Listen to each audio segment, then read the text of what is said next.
Copyright Web Novel. Chapter 1, Chapter 1, Is this Cyberpunk? Roland rubbed his temples, his head pounding as he looked around in confusion. He was standing in a pitch-black alley, mountains of trash piled high behind him. The sight left him momentarily stunned. After all, he had only gotten drunk last night. His memory was clear, he had definitely made it back home. So why was he in a place like this? Hiss. Did I really black out that hard? Still groggy, Roland held his aching head and used the wall for support as he slowly made his way toward the mouth of the alley. But the moment he stepped out and saw the scene before him, he froze completely. Wait, am I still dreaming? The sight was surreal, brilliant neon lights flashing everywhere, crowds of people with mechanical augmentations passing by, streets packed with endless traffic, and even hovering cars flying above. I must have lost my mind. Roland rubbed his eyes in disbelief. Suddenly, a sharp, searing pain tore through his brain, forcing a scream from his throat. Arg! His cry startled the nearby crowd, who immediately scattered. Shit! Is he a cyber psycho? You kidding me? This isn't Night City. Huff, huff.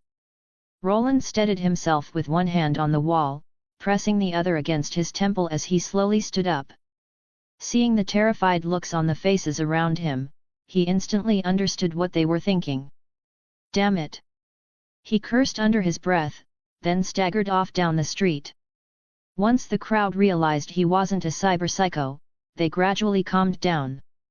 Scared the hell out of me, just another junkie. Told you, this ain't that hellhole called Night City. Isn't Night City supposed to be some kind of paradise? You actually believe that corpo crap? Ha! Roland made his way through the maze of streets until he reached a massive residential tower. Touching his neck, he felt a metal interface there, and a look of weary resignation crossed his face. So it wasn't a dream after all. He stepped out of the elevator, unlocked his door, and entered the apartment. The place looked almost identical to the ones from the game. A bitter smile tugged at his lips. The apartments here were all uniform, planned and built by corporate design.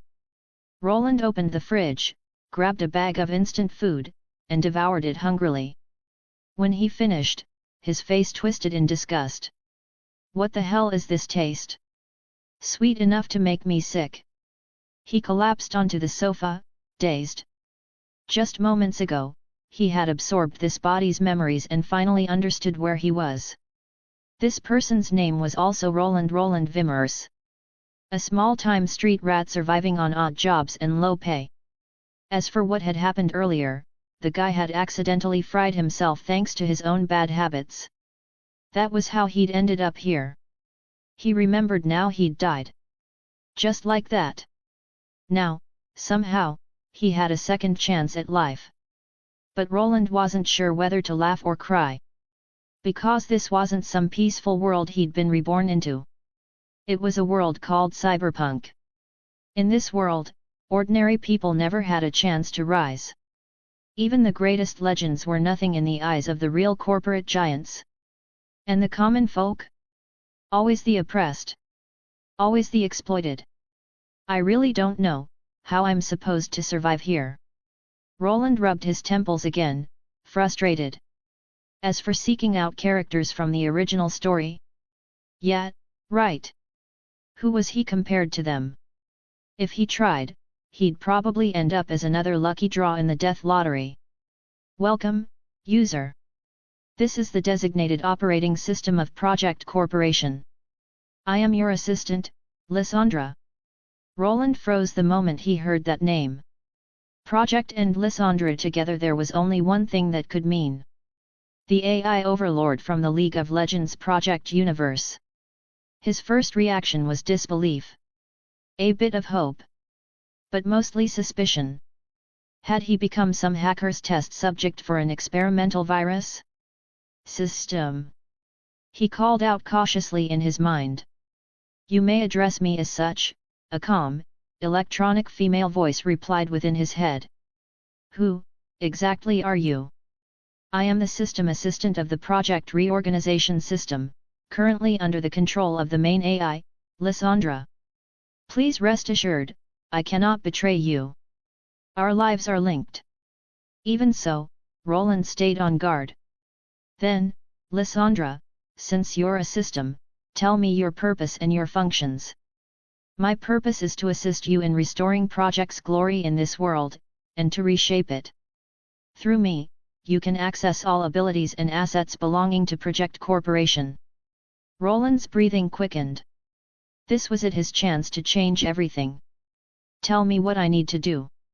Engage with the original storyline. Interact with key characters to alter events or history.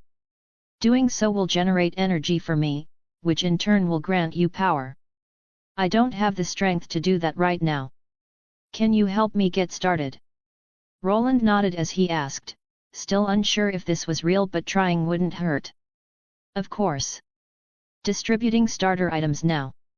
A flurry of code flashed across his vision, and a digital interface appeared before him, displaying various items and data. The interface showed a shop, inventory, and two types of currency, blue essence and orange essence. Orange essence could be used to purchase cyberware implants and powerful hero templates from Project, while blue essence was for standard products and blueprints. You have obtained Smart Firearm Type I Carmel Electromagnetic Rifle ×1, Blue Essence ×1000, Project Type I Exoskeleton Arm, -2 Rifle Blueprint. Roland schemed the list, indifferent at first until his eyes landed on the -2 Rifle Blueprint. Knowledge is power. Knowledge is wealth. He immediately opened its description. An intelligent firearm designed by Milas, a designer from the Project Miranda State Branch. It features powerful firepower and precise aim at a relatively low cost. However, it tends to overheat easily and has lower safety standards. Despite these flaws, it remains a highly efficient killing weapon. Though later phased out, it was once popular among security firms and gangs. Milas, this weapon's great for special ops. Oh, I mean, perfect for robots, you know what I mean. After reviewing the rest of the information, a sharp gleam flickered in Roland's eyes. He stood and moved to the computer, checking his current location and time. The year was 2066, 10 years before the main story began. His current location, the Taiwan region of China. Here operated one of the world's corporate giants, Kong Tao. And at this point in time, Kong Tao was still under the control of the Su family. Chapter 2, Street Gangs. Roland sketched a quick plan, then took out the exoskeleton arm to have a closer look. After all, from what he knew, the project worldview lined up closely with cyberpunk. Lots of people used cyberware implants, so if this was a project product, it had to have something special. Project Type I exoskeleton arm was manufactured using the most advanced technology of its time, aimed at combat-oriented users. It houses an energy shield and compact blades, supports numerous arm-specific plugins on the market, maximizes user strength without risking mental overload, includes a compact power source, and blends seamlessly with your arm for optimal concealment. For genuine quality, choose Project Corporation. Roland set it on the table and inspected it. An arm like an open suit of armor lay quietly on the surface, faint blue light flickering from within. How do I use it? He asked Lysandra. Simply place your hand inside. I've already calibrated it to match this world's tech, came the calm reply. Roland nodded and slid his modified arm into the socket. The instant his skin touched metal, the prosthetic tightened and adhered to him. Its light dimmed. From the outside it now looked like an ordinary cybernetic arm. Roland lifted his hand and turned it this way and that. Incredible tech! He muttered. He shrugged on a jacket to hide the arm. This thing didn't look cheap, and scavengers still existed here, even if they weren't as brazen as in other places. Then he grabbed the Carmel electromagnetic rifle. Though called a rifle, it could retract to forearm length and seemed like it might be stowable inside a mechanically modified body if you had the right mods. Roland didn't, so he carried it. Well, Time to get something done. Stretching, he took out the -2 rifle, which he'd bought with blue essence. It had been expensive 500 essence for one weapon. The Milas used a magnetic feed, the magazine attached under the barrel and folded, and both barrel and stock could collapse. That folding and compacting was probably why its safety rating was lower. Collapsed, it reduced to roughly the size of a large handgun, very concealable. Roland planned to use it as a demo sample, sell the idea to a street gang and ride their reputation for a bit. After a while he left the apartment, surveyed the block, then slipped into a narrow alley. A man in a white suit and red shades strode past toward the nearest gang turf. As Roland approached a bar, the door guard stepped out and blocked him. Roland calmly presented the caramel and the Milas. Freeze! 2 bouncers drew pistols and pointed them at him. Hey, don't get jumpy. See? I've got my weapons out, no hostile intent. I just want to talk business with your boss. Roland wore a business-like smile. The two exchanged a glance, one studied Roland's outfit and then nodded. A moment later the guard stepped back and tilted his head toward the entrance. The other holstered his weapon. Roland let out a relieved breath. He'd been a little shaken, being stared down with a gun wasn't exactly calming. Inside, the bar was quiet, practically empty except for a handful of obvious gang members with obscure tattoos and gaudy hair. The real giveaway, every one of them held a gun. A burly man pointed, and Roland saw a man in a black suit lounging on a sofa. The man waved him over. Roland smiled and walked up. Hello, my name is Vimers. It's an honor you'd see me. Cut the crap. My time's limited. If I wasn't in a good mood, you'd already be out, the man snorted, leaning forward and fixing Roland with a cold look. Roland kept smiling. Okay, I'll be brief. I work for a small company under a large corporation. I'm here to propose a collaboration. The man stiffened before asking, how am I supposed to trust you? You don't have to trust me. I'm not here to trick you. By the way, could you have your men return my weapon? You can remove the bullets. Roland smiled and made the request. The man paused only briefly, then nodded. He waved and Roland's weapons were handed back. Roland picked up the -2 and unfolded it slowly. As you can see, this is our company's new product, a brand new smart firearm. The man's eyes sharpened. After a short silence he rose, smiling now. He knew the rifle carried high-tech weight, combined with Roland's manner, it suggested the man had corporate backing, likely Kong Tao, though he was hiding it. My apologies. Reintroducing myself, Victor Huang. He extended a hand. Roland shook it. And what brings you here? Victor asked, cautious but polite. If I'm not mistaken, your Viper gang has been getting pushed hard by the Black Bear gang lately, right? Roland asked. Victor didn't deny it, he nodded. Word was that Black Bear had gotten a new batch of weapons, which let them dominate. Then our cooperation can start here. We need test data on this weapon, so... Roland's smile turned more sincere. Victor's expression cleared with understanding. He nodded. So you're giving this weapon to our gang? Roland smiled. Yes. You can test it first. I'm confident in its performance. What do we owe you? Victor asked. For now, nothing. If you like it, you can order more later. Roland handed Victor a business card with only a name and phone number. Fine, let's make this a smooth cooperation. Victor smiled. If someone asked for nothing, it made him suspicious in a good way. Roland picked up his other weapon and left. Boss, can we trust him? A gang member asked. If we can't, what then? For now it's the best option. Victor picked up the -2, examined it, and spat a little. Smart firearms don't come cheap. If he chose us to test and suggested procurement, maybe production cost isn't that high. Tonight, have Zhao take this weapon to test on those Black Bear punks, Victor ordered. Yes, understood. Chapter 3, Kong Tao's attention. After leaving the bar, Roland broke into a genuine smile. Spending all his blue essence and gathering intel on the area had been worth it. The Viper Gang and the Black Bear Gang had long been at odds, though they'd always kept things contained. Recently, however, the Black Bear Gang had acquired a new batch of weapons, forcing the Viper Gang onto the defensive.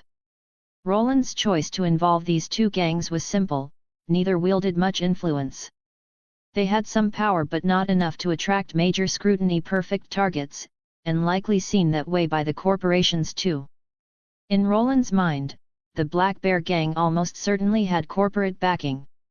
Many gang members mocked corporations as corpo dogs, but that was only because they could never become corpo themselves. Now, by supplying the Viper Gang with a weapon of advanced tech, Roland was pretending to represent a major corporation. Naturally, they'd assume he worked for Kong Tao. In truth, he'd never claimed that. He simply wanted to avoid drawing Kong Tao's attention. His goal was to sell, not to provoke. By nightfall, the Viper Gang was ready. They marched toward a bar recently taken by the Black Bear Gang. At the entrance, several Black Bear lookouts spotted them and dashed inside. "Viper Gang's here. Move it and waste those bastards." "What? They actually dared to show up. Watch me turn these punks into paste." Moments later, the Black Bear Gang poured out armed to the teeth. Roland stayed hidden, observing. When he saw them bring out heavy ordnance, he knew for sure they had corporate support. The only question was whether the gun he'd given the Viper Gang would perform as hoped. He trusted it would. Project tech was leagues above standard cyberpunk hardware. Especially anything from the Project Corporation, true top-tier monopoly tech. Zhao raised the weapon Roland had provided. After a quick calibration, a cruel grin spread across his face. "Target lock on." The instant he spoke, Zhao pulled the trigger. Inside the bar, many Black Bear members were still grabbing their guns when the windows shattered. A storm of rounds tore through the glass with pinpoint precision, drilling straight into skulls. The onslaught annihilated dozens in seconds. Holy shit! Even Roland flinched. He hadn't expected that kind of firepower. It was a dimensional drop against everything else on the street. The magazine emptied fast. Zhao whooped with excitement. The surviving Black Bear members, stunned, peeked outside. Seeing the shooter's weapon run dry, a few drew pistols and fired back. Bang! Before Zhao could react, the -2 rifle fired on its own, killing the attacker instantly. The returning bullet only grazed Zhao's ear. "Damn it!" he yelled, ducking behind his crew and clutching the weapon protectively. The -2 rifle vented a puff of white vapor. "Beep, automatic defense system depleted. Please return to company for reset." Zhao groaned in frustration, then stayed in cover, firing manually. Even so, his display had been nothing short of spectacular. At the same time, the corporation backing the Black Bear Gang had taken notice. Shuda-Su watched the feed on the monitors, his eyes narrowing. "You've all seen it, the tech level on that smart firearm." The engineers around him nodded. "Indeed. Incredible power, high rate of fire, minimal recoil, and that targeting system. Without question, a breakthrough in smart weapon design. Could this be an Arasaka product?" "Impossible. This isn't Arasaka territory. They wouldn't risk testing something like that here. Either way, I want every scrap of data on that weapon, especially its creator. If possible, bring that person to Kong Tao." Shuda-Su slammed his palm on the table and pointed at the blurred figure on screen. With his order, the vast machine of Kong Tao began to move. Back at the Viper Gang's hideout, Victor Huang admired the weapon, unable to hide his excitement. Its performance was astounding. Just as he reached for his phone to call Roland, a deafening crash shook the entrance. "Who the hell's that? You got a death wish?" Every gang member jumped up, weapons ready. But when they saw who it was, all color drained from their faces. Black exoskeleton armor trimmed with orange stripes and the two unmistakable characters of the company logo. No one could mistake them. In seconds, a flood of armed Kong Tao personnel poured into the bar. A man in a black suit stepped out from their ranks, took a drag from his cigarette, and spoke evenly. "Tell me where you got that weapon." They didn't care about making a scene, this was their turf, and no one else had the right to interfere. Victor Huang turned pale, trembling as he stepped forward. Now he understood the weapon wasn't Kong Tao tech at all. Inside, he cursed Roland bitterly, though he didn't even know what the man truly looked like. He told them everything he knew. Shuda Su's eyes flashed. Once just a marginal figure within the Su family, he now saw a path upward. "Hand over that business card," he ordered. Victor obeyed instantly. Shuda Su passed the card to a subordinate, who quickly pulled the owner's data and transmitted it back. Shuda Su nodded, waved his hand. They turned to leave. Victor exhaled in relief. Just as a hail of bullets erupted, fiery serpents consuming everything in the room. "Clean up the scene," Shuda Su said coldly, then turned and walked out, heading straight for Roland's apartment. He still had questions why the man had no safeguards, which faction he belonged to, but those could wait. Once he met the man, he would have his answers. In Shuda Su's eyes, the likeliest truth was simple: the guy was just another disposable pawn. Chapter 4, Negotiations with Kong Tao. Shuda Su glanced up at the door plate, then tilted his head and signaled the man beside him to step forward. The armed officer moved up and knocked. While one man knocked, the others readied their weapons, braced for anything. Soon, the door eased open. Shuda Su removed his glasses and studied the figure in the doorway. His cybernetic eye shifted as it scanned the man before him. "To be honest, I'm a bit surprised you didn't run." Shuda Su smiled faintly and spoke slowly. If the man wasn't fleeing, there was still room to talk. "I don't see any reason to run, Mr. Kong Tao." Roland returned the smile. Dealing with someone who at least pretended to play by the rules felt a lot better than hawking stolen tech to desperate gangsters. "My name is Shuda Su. To cut to the chase, I need contact information for the weapons maker. Since you didn't leave, I assume you're willing to sell that intel, yes?" Shuda tucked his sunglasses into his breast pocket and fixed Roland with a look. "You already have the creator's contact, don't you, Mr. Shuda Su?" Roland answered, meaningful, and revealed his mechanical arm. Shuda froze for a beat. His cybernetic eye flickered as it scanned Roland's augmentations, then his smile widened into something that looked more genuine. "Never expected to find someone like you here. But how am I to trust what you say?" Shuda Su's skepticism remained. "Roland Vimmer's father from these parts, mother from across the sea, born in the slums, no higher education, and you say you built a smart firearm of this caliber? No offense, I'm just stating my doubts." Shuda stared at the man. If true, Roland was a revolutionary genius of smart weapons; if false, he'd pay for the lie. "You've seen the weapon on my arm, yes?" Roland raised his arm. With a small motion an arm blade slid out, and the armed men behind him snapped to alert. "With your eyes, you should see this isn't any commercial prosthesis, even the alloy is new.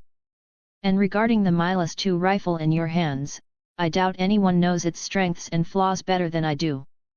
Shuda fell quiet for a moment, then laughed. Well. To think such talent would come from a place like this. Gold shines wherever it's found. Even gold needs someone to wipe off the dust, or it stays hidden, doesn't it?" Roland replied with a smile, and Shuda's grin grew broader. The man was perceptive, and clearly willing to work with the company. "Mr. Roland, choosing Kong Tao was a wise move.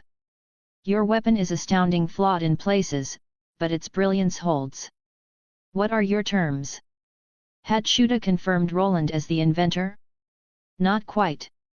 But whether Roland made the gun or merely had close ties to its maker, the man was clearly involved enough to be useful. Shuda was willing to take the goodwill and make a deal. This could hardly be a loss. My terms are simple. I want money. And if possible, a long-term cooperation. Shuda considered, then smiled. I have a better offer, join Kong Tao. With your tech, you'd silence a few mouths inside the company. I can secure you a 5 million euros annual salary, profit sharing, and Trauma Team Platinum membership. What do you say? A tempting offer. But my ambitions lie elsewhere, so I must decline. Still, I believe we can cooperate in the future. Roland shook his head and declined the recruitment. Shuda's eyes tightened for a moment, then he resumed a friendly expression. You're confident? Aren't you worried I might do something here? If I'm willing to talk with you here, I have my reasons. Do you think I'm that foolish? Roland's smile didn't waver. Seeing that, Shuda relaxed. Very well. Then tell me what you meant by cooperation. You'll see in time. For now, let's talk price. Roland smiled mysteriously and cheerfully produced the Milas II rifle. Some time later Roland left with a satisfied smile. Shuda took a long drag from his cigarette. The blueprint had sold for 5 million euros. The price was a touch lower than he'd hoped. The weapon outperformed any smart gun on the market. Safety issues were manageable, minor tweaks would fix them. A safer batch could be sold at a premium to corporate security and trauma teams, and less secure variants could be sold cheaper to civilians.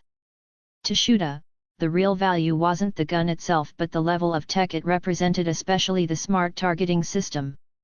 If they fully unlocked that system, he suspected it would accelerate development of the Zhou-style project in their labs. So 5 million euros was a sound investment. As Roland put it, he wasn't padding the price, he was making a friend and leaving a positive impression for future deals. Roland thought himself lucky. He'd guessed Black Bear might be testing weapons for Kong Tao, but hadn't expected to draw someone so high-ranking. Shuda was pleased as well. He hadn't recruited Roland into Kong Tao, but the man seemed intent on building something of his own. The thought made Shuda chuckle softly. Ah, young people, they always have their own plans. Keep an eye on them. When they start to falter, we'll step in. That should handle it. Chapter 5, Good morning, Night City. Roland squinted through the airplane window at the ocean below, a faint smile tugging at his lips. Because, this flight was headed straight for Night City. After squeezing a nice profit out of Shuda Su, Roland hadn't hesitated before booking his ticket. If he wanted to grow stronger and climb higher in this world, there was no other path. He glanced around at the passengers in first class. Most wore bright, expensive outfits, the very image of privilege. 5 million eddies. Guess technology really does pay, he chuckled quietly, shaking his head. He knew he'd sold the blueprint for less than it was worth, but it couldn't be helped. The fact that someone had even bought it meant his gamble had paid off and luck had been on his side. Still, 5 million eddies was no small sum. For the average person here, it was an amount they'd never see in their lifetime. After all, the monthly salary for ordinary folks was barely 2,500 eddies. One blueprint worth an Arasaka Tower raid, hey? Tisk, but come to think of it, Arasaka probably hasn't even set up in Night City yet. Roland rubbed his chin, already planning what to do after arrival. The main storyline was still far off, meaning the system's rewards would likely be limited for now. After selling the blueprint, he'd have to take it slow and plan carefully. First priority, secure a place to live. Then figure out transportation. And, of course, buy a trauma team membership. Since he didn't have combat cyberware yet, staying alive took precedence. Adding up the costs, a trauma team platinum membership alone would run at least 1 million eddies. A decent apartment would cost tens of thousands, maybe even over 100,000 a month. And for transportation? A 200 eddy jeep? Don't make him laugh, he wouldn't dare drive one even if someone gave it to him. Curious, Roland looked up info on the Excalibur. According to its specs, the car's price equaled the lifetime earnings of a normal person times 52. After seeing the number, Roland felt oddly comforted. This was the real world, not some game where you could snag one for 100 grand. Guess 5 million eddies won't last long after all. He sighed with a wry smile. Then he remembered what the system had said, essence wasn't earned only by following the story. Changing history itself could also grant rewards. That principle had already played out. Selling the weapon blueprint and the Viper Gang's misfortune had both earned him a modest return. Remaining blue essence, 50,000. Now then, time for some real rest. Roland closed his eyes and waited for the plane to land. I have to admit, this place feels strangely familiar. Stepping into Night City, Roland took in the scenery with a smile. It was his first time physically here, yet he already felt like a long-time resident. Still, the city differed from the one he knew. Arasaka Tower, for instance, hadn't even been built yet. Massive ads glowed overhead, singing the city's praises and selling every product imaginable. Around him, new arrivals buzzed with excitement, faces full of hope, convinced Night City was where dreams came true. Roland shook his head. Give them some time, and they'd learn soon enough this was a city that devoured people whole. A paradise for the rich, a hell for the poor. Scanning his surroundings, Roland's cybernetic eye flickered as he booked a private ride to Charter Hill in Westbrook. No special reason, just that it was safer, and money stretched further in places like that. He had to admit, though, in daylight, Night City looked almost welcoming, at least to outsiders. A glittering, high-tech dream full of opportunity. But come nightfall, they'd all see its real face. Roland shook off the thought and quietly contacted an old friend. Welcome to Delamain Chauffeur Service. We provide only the best transportation. Please confirm your destination. Fare calculated. Your vehicle is en route. Please wait patiently. Long time no see, Del. A smile crept across Roland's face. My apologies, replied the synthetic voice, but I don't seem to have any records of you in my database. I meant it feels like we've known each other forever. Good to see you again, Del. Thank you for the compliment. I quite like that nickname. At this stage, Delamain's taxi service hadn't yet reached its peak. It was just one of many in Night City. But soon, it would rise rapidly. Maybe I should buy some Delamain stock, Roland thought to himself. Not a bad investment. He knew the broad strokes of this world's future. Avian Extermination Act had already passed, and next came the Unification War, a major conflict that would end with Arasaka's return to the city's stage. Maybe there'd be a way to profit from it. Before long, the Delamain car pulled up. Roland climbed in, instructing it to take him to a top real estate agency. He needed a proper place to stay. During the ride, he also contacted the Platinum Trauma team to purchase a membership contract, transferring 2 million eddies directly into his medical account. The service representative's attitude instantly turned enthusiastic. As the car moved through the neon streets, Roland browsed through weapon blueprints. These would shape his future business and company plans. But before that, he had to buy one more system upgrade. Lysandra Assistant Function, monthly fee 10,000 Blue Essence, limited time discount. Without hesitation, Roland purchased it. Convenience and security were worth every drop. In a cyberpunk world like this, netrunners were what he feared most. Eventually, he planned to acquire a Project Series template with netrunning capabilities so he could face rogue ace or top-tier netrunners on equal footing, instead of waiting helplessly to be attacked. He also noticed a lucky draw chest in the Essence Mall, 10,000 essence per pull, random rewards, no guarantees. Tempting, but well beyond what he could afford right now. Though called an assistant, the Lysandra function was just that, an assistant. It wouldn't fight or steal data for him. Otherwise, the corporations of this world would soon experience a nice little source code shock. Moments later, Roland spotted a blueprint that matched exactly what he wanted. Check 2 Smart Pistol, famous for its high precision and low cost, this handgun is perfect for home defense and close-quarters street fights. It trades some firepower for accuracy and safety but underestimate its punch, and it'll teach you a painful lesson. If he planned to start a company, breaking into the high-end market would be suicide for now.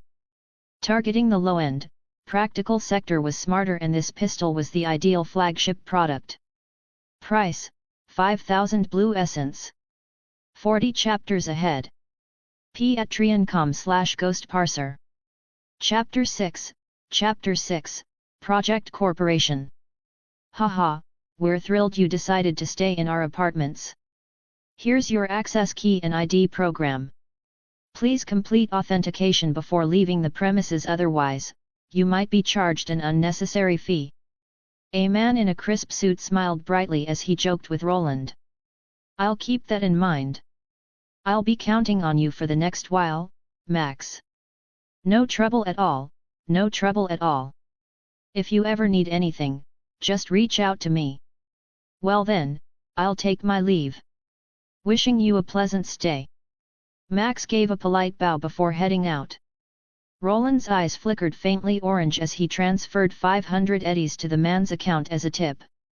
Once Max was gone, Roland rubbed his temples, feeling a headache coming on. For a moment, he couldn't tell whether arriving early was a good thing or not. Night City's current situation was rather delicate. Mainly because Arasaka, the city's eventual ruler, hadn't arrived yet. That meant Watson District was still doing relatively well. There was no Arasaka waterfront yet, let alone something like Arasaka Academy. There were also some slight differences in the gang landscape. The Mox didn't exist yet, and the Tiger Claws hadn't grown to their full power, though they were still one of the city's major gangs. Lysandra, register a company for me. Use the project logo. As for the motto, for the future of humanity. Set the registered capital at 2 million euros. Understood. I'll take care of it immediately. An orange glint flashed in Roland's eyes before his lips twitched slightly. Unbelievable, 5 million eddies gone in the blink of an eye. 2 million for the trauma team, another 2 million as startup capital, plus all the extra expenses, gear, a wardrobe, this luxury apartment. He was bleeding money like a busted valve. The monthly rent alone was 25,000 eddies. He'd signed for a full year to get a small discount, but it still cost him nearly 300,000. As for a car, his budget now barely stretched to 20,000. So, no car for now. He'd just call Delamain when he needed to get around. Yet, while he still had some money left, he should probably buy a ride package from Delamain first. With that, Roland's shopping spree came to an end. Now, he planned to head downtown to take a look around. If he found the right spot, he'd set up his company there.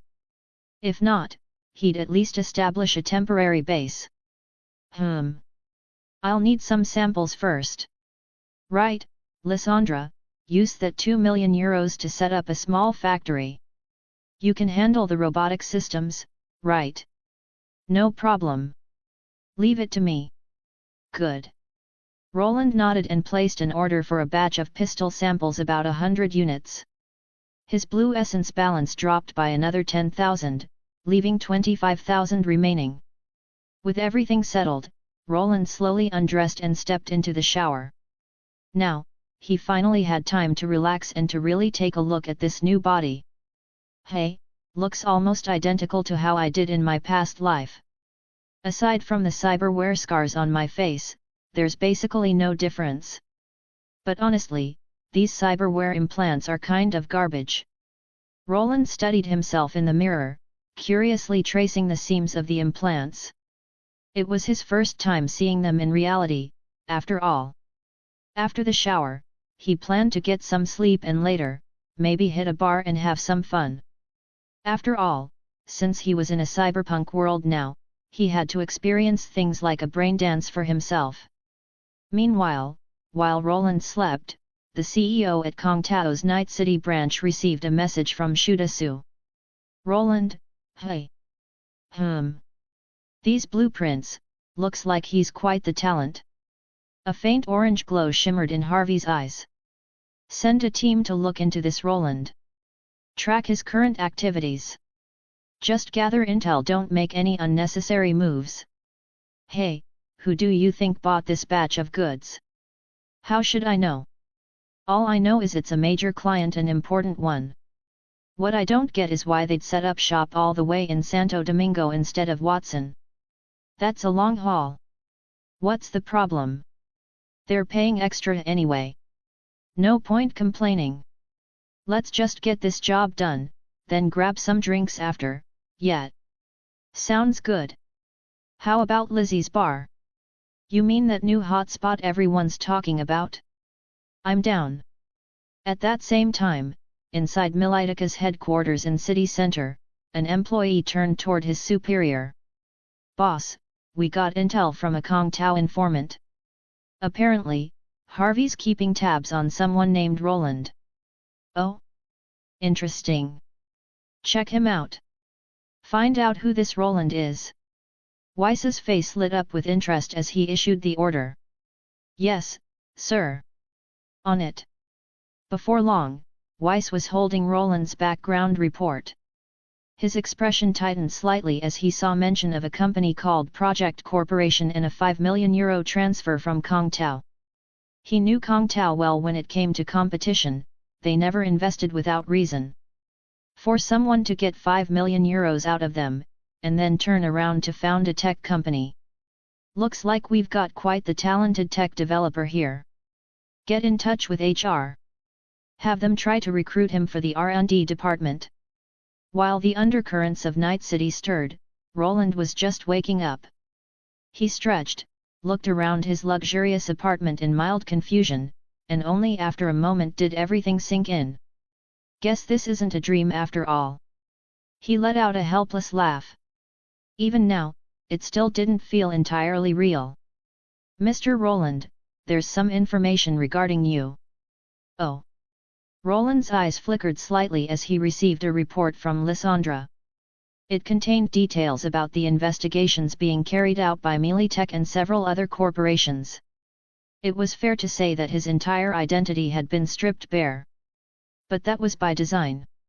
If he had completely blocked their probes, life would have gotten a lot more complicated. Because that would have signaled that he either possessed dangerous secrets or had elite netrunning skills capable of shutting down their intel systems.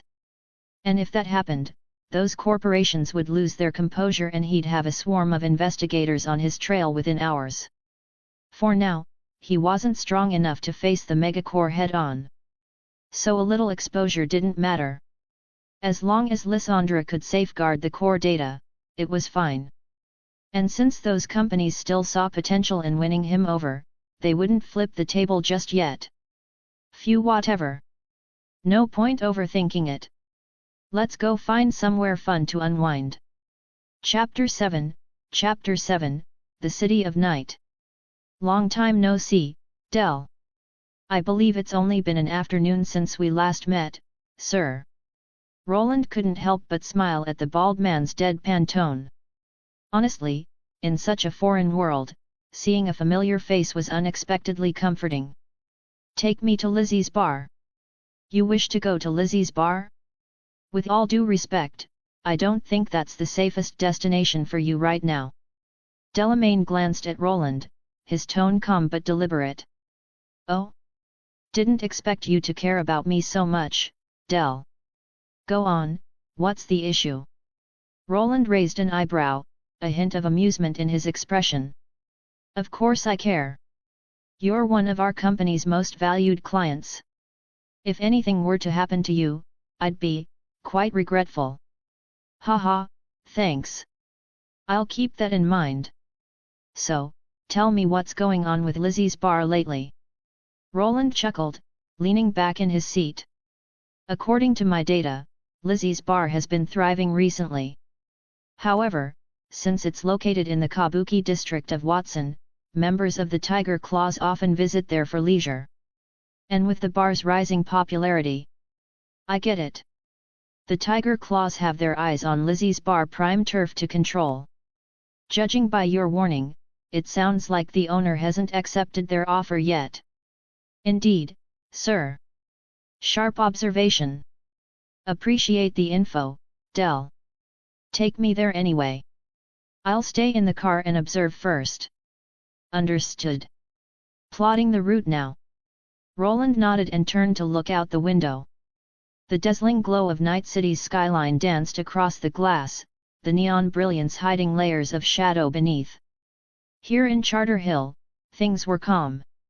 This was where the city's upper classes lived well protected, well policed.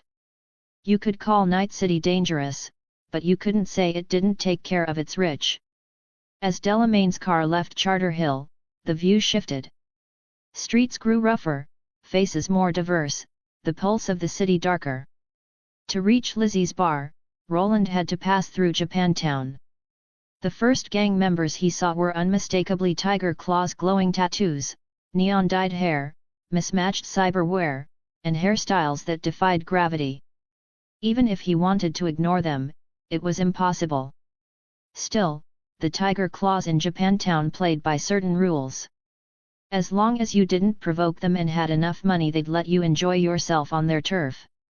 They weren't the type to bleed a client dry in one go, they preferred steady business, turning regulars into loyal customers. Nearly every Tiger Claw on the street doubled as a hustler. Just as Roland was starting to take in the chaotic charm of the district, a sharp burst of gunfire shattered the air. Even from inside the car, he could hear it. Naturally, the Tiger Claws outside heard it too. Moments later, a group of strangers in mismatched gear dragged a bound man into a pickup truck. The vehicle sped off erratically, swerving like a drunk on a joyride. Several Tiger Claws jumped on their motorcycles and tore off after it, heading straight for Watson. Delamain silently steered clear, letting the chaos pass. Roland's lips twitched. Well, that's Night City for you. That group just now, they were cyberpunks, right? Yes, sir. You'll be seeing more of them soon. They might even be useful depending on the kind of trouble you encounter. Sir, we've arrived at Lizzie's bar. The faint orange glow in Roland's eyes dimmed. He had just finished browsing the net, and he couldn't help but sigh at how wildly diverse and often absurd Night City's culture was. He looked up, scanning the surroundings: uneven pavement, trash everywhere, graffiti covering every surface, a bonfire flickering inside a rusted oil drum under a bridge, and the occasional gunshot echoing in the distance. Yeah, this was a far cry from Charter Hill. Two worlds entirely. Several guards stood at the entrance, clearly hired muscle. They were there to keep the peace, but Roland doubted they'd last 5 seconds against someone truly dangerous. Lizzie's bar didn't have any big corporation backing it. If trouble started, those guards would be the first to bail. Open the door, Del looks quiet for now. And when I'm ready to leave, I'll call you again. Understood, sir. Wishing you a pleasant evening and please, stay safe. Roland nodded and stepped out, heading toward the entrance. One of the guards raised a hand to stop him. New here. Relax. I know the rules. I won't touch anything I shouldn't. Roland raised his hands slightly, signaling he meant no harm. The guard gave a curt nod and stepped aside. Inside, the room glowed in shades of violet, blue, and pink, lights pulsing in rhythm with the heavy music a bit loud, but it fit the vibe perfectly. Hey there, handsome. Haven't seen you before. The receptionist smiled as Roland walked in. Yeah, first time at Lizzie's. Any recommendations? Roland smiled back and transferred 50 eddies as a tip. The woman's grin widened immediately. Let me show you some of our best brain dances and maybe a few of our most popular girls. After the introduction, Roland wove through the colorful crowd until he found a quiet corner. He picked an inspiring romantic brain dance and started the session. A girl struggling to raise her younger brother after losing her parents. Roland couldn't deny, the story hit hard. Hey, you think that guy's loaded? Across the room, a burly man in a bulletproof vest pointed toward Roland with a smirk. Looks like it. That cyberware arm's not standard issue, definitely custom. Plus, check his outfit, worth more than a few of our jobs combined. A tall, lanky man beside him nodded, then frowned. Don't tell me you're thinking of robbing him. He's probably a corpo dog, bet he's got trauma team coverage. That sobered the big guy up immediately. He laughed awkwardly. Relax, I was just joking. I like living too much. Bang! The bar's door flew open with a crash, drawing everyone's attention except those still lost in brain dance. A figure with neon green hair, glowing tattoos, and a bright-colored katana stepped inside. Tiger claws, no doubt. Behind him, a dozen more gang members fanned out across the room. The guards and staff quietly slipped aside. No one in their right mind wanted to cross the tiger claws, especially this close to their turf. Honestly, they couldn't understand why the owner refused the gang's protection. Sure, accepting meant giving up independence, but at least they'd live. So, where's Elizabeth? The leader hoisted his katana and cracked his neck, voice dripping with arrogance. They didn't bother clearing the place out.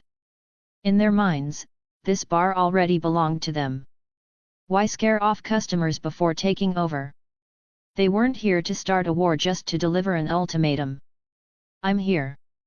What do you want? A tall redhead in a striking outfit stepped forward, her heels clicking sharply against the floor. Anger simmered behind her eyes, she clearly hated their arrogance. Hat. Miss Elizabeth still as dazzling as ever. I'm here on behalf of our boss to deliver our final message. 3 days. Give us your answer or face the consequences. The man stepped closer, tilting Elizabeth's chin up with a smirk. She clenched her jaw but stayed silent. Seeing that, he nodded in satisfaction, waved his hand, and gestured for his men to leave. All right, everyone keep partying. Sorry for the interruption. He swung his katana once and walked out with his crew. Elizabeth watched them go, her expression tightening before she turned and headed backstage, a shadow of bitterness in her eyes. Roland slowly lifted the braindance gear from his face. He had already exited the simulation the moment the tiger claws started harassing Elizabeth. He had to admit braindance was dangerously addictive. Still, leaving early let him witness an important moment: the appearance of Elizabeth Borden, the future leader of the Mox. If I save her when the time comes, I'll probably earn a lot of essence for it. Roland stroked his chin thoughtfully. But it was too early for that. It was only 2066, the event wouldn't happen until 2067. Judy works with the Mox later, not directly with Elizabeth. So that means she's not here yet.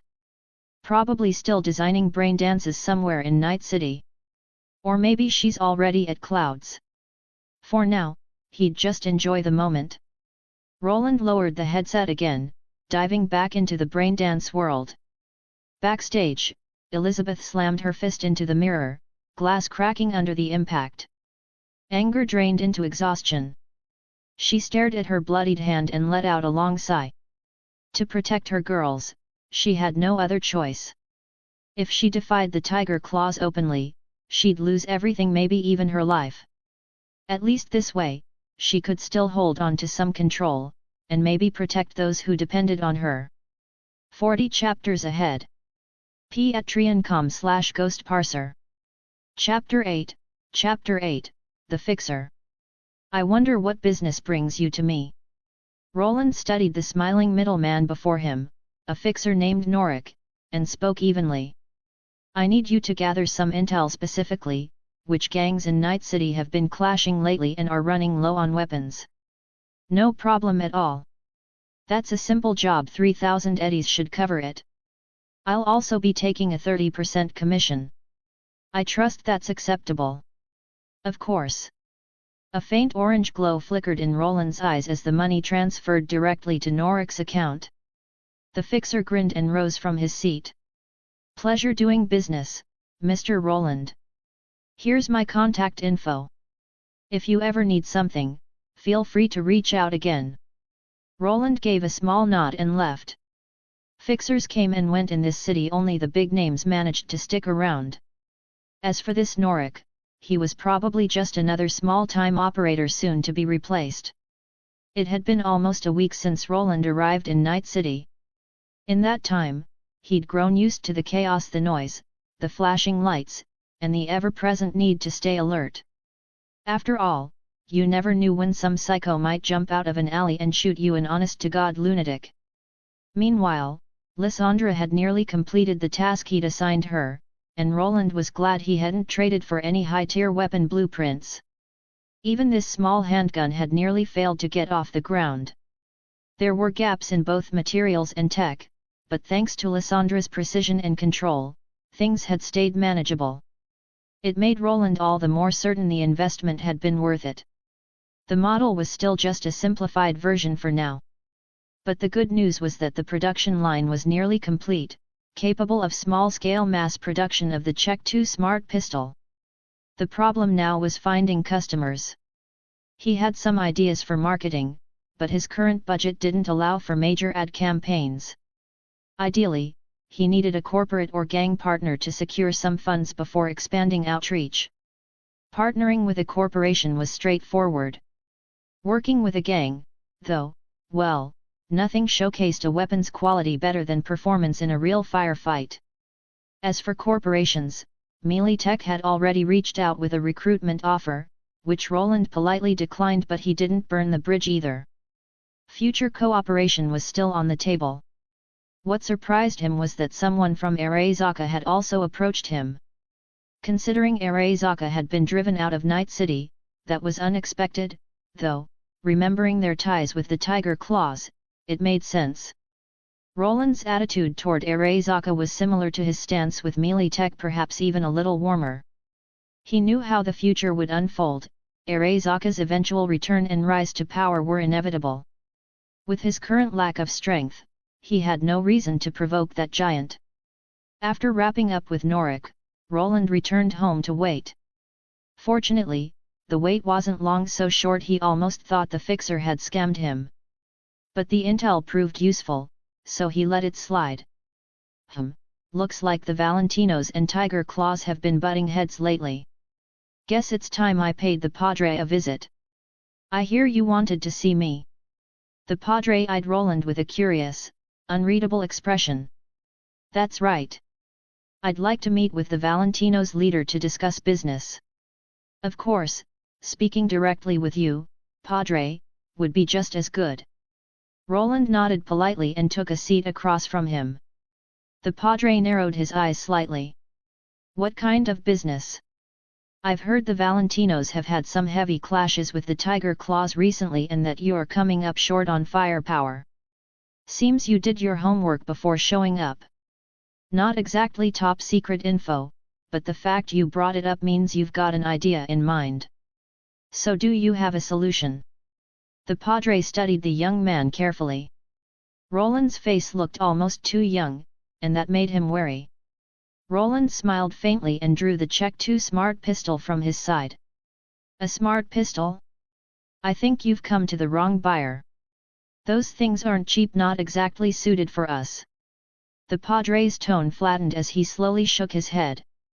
No. Trust me, you won't find a smart pistol on the market with better performance for the price.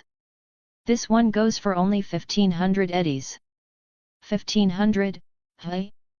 Tempting price. But if that's the case, why wouldn't I just buy Kong Tao's superclass pistol? It's even cheaper than yours. The Padre laced his fingers together, watching Roland intently, waiting for his answer. Our model outperforms the superclass pistol in every category: firepower, rate of fire, and magazine capacity. You could even compare it to a Yukimura. Of course, you don't have to take my word for it. Try it yourself. Roland extended his hand in invitation, his confidence unmistakable. The Padre regarded him a moment longer, then took the weapon. Excuse me for a bit. He stood and walked out. When he returned, his expression had shifted complex, but clearly impressed. How much stock do you have? That depends on how much you want. Roland's smile deepened. He could tell the Padre was hooked. Let's see, start with 500 units. The Padre didn't hesitate. Roland nodded approvingly. It was clear the man had already cleared it with the Valentinos. Moments later, Roland received a transfer of 250,000 euros. That's the deposit. The rest depends on you. No problem. Relax, I'll have the shipment ready by next week. Roland left soon after, satisfied. To be honest, his plan was simple: make some fast cash. He'd flood the market just long enough to grab attention, then sell the weapons blueprints outright. That was what he called quick money. If things went as planned, he'd soon have a hefty amount of blue essence in hand. Then, it'd be time for a serious shopping spree and maybe try his luck with a few essence draws. Just to test the waters, of course. The prizes couldn't be that bad, right? Oh, and if you're interested, I also sell smart ammo. I can promise no one in the city can beat my prices. Roland's tone was calm but confident. He never saw the gun itself as his main profit. The real money was in the cheap smart ammo that came with it. The Padre nodded slightly. He had a good sense of Roland's capabilities now. During his test firing, he'd even looked into the man's background. In his view, Roland was about to carve out his own corner of the market. A weapon on par with Arasaka's Yukimura, cheaper by far, easier to reload, plus his company's innovative smart ammo line. It wouldn't be long before this kid made a name for himself. And there was no reason to make an enemy out of a potential ally. In fact, the Padre hoped Roland would manage to rise despite pressure from the major corps, because that would make him a valuable client. As for whether this pistol could dominate the entire handgun market, the Padre didn't think so. Kong Tao and Arasaka weren't amateurs. The playing field wasn't even close. The super line was still cheaper, and the Yukimura had a stellar reputation.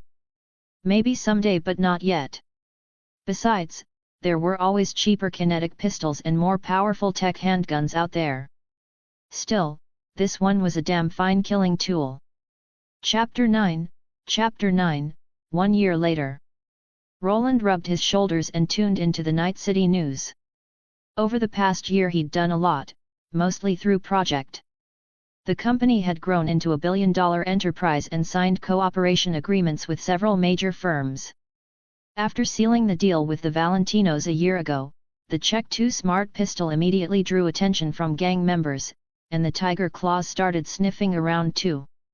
For most gangsters and ordinary folks, though, the real hook was the cheap smart ammunition. Many avoided smart guns because upkeep and ammo costs were through the roof. That drew Arasaka's eye.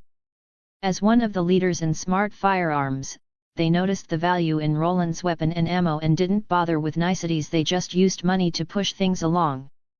After all, they didn't have many other options. Night City was effectively the military science division's turf, and Arasaka's reach there was limited for now. Conveniently for Roland, what he wanted most at that point was fame for project. It tied directly to how much he could change history, so he struck a cooperation deal with Arasaka's, handing over part of the tech for the weapon and the smart ammo. In return, Arasaka's agreed to promote Project's weapon, but only within Night City. At first Arasaka's wasn't thrilled about doing promotion. When they learned it was strictly limited to Night City, they perked up. Roland's demand barely threatened them and they signed on without much hesitation, saving him a fortune in ad costs. Why Arasaka's?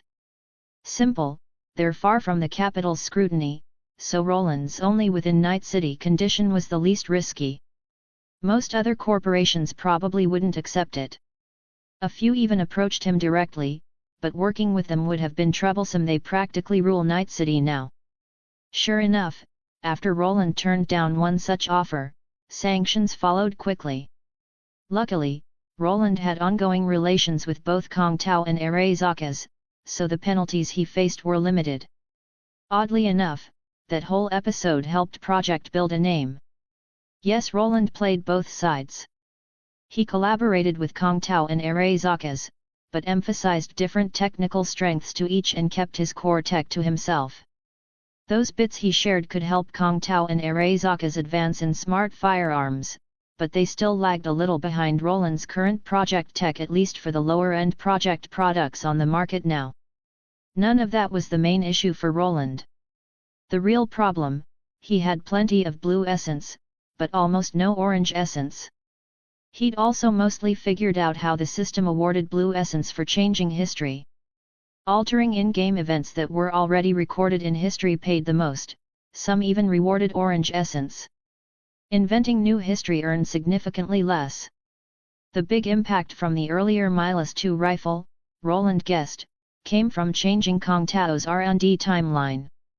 The Zhou-style product, originally slated for a 2069 release, would likely launch early and give Kong Tao's smart firearms a serious boost. To Arasaka's Roland could only mutter aminos under his breath. The tech he gave Arasaka's for that pistol didn't include much on-site upgrades. That weapon's selling points were low cost and reliability, accuracy was only relative. He'd also wasted a lot on draws during that year. Most of the time it was "thank you for participating" or a pile of junk and net loss. But he couldn't risk releasing projects' truly powerful blueprints, material schematics, or energy designs. Funding was short, and without sufficient armed protection, exposing them would be suicide. Building a private armed force with his current strength was still a stretch. After all, $1 billion market value doesn't mean he had that kind of liquid capital. Roland opened the system, planning another draw. This time he'd saved 100,000 blue essence, he just didn't want it to go down the drain again. Although his daily blue essence income had grown, it was still painfully small. Remaining blue essence, 153,476. Huff. After a bath and a bit of incense, Roland pressed the purchase button. Tyrell Alloy X1, Richard Ion Rifle X1, Project Intelligent Security Robot X3. Roland watched the items appear and scowled. He'd barely broken even, it was a brutal loss. When the last item rolled up, a flash of orange light caught his eye. Congratulations on obtaining Project Ascension Template Key. Roland stared. He knew the Project Ascension template, but what was this key? Lysandra, explain. Yes. The key grants you permission to use the template, but to actually activate it you must make an additional internal purchase. Wait, so if I already had the template but not the key, I couldn't use it? Roland suddenly understood the implication. Not exactly. But if you force the template without the key, the user's consciousness will be heavily influenced by the template. With the key, you avoid that risk. All right, I get it. Show me the price for Ascension. Project Ascension, 10,000 orange essence. Damn, just kill me now. Where am I supposed to get 10,000 orange essence? Roland glared at his meager 500 orange essence. You happen to have one opportunity, don't you?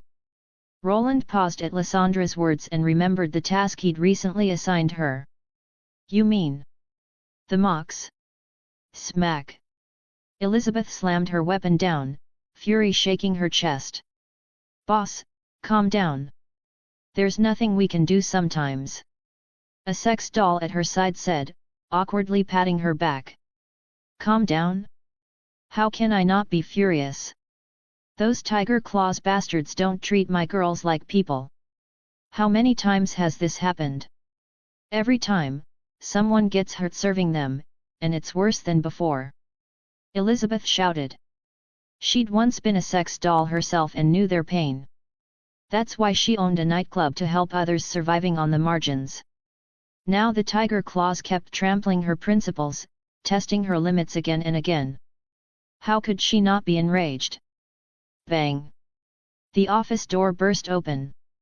Elizabeth frowned, then went pale when she saw the sex doll standing there, blood all over their face. What happened? Kia was killed by those bastards from the tiger claws. The doll collapsed to its knees, sobbing uncontrollably. The woman beside Elizabeth turned ashen. She knew Elizabeth's temper well. Elizabeth lowered her head, clenched her fists, and walked slowly to the side of the desk. Boss.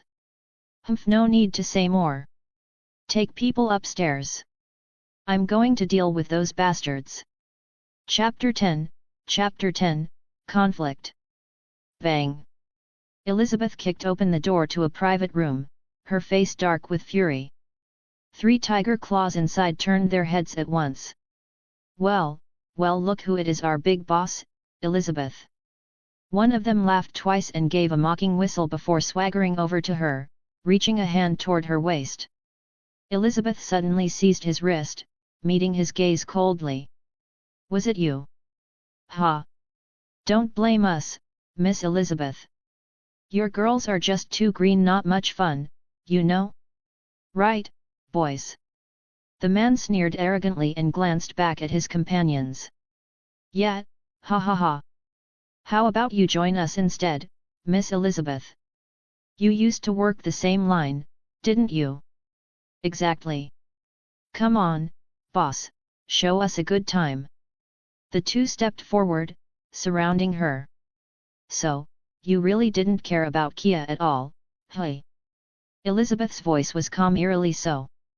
Her tone made it impossible to read her intent, but the 3 gang members, high on adrenaline, clearly didn't care. Just a sex doll.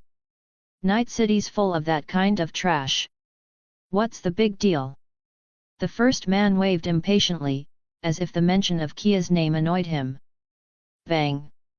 Arg! Suddenly, a sharp pain at his nose made him freeze. He reached up to his face, feeling something wet and sticky before his expression twisted into rage.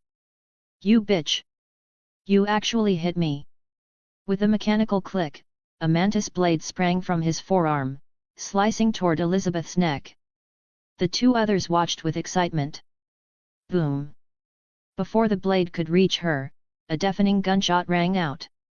The man's head exploded like a watermelon, splattering red and white across the room. The remaining 2 froze, realizing something was very wrong. They rushed forward, trying to grab a hostage. Elizabeth swung her axe in one fluid motion, cleaving the nearest man's skull open. The last tiger claw was met by a heavy baseball bat. A dull thud echoed. He dropped, unconscious. Boss, what now? Licky rested the bloodied bat on her shoulder, glancing over. Hand that bastard over to the girls. Let them deal with him however they want. Then hang all 3 of them by the door. Let everyone see we're not to be messed with. Elizabeth took a slow drag of her cigarette, her eyes glinting with cold resolve. Got it. Licky nodded and motioned for others to move the bodies. Boss, these guys are tiger claws. Bonnie, standing nearby, spoke hesitantly, worry written all over her face. Elizabeth paused, the weight of it flickering in her eyes, but she steadied her tone. We've already killed their men. There's no turning back now. She met Bonnie's gaze firmly. But I won't let our girls die for nothing. Go tell everyone those who don't want to stay and fight the tiger claws can leave right now. Meanwhile, the gunshot had drawn attention from the patrons in the main hall.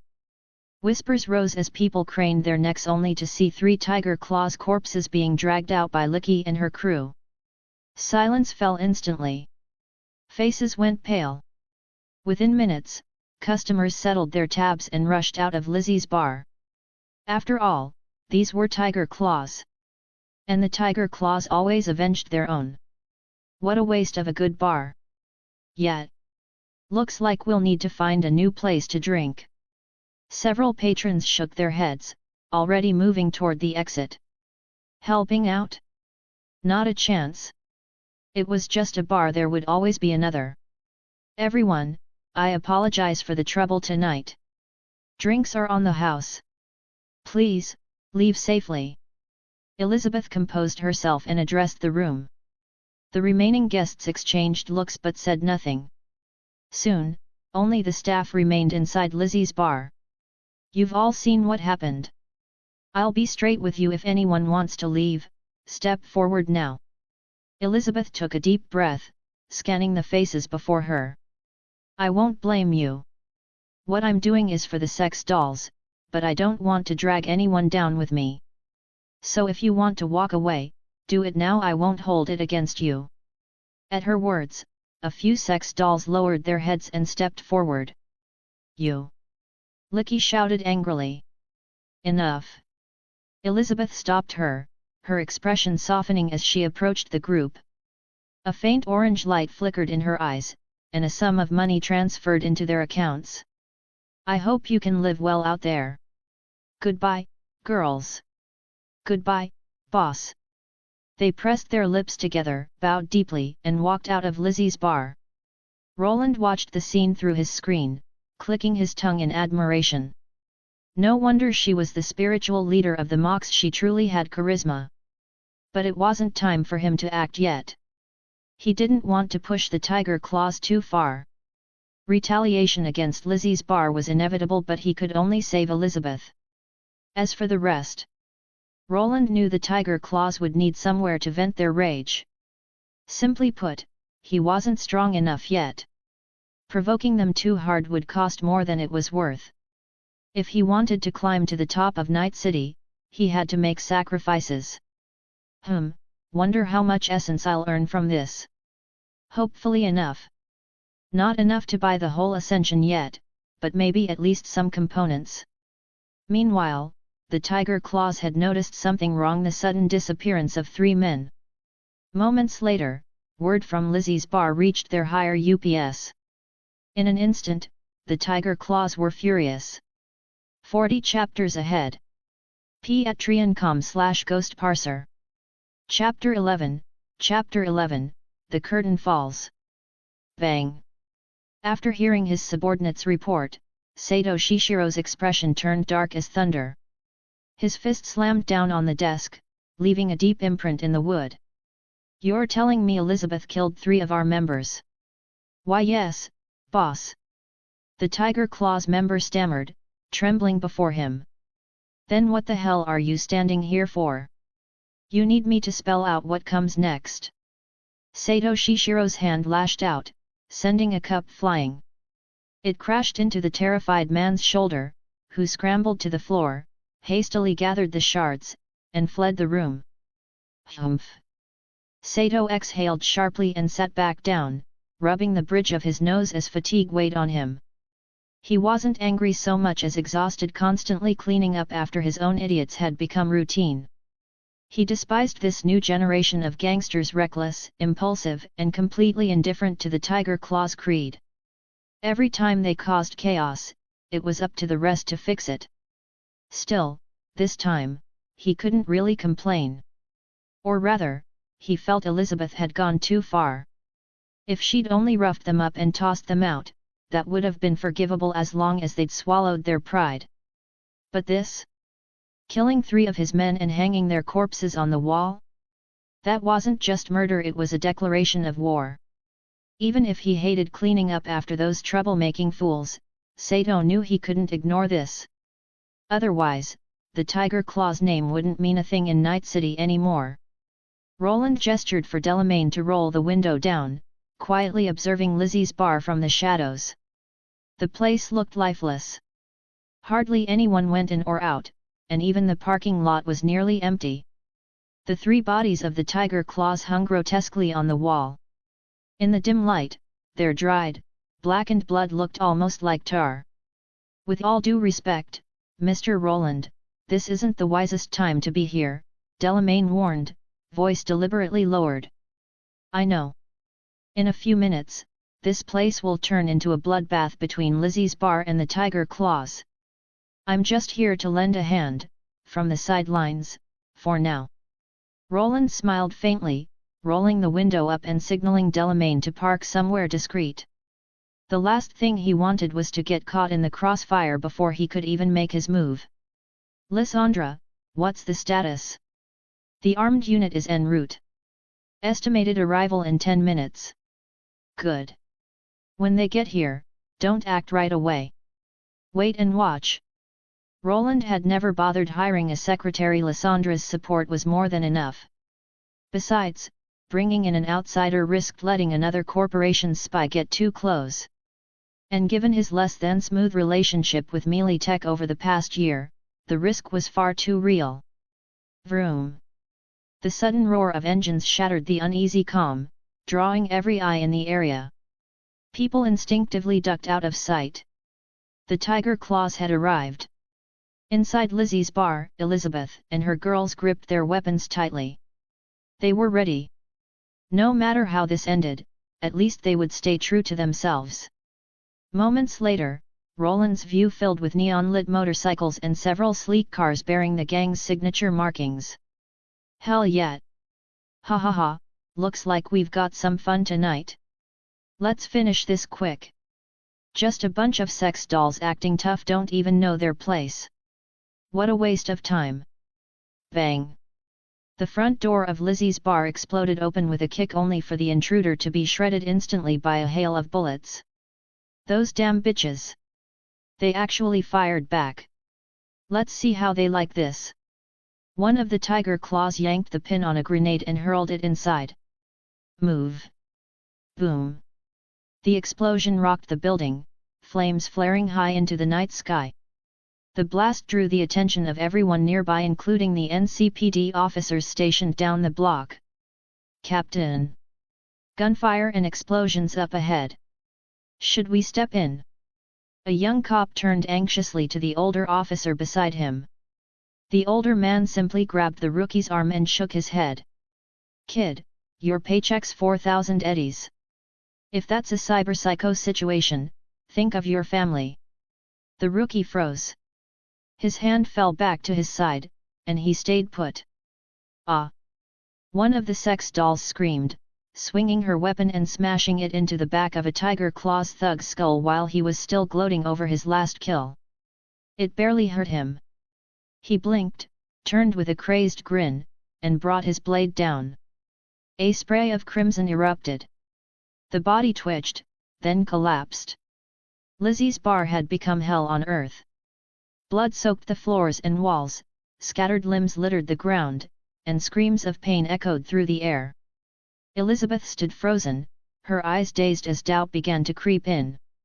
If she'd just endured it that day, would her girls still be alive? Before long, the tiger claws had nearly wiped out everyone inside. They'd fought back, but it was hopeless. The gang outnumbered them and outgunned them completely. Hey? Who the hell are you? Get lost! Don't you know the tiger claws are working here? Roland approached calmly, smiling as he spread his hands. Of course I know. That's exactly why I'm here.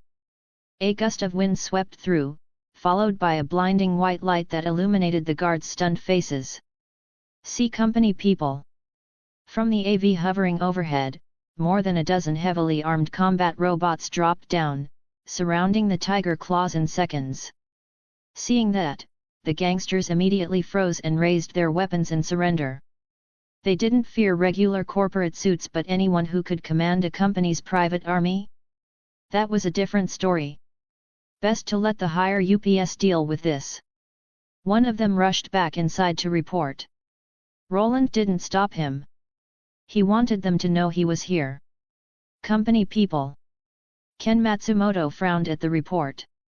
He wasn't sure why they were here, but he suspected it had to do with Elizabeth. He glanced at her bound, kneeling, battered, but still defiant. Well, didn't think your old flame was someone high up in a corporation. He motioned for his men to drag her out, then opened a call to Sato Shishiro while heading for the door. Company personnel, hey? Fine. Go find out what they want first. Roland, growing impatient, finally spotted Elizabeth through the shattered doorway. Her eyes burned with hatred and fury, but also confusion and regret. Sir, it's an honor to meet you, Matsumoto said carefully. May I ask why you've come? I need her. Roland pointed directly at Elizabeth. Matsumoto hesitated, looking troubled. You don't need to answer me, Roland continued. Just tell your boss Project Corporation wants her. Yes, understood. Sato Shishiro had been listening in the whole time. All right, I understand. There's no need to cause trouble with project over one woman. They've got strong ties with our backers. Let her go. Got it. Matsumoto gave a curt nod and motioned for his men to untie her. Our apologies. We didn't know she was yours. No need for that, Roland replied lightly. I only need her. I won't make this harder on you. Go ahead and leave. Let's call it even. Matsumoto exhaled in relief. No one wanted to cross a corporation with military assets, especially not in Night City, where corporations ruled everything. Elizabeth, still dazed, could barely process what had happened. Moments ago, she was ready to die. Now she was free and she had no idea why this man had saved her. Please, Miss Elizabeth. Roland gestured toward the waiting Delamain. The combat robots returned to the AV, which slowly ascended into the night sky. As for the AV itself, he'd rented it. The moment Elizabeth sat down inside, Roland's system chimed softly. Congratulations! You have obtained 100,000 blue essence and 3,000 orange essence. Chapter 12, Project Ascension. Why? Why did I save you? Simple. Because I need something from you. Roland smiled as he looked at the woman in front of him. Something you need? No, I don't understand. I'm just a bar owner. Elizabeth gave a faint, bitter smile, confusion flickering in her eyes. No, you just haven't realized your own value yet. By tomorrow, you'll understand. For now, just rest. Roland shook his head lightly and closed his eyes. Elizabeth still had questions, but seeing that he clearly wasn't going to answer, she swallowed her doubts and turned her gaze toward the window. Moments ago, she'd been the owner of a bustling bar, surrounded by her girls. Now, she was the only one left. Roland, eyes closed, wasn't resting at all.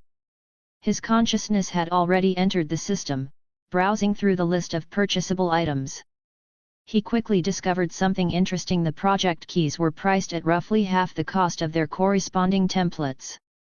Meaning, he'd need at least 15,000 orange essence to purchase the full cybernetic set for Project Ascension, assuming he hadn't drawn the key earlier. Looking at it now, maybe that draw was a massive win after all. The realization put Roland in a surprisingly good mood. Well then, let's see just how expensive these Ascension components are.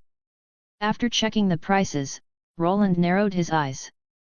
He had several options. The leg components were the cheapest, followed by the arms, then the torso. The most expensive parts were the weapon system and the head. He could afford a torso and 2 legs, or 1 arm and a torso, or a weapon and 1 arm, or he could just splurge on a head. Why does this feel like I'm buying parts from a scavenger chop shop? Project Ascension, torso 2000 orange essence, arm 1000 orange essence x1, leg 500 orange essence x1, head 3000 orange essence, whisper 2000 orange essence. Alright then. Let's go with you. Inside one of Project Corporation's warehouses, several Project Intelligent Security robots stood motionless in standby mode. Suddenly, a flash of red light darted through the shadows. A spider-like rhombic robot scurried across the floor at high speed and leapt onto one of the security units. It tore open the machine's head with a metallic shriek, the grinding of metal and crackling of damaged circuits echoing through the room. The project robot dropped to its knees with a heavy clang. Its head was replaced with a rhombic device covered by a black glass visor. ZZZZT. A pulse of electricity flickered, and a red glow lit up the new faceplate. This will be a masterpiece. Hiss, my head's a little fuzzy. Roland reached up and touched his chin, feeling cold metal beneath his fingers. He looked around, confirming he was still inside his company's warehouse, and let out a small sigh of relief. He was lucky getting the Ascension template had paid off. Unlike other templates, Ascension didn't require a host, it could act autonomously while under his remote control. Still, having two separate perspectives at once felt disorienting. When he'd purchased Ascension, the system had revealed another detail: project templates could be applied to others, though their power depended on compatibility. They could also be summoned anywhere within his sphere of influence. That's why he'd called Ascension into the warehouse. Once manifested, however, it couldn't be stored back in the system's inventory. And now it was clear why the system had mentioned needing a key. With a key, he would only experience the template as an observer, gaining the template's skills afterward. Without it, it was uncertain who would be in control. Even with the key, Roland could feel the faint influence of the template on his thoughts while piloting Ascension. Mainly, an overwhelming urge to create art. He figured Ascension needed an outlet to vent something to stabilize its adaptation. And what better targets than the scavengers? None. But before that, Roland had to properly arm it. The project security robot body was functional but too rigid, less flexible than high-grade cyberware, and lacking weapon storage capacity. Lysandra, contact Trauma Team Hospital. I want a shipment of high-end cyberware, gorilla arms, mantis blades, monowire, sandavistan, and the like. Understood. Arranging it now. The mention of sandavistan brought a grin to Roland's face. He could already imagine how terrifying an Ascension equipped with it would be. Though Ascension's base body had built-in counters against high-speed movement, Roland hadn't personally installed them. This would patch some of its weaknesses. As for the rest, honestly, Ascension had no capacity limit. If something was compatible, he could just keep stacking upgrades indefinitely. A moment later, Roland's account balance dropped sharply, making the corner of his eye twitch. No denying it, top-tier cyberware cost a fortune. In the blink of an eye, 1,000,000 eddies were gone. As for Roland's own body, his augmentations were modest. He'd installed only the essentials, ice protection and some basic enhancements. Everything else could wait until his project frame arrived. As for Ascension itself, its modification level was monstrous. He doubted there'd be 2 ounces of organic material left inside if someone tried to take it apart. A neural link? Unnecessary. Its neural core already functioned as a top-tier infiltration module. Before long, Roland brought Elizabeth back to his apartment. After settling her in, he went to his room to rest. Meanwhile, back in the project warehouse, a grim scene unfolded. Robots were being torn apart piece by piece. A humanoid figure with glowing red eyes was dismantling one machine after another, grafting their parts onto its own body. Now then, it's time for my performance. 40 chapters ahead. Patreon.com/ghostparser. Chapter 13, New Arrival. In a bar deep within Watson District, a hooded man slowly stepped through the doorway. The bartender behind the counter narrowed his eyes as he took in the sight. The stranger sat right in front of him, confirming his suspicion. This guy, probably isn't some random thrill-seeking rich kid, is he? The high-grade cyberware on his body wasn't for show, and if he was here looking for excitement, he'd definitely come to the right place. This was a hangout for scavengers, kidney cutters, as people called them. Why they liked this place was simple: it was close to where out-of-towners stayed, and the drinks were cheap. 2 birds with 1 stone: they could drink and shop for merchandise. You couldn't find a better deal in Watson. A shot of vodka. The bartender wordlessly poured the drink, setting it in front of him. This place isn't exactly safe, he warned. I know. That's why I came. Yin nodded slightly, lifting the glass, only to pause mid-motion with a trace of frustration. He'd forgotten one small detail. This body didn't even have a mouth. The bartender sighed softly, shaking his head. There was no use warning the damned. Let him do what he wanted. After sitting for a while, Yin finally rose and walked out of the bar. The bartender quietly wiped his glasses as he watched the figure leave. Sure enough, moments after Yin exited, 4 or 5 men also stood up and followed him out. What a waste, guess I can bump up tonight's body count in the death pool. Yin walked with his hands tucked in his pockets, fully aware of the men tailing him. His heightened senses, those of a top-class killer, picked them up effortlessly. Power was intoxicating, but this new kind of freedom, it was even more addictive.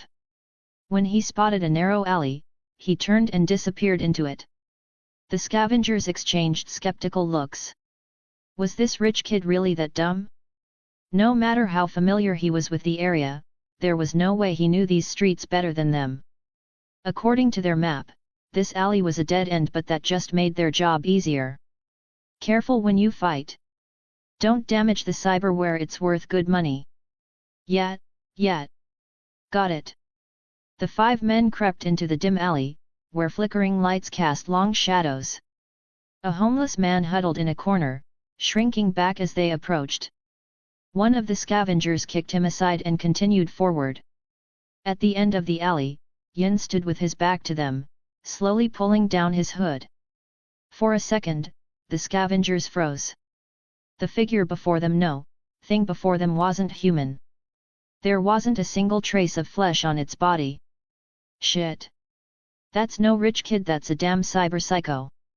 Run. The leader snarled and reached for his weapon. Bang. A gunshot echoed through the alley, followed by a dull thud. The man looked down in disbelief at his hand. It was gone. Only a white stump remained where his wrist had been. Congratulations, a calm, magnetic voice murmured beside his ear. You'll be my first masterpiece in this world. The gentle tone didn't soothe him, it froze his blood cold. Boom. Another shot. The muzzle flash burst like a serpent of fire tearing through one man's chest. Blood and flame bloomed together into a crimson flower. Swish! A blur flashed through the alley, followed by 3 quick shots. 3 more red blossoms bloomed in the dark. The homeless man clamped a trembling hand over his mouth, too terrified to make a sound. Yin twirled his weapon elegantly. A soft hiss escaped as the empty magazine slid free and clattered onto the ground. Damn you! Bang! Bang! Bang! The last scavenger screamed and fired wildly in panic. Yin tilted his head slightly, each bullet missed him by inches. Bang! The next shot came from Yin's gun. The scavenger's head burst open like a flower in bloom. Yin slid his weapon back into its holster, spread his arms wide, and gave a graceful bow, a grand curtain call. Then his gaze shifted to the trembling homeless man curled up in the corner. Oh! The great beauty has arrived. Congratulations, my first audience. It's a pity though today's numbers aren't auspicious. I forgot to leave one behind. He sighed softly, then vaulted off the alley wall, leaping effortlessly onto the rooftop above. Whoosh! Moments later, the blood flowers that had filled the alley disintegrated into a rain of crimson droplets, splattering across the pavement in grotesque bloom. After obtaining the Ascension template, its maintenance, ammo, and grenades could all be purchased with blue essence. Only the main weapon required separate handling. So after selecting 2 compatible weapons from the system shop, Yin stocked up on ammunition, plenty of it. Ha! Standing atop the high-rise, Yin exhaled slowly, a faint smile curling his lips. This feeling wasn't bad at all. To be honest, the killing hadn't felt real. Maybe it was because Yin's method was too artistic, or because Roland didn't truly see people outside the story as real. Maybe it was because the victims were scavenger trash. Or maybe Yin's very nature made him numb to it. But to Roland, maybe it was simply that he enjoyed the thrill too much. That thought made his real body shudder.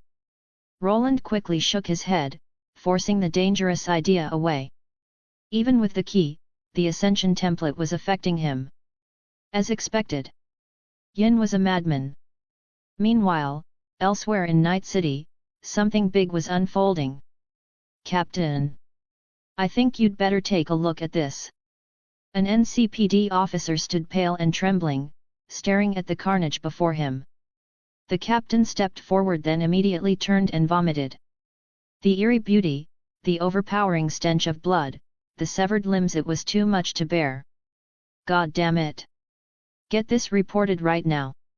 We've got a serious situation on our hands.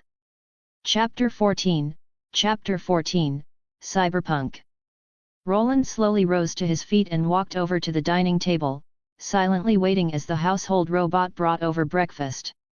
Inside the room, Elizabeth stirred awake. Her eyes, still hazy with sleep, darted across the luxurious decor before gradually clearing as memories of last night resurfaced. A complicated expression flickered across her face. She got up, walked to the doorway, and leaned against the frame, quietly observing the scene before her. Looks like you're awake. How did you sleep? I'd like to say not well, but honestly, I slept fine. Elizabeth gave a faint, wry smile and stepped out. Should I say, no surprise coming from a corpo? This place is probably worth several of my bars. Something like that. Come, have breakfast. Roland didn't deny it. He simply raised an eyebrow and gestured toward the bread and milk on the table. I never thought I'd get to eat something like this again. Elizabeth stared at the food, real food, so different from the usual synthetic kind, and sighed softly. So, why did you save me? Roland wiped his mouth, then turned toward the television. A glint of light flashed in his eyes, and the screen came to life. According to reports, large groups of sex doll and bar workers from Night City are currently marching in protest at City Hall. They're condemning the Tiger Claw's brutality and exploitation, demanding a government response. Let's turn to our reporter on the scene. The image shifted to a massive crowd, banners raised high as they chanted for justice and punishment for the Tiger Claws. Many were also demanding justice for Lizzie's bar. Most believed Lizzie to be dead, and in mourning, some had tattooed Lizzie's bar's logo on their skin, a permanent mark of remembrance. Clang! Elizabeth froze, disbelief written all over her face. Lips trembling, she stepped closer to the screen. For the first time, she realized her efforts hadn't gone unnoticed. Everything she'd done hadn't been in vain. This is why I saved you.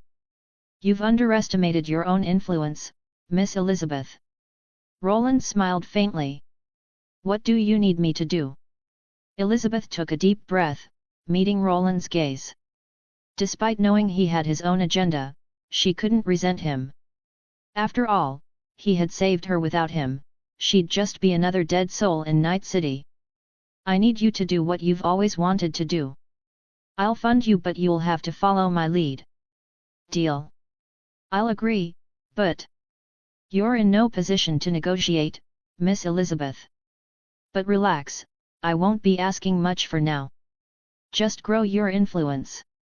I won't interfere, and I might even offer a little help. Roland's tone was calm, almost reassuring. Elizabeth lowered her head silently, then nodded her agreement. Pleasure doing business, Miss Elizabeth. With that, Roland transferred a sum of money to her account and motioned for her to go. Elizabeth's situation was stable for now. Her actions had already changed the lives of many, including some key figures like Judy and the others. With that matter settled, Roland turned his focus to Yin. After completing his mission the previous night, he had put him on standby. He wondered how things were going now.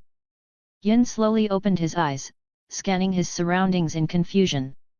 It looked like he was inside some kind of sealed container. He raised his hand to push the top, but it didn't budge. His eyes narrowed, and a red glow flickered across his mask. He hacked into the nearby systems. Through the external cameras, Yin saw where he was inside an alleyway. The vehicle he was in had just stopped.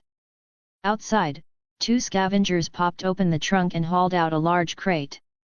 Yin immediately realized that crate was him. He chuckled quietly to himself.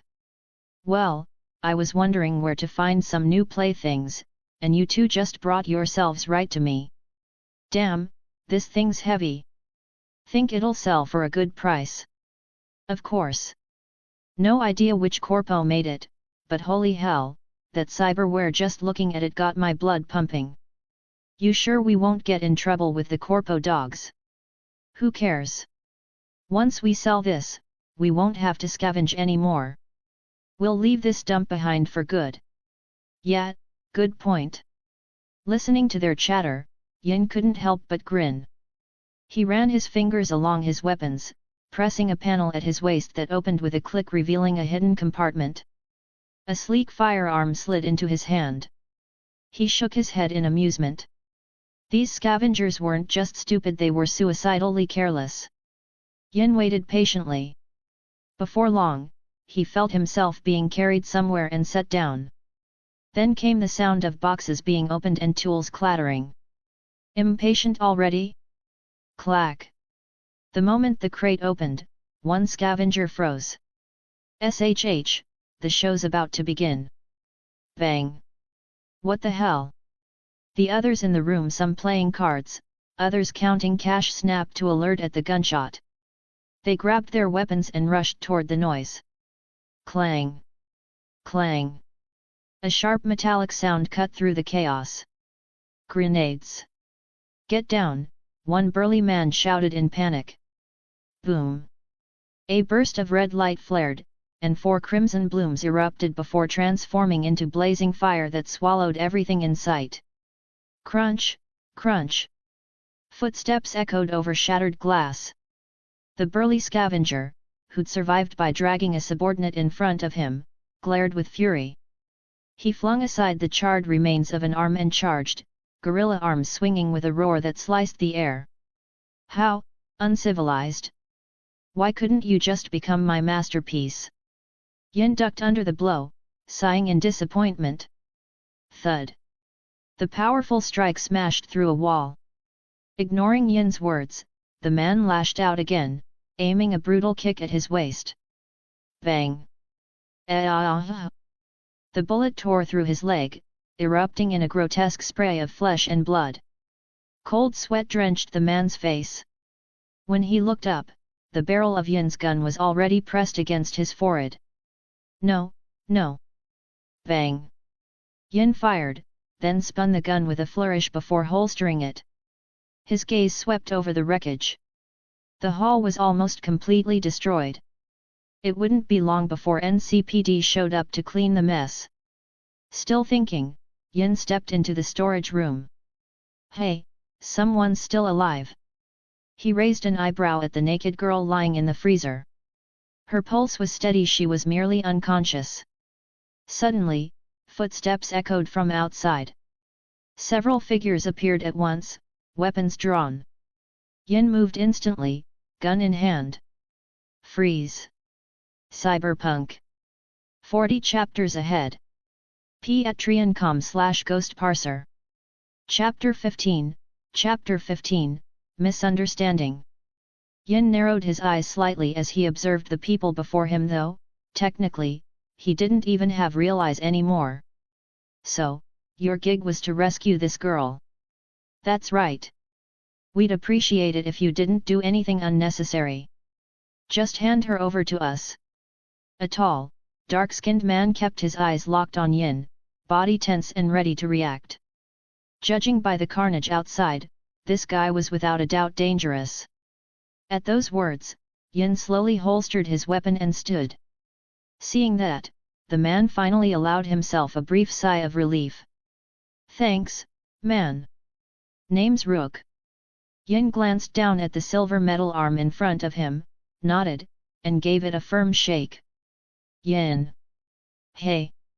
Gage, Roxy, get moving. After the quick introductions, Rook barked the order. Moments later, a man and woman entered the room. From their gear, one looked like a support gunner and the other a long-range specialist. Yeah, we're coming. No need to yell like that. Roxy, a tall woman with cropped brown hair, scratched her ear impatiently before noticing Yin. And who's this? Yin. He's the one responsible for, well, all this. Rook's tone was casual, almost crude, but Yin could tell his eyes had never left him. The man's stance screamed constant caution. Roxy's expression sharpened at Rook's words. She didn't say anything more, just gave Yin a few extra glances, clicking her tongue softly in admiration. Seeing there was nothing else to keep him, Yin turned and headed for the door. As he stepped into the hallway, another figure appeared. The newcomer gave Yin a single glance before looking away, probably the team's netrunner. "Boss, that guy's a psycho," came the sudden voice in Rook's ear. His hands froze mid-motion. "What do you mean? Have you ever seen someone with almost no flesh left on their body? You mean that guy just now? My scan didn't detect any organic tissue. I'd bet he doesn't have much left that's original, maybe just the brain. A cyber psycho. Even if he's not, he's damn close." Yin hummed a cheerful tune as he left the building, turning a corner and vanishing into the dark. Rook and his team delivered the rescued girl safely back to base. Seeing the extra 15,000 eddies in their account brought wide grins all around. They immediately reported what they'd seen to their fixer. Full-body black cyberware, all top grade, and an insanely high modification ratio. Halebar's eyes narrowed thoughtfully. He paused, then sent the report up the chain. He wasn't just some random fixer, in truth, he was melee tech. Full-body black cyberware, barely any organic parts left except the brain. The head of melee tech intelligence twitched at the corners of his mouth as he scanned the report.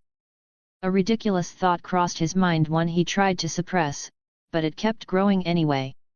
"No, we need to confirm that identity. If it really is that guy, then we've got a serious problem." Halebar immediately ordered his department to investigate Roland.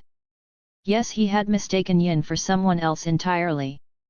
After leaving the scene, Yin headed for a bar known to be a fixer's hangout.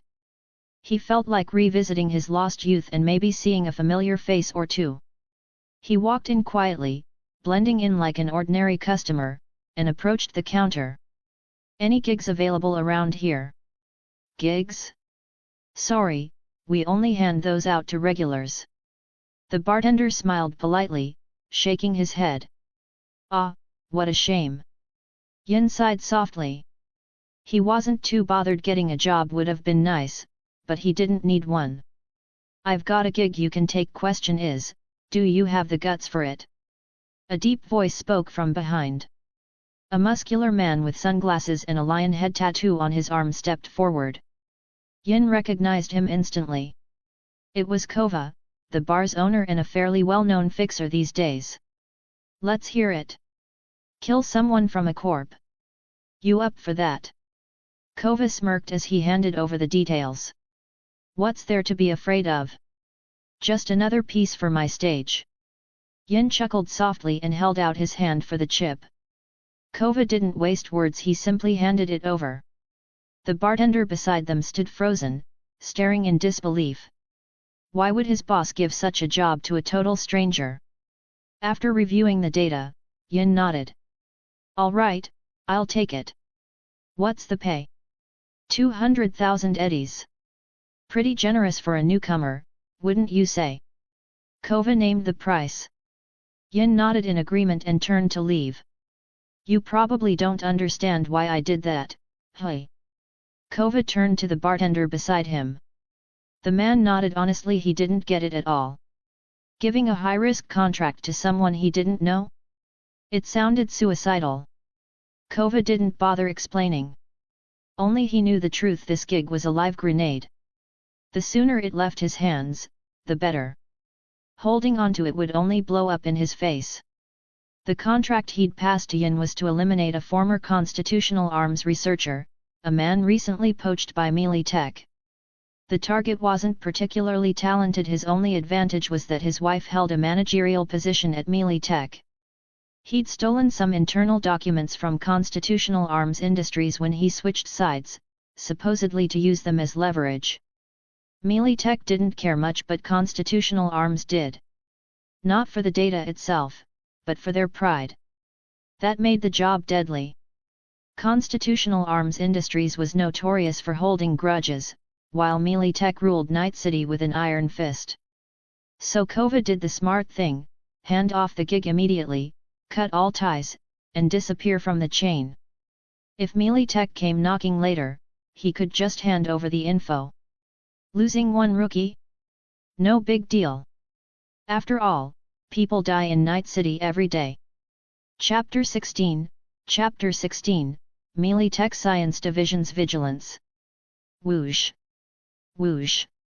The wind roared across the skyline as Yin knelt on one knee atop a skyscraper, holding an ion sniper rifle from the Project series, a weapon with terrifying piercing power and precision. He was fine-tuning the scope, making last-minute adjustments for the operation ahead. With the help of next-gen netrunning tech, Yin easily slipped past standard ICE systems, pulling up the target's schedule and favorite haunts, including several bars. While running diagnostics, he also kept an eye on Elizabeth's situation. After receiving his financial backing, she had quickly reopened Lizzie's bar and rebuilt the mocks. Compared to before, the group was now thriving, nearly 500 members strong, with 2 bars under their control as active bases. Still, they hadn't dared to provoke the Tiger Claws yet. The gang had gone quiet lately after sparking public outrage, but that didn't make them any less dangerous. Corner them, and they'd explode hard. Feeling bored, Yin peered through his scope, sweeping the streets below. Suddenly, an ambulance racing past triggered a memory. TCH, can't believe I forgot about her. It hit him: David's mother, Gloria. She worked at this very medical company as a nurse. And that company, yeah, it was a mess. Partnering with scavengers? That was beyond unethical. Still, that thought reminded him Gloria was easy to find. Other story figures were a pain to track down, but not her. As for changing the plot, she was his best shot at earning orange essence before the main story even began. All it would take was a small nudge, shift her circumstances slightly, and the ripple effect could be huge. Overthinking it again. Almost missed the target. Roland's sights locked onto the man stepping out of the car. Slowly, he squeezed the trigger. Whoosh! A flash of red light streaked across the air.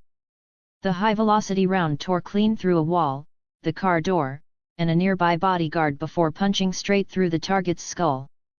The man's head burst into a mist of blood, gone in an instant. Screams erupted. Panic spread through the street as people dove for cover, terrified they'd stumbled into a cyberpsycho's killing spree. Yin calmly folded his rifle, grabbed the edge of the roof, and dropped down level by level. His lynx claw cyberware absorbed the impact. His landing made no sound. Like a shadow, like death itself. Tick. Tick. Hey? Rain. He looked up, surprised, as raindrops thickened into a downpour. After completing the job, Yin went straight to Kova to collect his payment. Kova was dumbfounded when Yin returned so soon. He'd assumed the gig would fail or at least take time. But done this fast? And cleanly? What a damn shame! Kova muttered, wincing at his account balance. If the Melee Tech Science Division had acted just a little faster, he wouldn't have had to pay at all. Still, he asked for Yin's contact, saying he might have more work for him later, though what his real motive was, who could tell. Meanwhile, over at the Melee Tech Science Division, news of the target's death spread fast. The man's wife went ballistic, demanding that the security and intelligence departments track down the killer and retaliate immediately. The security minister and intelligence chief, Weiss, exchanged a look and rolled their eyes. Did she really think she could order them around? Still, it fell within their duties, so they gave instructions to their subordinates and left it at that. The real focus was elsewhere, on intel passed along by one of their fixers. Even if it was just a hunch, they couldn't afford to ignore it. Mr. Griss, we've got something. What? Is it who we think it is? Griss shot to his feet, excitement lighting his face. He'd expected this to take ages, but results already? Actually, not that case. This one's about constitutional arms. Griss slumped back, suddenly disinterested. He'd already anticipated Constitutional Arms making a move. No surprise there, just needed some proof. Fine, let's hear it. Well, according to the fixer who put out the contract, Haybar, he hired a guy covered head to toe in cyberware, someone he'd never seen before. The man finished the hit in just one day. Gris leaned forward sharply. Any photos? No, but we've got surveillance footage. Haybar was cooperative, so we secured the recordings easily. Gris snatched the chip, slotted it into his terminal, and played the footage. When Yin's figure appeared on the screen, he exhaled in relief, but soon his expression turned serious.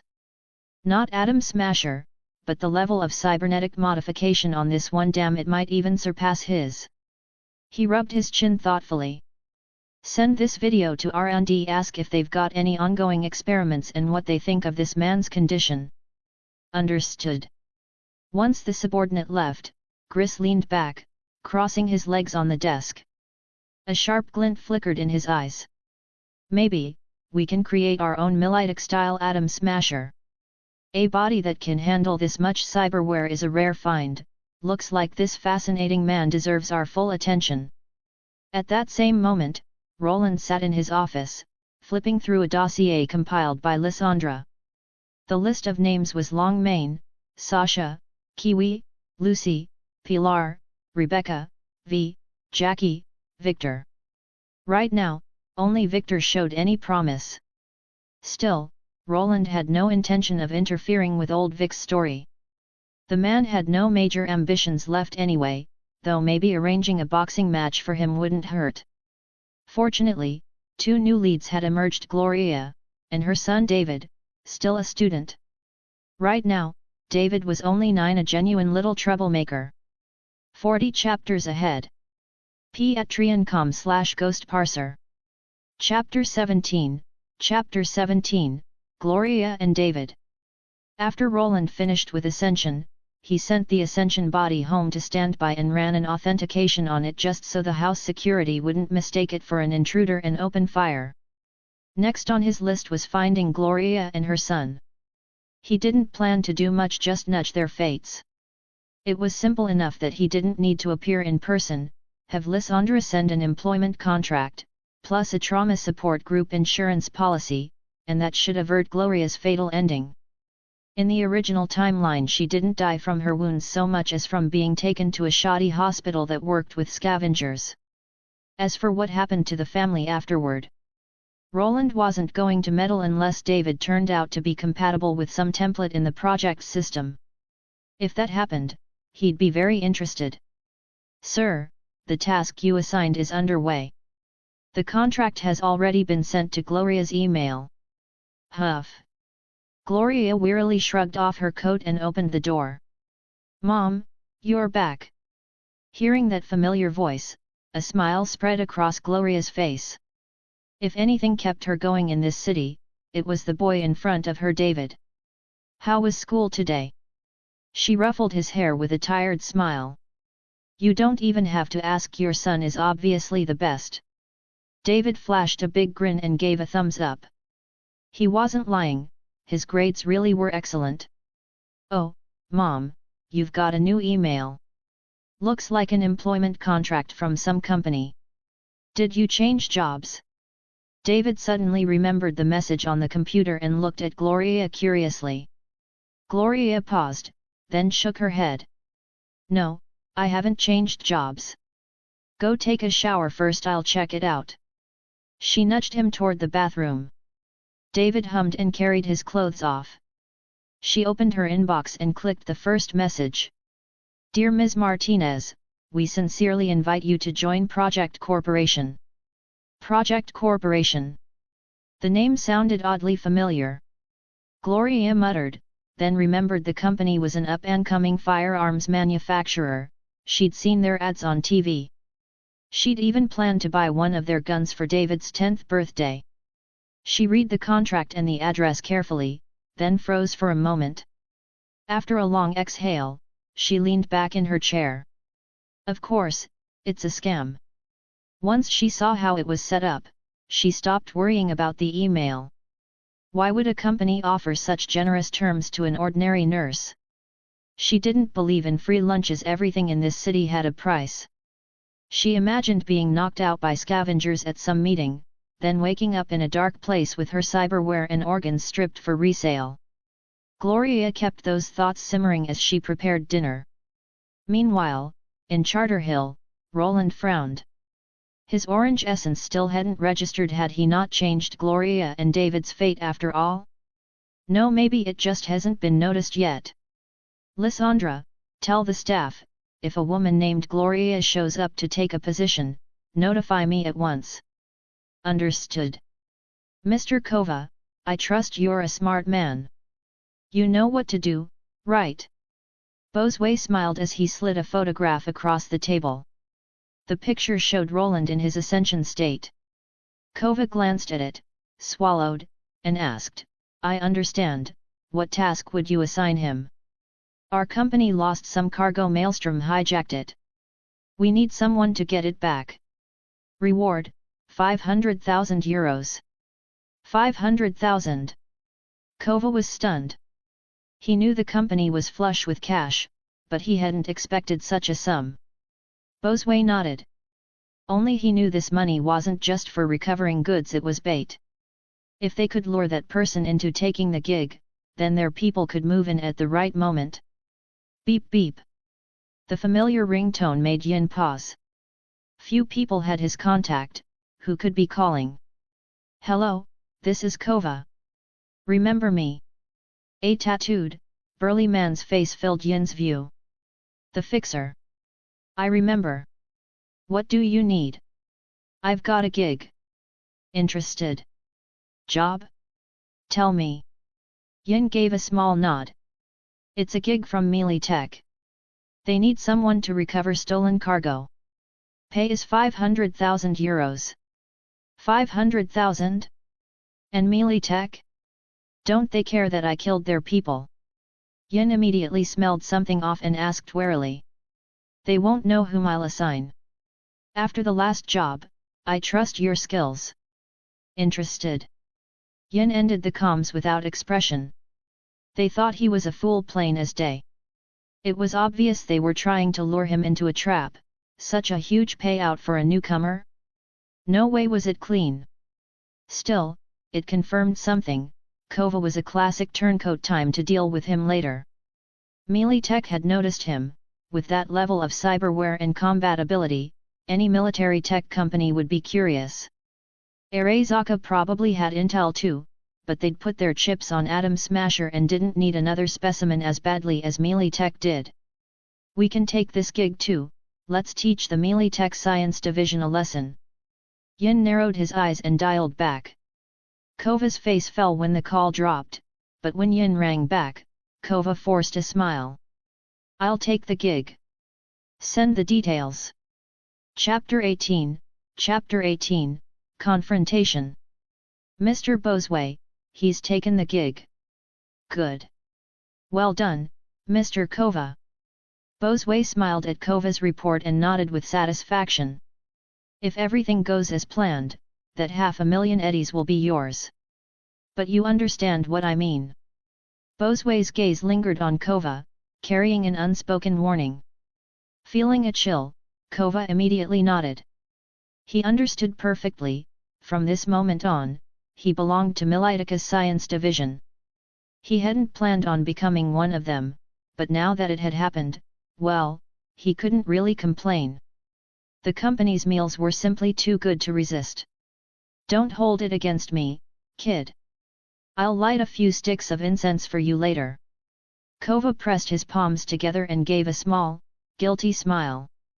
Meanwhile, Yin was already riding his motorcycle toward the location marked in the intel file. He had to admit, Militika's data was surprisingly detailed, almost too detailed. It made him wonder if the person setting this trap was a complete amateur. Why hand over so much information? Normally, corporations delegated these kinds of dirty jobs to mercs because they didn't want to waste resources digging into the details. But this guy? He'd laid everything out on a silver platter. All Yin had to do was pull the trigger. What, was melee tech short on armed forces now? Of course, it could have been about cost cutting, but no company that wanted to save money would offer 500,000 eddies for a single job. A perfect little trap, wrapped like a job offer. Shame for them. I'm not that easy to catch. Yin silently powered down the red glow on his helmet and sank into the darkness. Any movement at the factory? Bosway leaned against his chair and asked the surveillance operator. None, sir. Looks like the target hasn't made a move yet. The analyst cycled through several camera feeds, finding nothing. Notify me the moment something happens. Bosway sighed and waved dismissively, then began flipping through documents to pass the time. On the factory rooftop, Yin surveyed the facility below. Through Ascension's enhanced vision, the layout of every person and machine inside was crystal clear. A red glint flashed in his eyes. In an instant, Yin hijacked the entire Melee Tech Science Division surveillance network complete control, in less than a second. Whoosh! His sudden intrusion sent shockwaves through the Melee Tech control room. Intelligence staff and cybersecurity personnel scrambled in panic. Bosway, who saw the system take over firsthand, immediately stepped forward. Report what's going on. Sir. Someone forced us out and took over all surveillance feeds. Bosway's face froze, then shifted into a grin. The one he was waiting for had arrived. So he's a skilled netrunner too. Notify the security team to prepare for deployment. I'm going there personally and bring a few netrunners with us. Yes, sir. After securing the systems, Yin wasted no time. He locked onto every Maelstrom gang member inside the abandoned factory. He'd planned to use his firearm earlier, but now he didn't feel like it. When dealing with opponents without decent ice defenses, there was only one efficient way to handle it. He drew his weapon and unloaded several magazines straight into the ceiling. The sheer firepower blew a gaping hole open, instantly alerting everyone below. Spreading his arms wide, Yin leaned backward and fell through the hole. Whoosh! The Maelstrom gang members, already on edge, spotted him instantly and raised their weapons. But just as they aimed, their vision flooded with lines of corrupted code, their sight and senses scrambled beyond recovery. Acting on raw instinct, they still pulled their triggers. Bang! Bang! Bang! Amid the chaos, Yin landed softly on the ground. The overhead lights illuminated him like a performer on stage, commanding the room's attention. Blood pooled near his feet. He looked around, scanning the factory. No survivors. Humming to himself, he strolled toward the Melee Tech cargo, dropping small, fading flowers along his path. In a single instant, he breached every cyberware system in the area, turned their weapons on themselves, and staged a mass suicide. Let's see what kind of cargo you're hiding. He yanked off the tarp covering the shipment. Inside were several Melee Tech security drones, anti-personnel mines, and heavy machine guns. That gave him pause. Was Militika's science division really that reckless, using this kind of equipment as bait? Were they not afraid of losing it all? Well, lucky for him, they'd delivered the goods straight to his door. And he fully intended to use these lovely toys to return the favor once their forces arrived. As the roar of approaching AVS filled the air, Yin narrowed his eyes, calmly assembling a sniper rifle before vanishing back into the shadows. Bosway sat comfortably inside his AV, with no intention of stepping outside. Getting close to a cyberpsycho of that level? That was suicide. Moments later, dozens of heavily armed Melee Tech operatives disembarked, followed by combat drones taking flight. Several Melee Tech netrunners immediately began hacking into the factory's systems. Watching the scene unfold, Bosway smirked. He could already picture the moment Yin would be captured. He raised his glass to toast his victory. Then an ear-splitting crack tore through the air. Before anyone could react, a crimson beam pierced the factory wall, shredded through the AV's armor plating, and drilled cleanly through Bosway's temple. Bang! Blood sprayed across the cabin. His arm twitched from the last traces of muscle reflex, raising the wine glass as golden liquid spilled down his suit. The squad leader froze for a moment before barking orders. "Keep advancing. Move in on the factory." He stepped aside to contact Bosway's superior as gunfire erupted. "Open fire!" A storm of bullets tore through the air toward the sniper's last position. But Yin, still calm on the factory's second floor, didn't even flinch. He packed away his rifle, turned on his radio, and let soft music fill the air. As Yin once said, "I've never harmed anyone. It's just a performance, one that leaves the audience breathless." 40 chapters ahead. Patreon.com/Ghost Parser. Chapter 19, Chapter 19, The Fury of Melee Tech. "You're saying Bosway is dead?" Gris asked again, uncertainty flickering in his voice. "Yes, Mr. Gris. He was killed by a single shot from the enemy's sniper rifle. I thought he was inside the AV." "Yes, sir, but the sniper round penetrated the AV's armored hull." "I see, what a pity." Gris sighed and shook his head, then waved the matter aside. "Continue with the operation. The rest doesn't concern you." After issuing the order, Gris's expression darkened. He could only hope the team finished the job cleanly. Success meant he'd earn credit, not blame. Failure, though, would bring questions from Weiss. And with rivals watching his position, he couldn't afford a misstep. Militika's drones unleashed a torrent of gunfire as heavily augmented soldiers ripped the factory doors open using their cybernetic arms. The breach succeeded, but what awaited them were heavy machine guns originally belonging to Melee Tech, weapons the Maelstrom gang had mounted earlier. Now, they all belonged to Roland. The 12.7mm rounds tore through the air in an instant. Several security operatives were shredded before they even had time to scream, their bodies torn apart by the hail of bullets. The survivors reacted fast, diving behind cover before the auto-targeting system could lock onto them. Whoosh boom!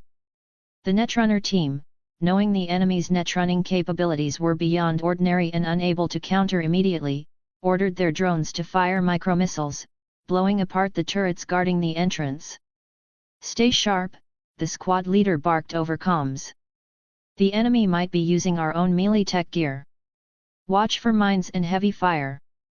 From a dark corner, a hidden camera silently watched the squad's movements. One of the soldiers, sensing something off, turned and shot it down.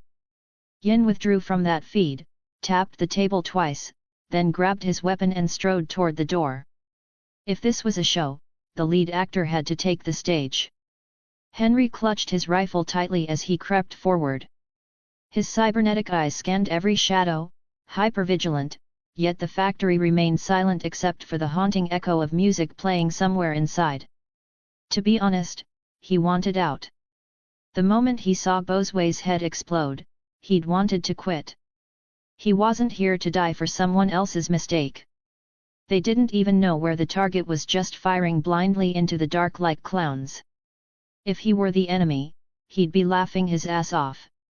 "Hey, Henry, relax," Nick muttered, giving him a pat on the shoulder. "Even if the sky falls, the tall guy gets crushed first. Our captain's got a Sandevistan. If things go bad, he'll handle it before we even blink." "Yeah, but we're already in here," Henry shot back. "You really think that guy's going to show us mercy? If he shows up, just shoot the bastard. He's not made of iron, well, not that many people are made of flesh these days anyway." Nick shrugged, cracking a half grin. Henry sighed. "Did you seriously just tell a bad joke right now?" Still, Nick's attitude helped. His nerves eased, just a bit. Suddenly, a blinding red light flared across the hall. Henry's pupils contracted sharply. "Move," he shouted. Boom! The explosion ripped through the corridor, launching Henry backward into a wall. Nick vanished without a trace. The blast triggered a chain reaction, multiple detonations roaring one after another, brilliant bursts blooming like fiery flowers across the factory. Then, Yin appeared descending calmly from the upper level. The music cut off. Only the faint moans of the dying and the steady rhythm of his footsteps filled the air. The scene was grotesquely theatrical. Whoosh! With a metallic hiss, Yin drew his weapon and instantly activated his Sandevistan. Bang! For the first time since entering this world, Yin's magazine ran dry. That brief pause gave the melee tech squad leader Relton just enough time to close the gap. His mantis blades glowed with heat as he swung for Yin's throat. Clang! That was close. Yin muttered, staring into the man's face only inches away. With a burst of strength, he shoved Relton back. Both disengaged from acceleration at the same moment. Relton steadied himself, glaring at Yin with grim focus. Yin retracted his own mantis blades, his expression calm. Then his neck cyberware crackled with a surge of static. His systems were under attack. Netrunners were breaching his interface. He'd pushed his processing to the limit.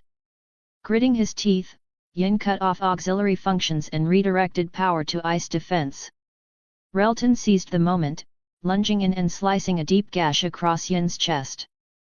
3 shots fired in response, but Relton dodged each one effortlessly. Yin frowned. This was getting messy. He was built for ranged combat. Against a relentless close-quarters brawler like this, things could turn ugly fast. So. Bang! Yin triggered his Sandevistan again. His cyber legs surged, launching him out of sight. Don't you dare run! Relton shouted, activating his own accelerator.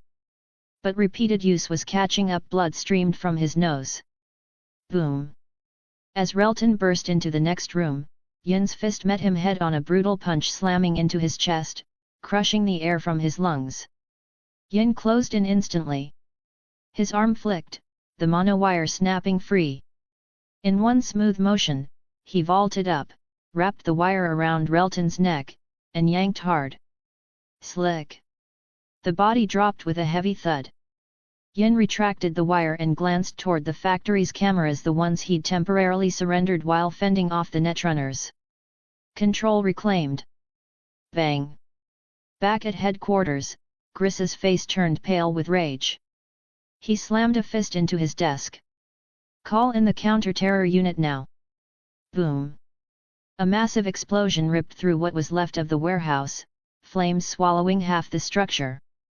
As the shockwave faded, a black silhouette leapt from the debris, disappearing into the night. He wasn't stupid. With all that noise, waiting around for Militika's reinforcements would be suicide. Chapter 20, The Invitation. Standing in a narrow alley, Yin rubbed his wrist. He had to admit the guy who used the Sandevistan wasn't half bad. Still, a big part of it came down to his cyberware. It wasn't an Ascension original.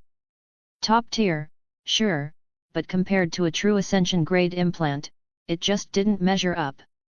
ZZZZT. Ugh.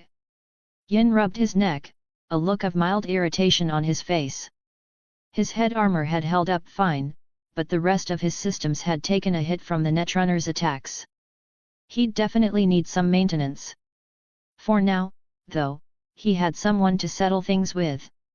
In a fairly nice apartment in the Watson district, Kova sat in a bathrobe, humming along to a samurai track as he slowly popped open a bottle of champagne. $500,000, just like that, without lifting a finger. Kova couldn't help but grin.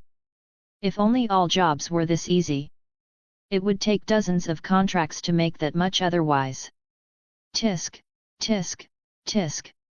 Yin, you really are my lucky star. A smirk tugged at his lips. He finally had the man's name. Since he'd planned to screw Yin over, he'd done a little background digging first. He'd only managed to get some scraps of information from that Edge Runner crew Yin had run into earlier. Not much, just a name, really. Beyond that, there was nothing. Yin had practically appeared out of thin air. No records, no history. But the chaos he'd caused since showing up? Anything but small. If that kid keeps going, he might just become another Night City legend.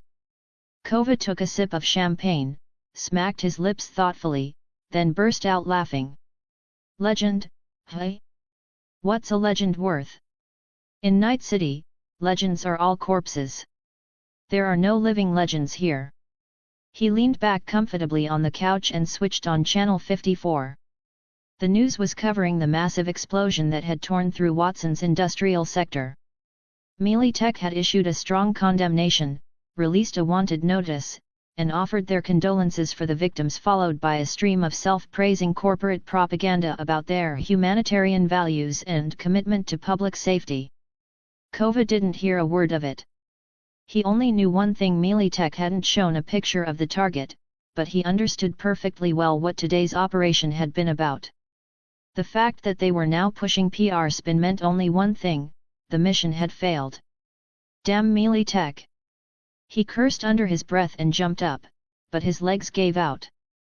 The wine glass in his hand slipped and went flying.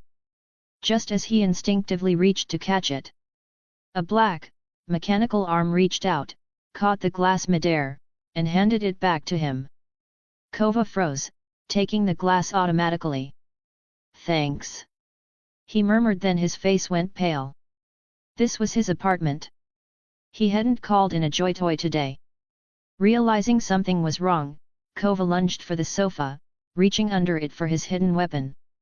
Yin stood there casually, one hand on his hip, the other holding a pistol pointed down, watching Kova's panicked scramble with mild amusement.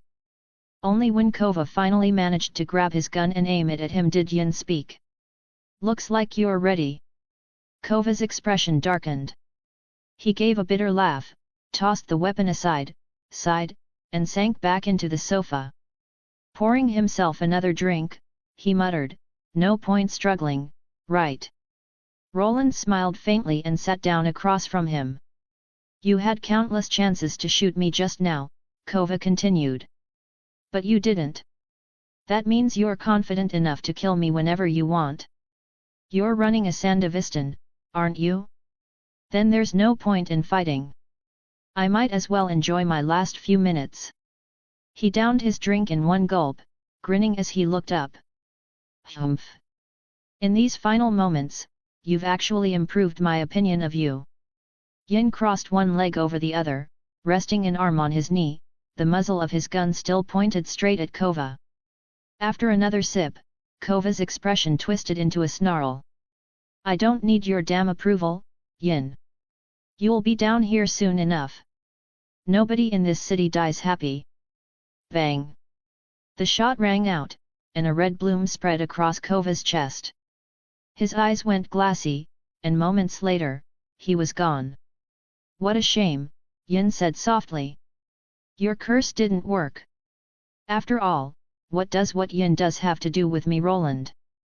He chuckled, spread his hands, and walked out of the apartment. "The orange essence still hasn't been credited? Gloria hasn't joined yet? What's going on?" Sitting in his office, Roland frowned. Then it hit him, maybe she thought the offer was a scam. He sighed. "Seriously, you ever seen a scammer with an office in Charter Hill?" Clicking his tongue in annoyance, he muttered, "What a pain. The easiest way to get orange essence still needs me to step in personally." "Lysandra," he said, turning toward his AI assistant, "send word to HR. Have them visit Gloria's home and make sure she joins the company. If she has any doubts, tell her this was her husband's last gift to her." "Understood." Once that was settled, Roland glanced toward Yin, who stood in the corner with his arms crossed. "Having two versions of me staring at each other like this, feels kinda freaky." Wearing her medical uniform, Gloria eyed the well-dressed man in front of her warily. "Who are you?" "Hello, Ms. Gloria. I'm Ida, a supervisor from the HR department at Project Corporation. I believe you've seen the emails we sent." Ida smiled warmly. Normally, he wouldn't have bothered showing this kind of courtesy, but this was someone the big boss had personally mentioned. As he spoke, he studied her. He had to admit she was beautiful. Even in her 30s, there was barely a trace of age on her. Still, she had a kid. Did the boss have a thing for that type? You're from Project? Gloria asked, surprised, glancing at his business card to confirm. Yes, Ida replied. You might have thought we were scammers before, but that's not the case. This job is the last gift your husband left for you. He patiently explained the job's details and origins. But Gloria wasn't fooled. She knew exactly what kind of man David's father had been. This couldn't possibly be from him. There was only one explanation. Her eyes narrowed slightly. What's your boss's name? The sudden question caught Ida off guard, but he quickly smiled again. Roland Vimmerus. That's our boss. You can look him up online if you'd like. Roland Vimmerus. Gloria's expression softened, a mix of confusion and gratitude in her eyes. Taking a deep breath, she accepted the contract. David needed tuition money, and this job might give them a future. She didn't know who this Roland really was, but she would remember his kindness. The moment she signed her name. Ding! A pleasant chime rang in Roland's ear. Congratulations! You've obtained Orange Essence X5000. Roland's excited grin froze, his face falling instantly. What the hell? Only 5,000. 40 chapters ahead. Patreon.com/ghostparser. Chapter 21, Chapter 21, A Familiar Stranger. Lysandra, I need an explanation. Roland's face was dark as he spoke. After all, he'd changed the protagonist's fate. How could that only be worth a tiny bit of orange essence? You didn't completely change David Martinez's destiny, Lysandra replied calmly. Based on the current trajectory, he'll still attend Arasaka Academy and continue being ostracized by his classmates. What you did was alter Gloria's fate. She wouldn't die at that point in time and slightly adjust parts of David's path. Roland frowned deeply. In other words, Gloria might have escaped death for now, but that didn't mean she was safe forever. And from the look of things, David would still meet Lucy eventually. Worse yet, because of his interference, David might lose the Sandevistan that was originally supposed to be his. What kind of consequences that would cause was anyone's guess. Still, since Lysandra put it that way, it meant the changes weren't enough. Fate was still trying to correct itself. David could still become an edge runner, and Gloria might still die just at a different time. TCH, what a pain. Guess I'll just take it one step at a time. Roland rubbed his temples. At least he had enough orange essence now to upgrade Yin's cyberware body. Except for the missing weapon, the full ascension set was complete. Now it was time to see which remaining template he actually needed. I should start by getting myself a new template. He stroked his chin thoughtfully as he browsed through the options. He finally settled on 3 templates: Shadow, Wind, and Light. The others, either didn't appeal to him or were far too expensive.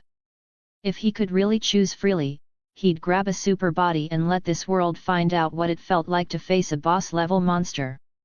Moments later, he watched as his fully intact Ascension body disintegrated into pure data, only to be reconstructed again in its pristine form. System, where's the cyberware I bought? Suddenly, a heap of mechanical parts materialized on the floor. Roland blinked. Did I just trigger a loot drop?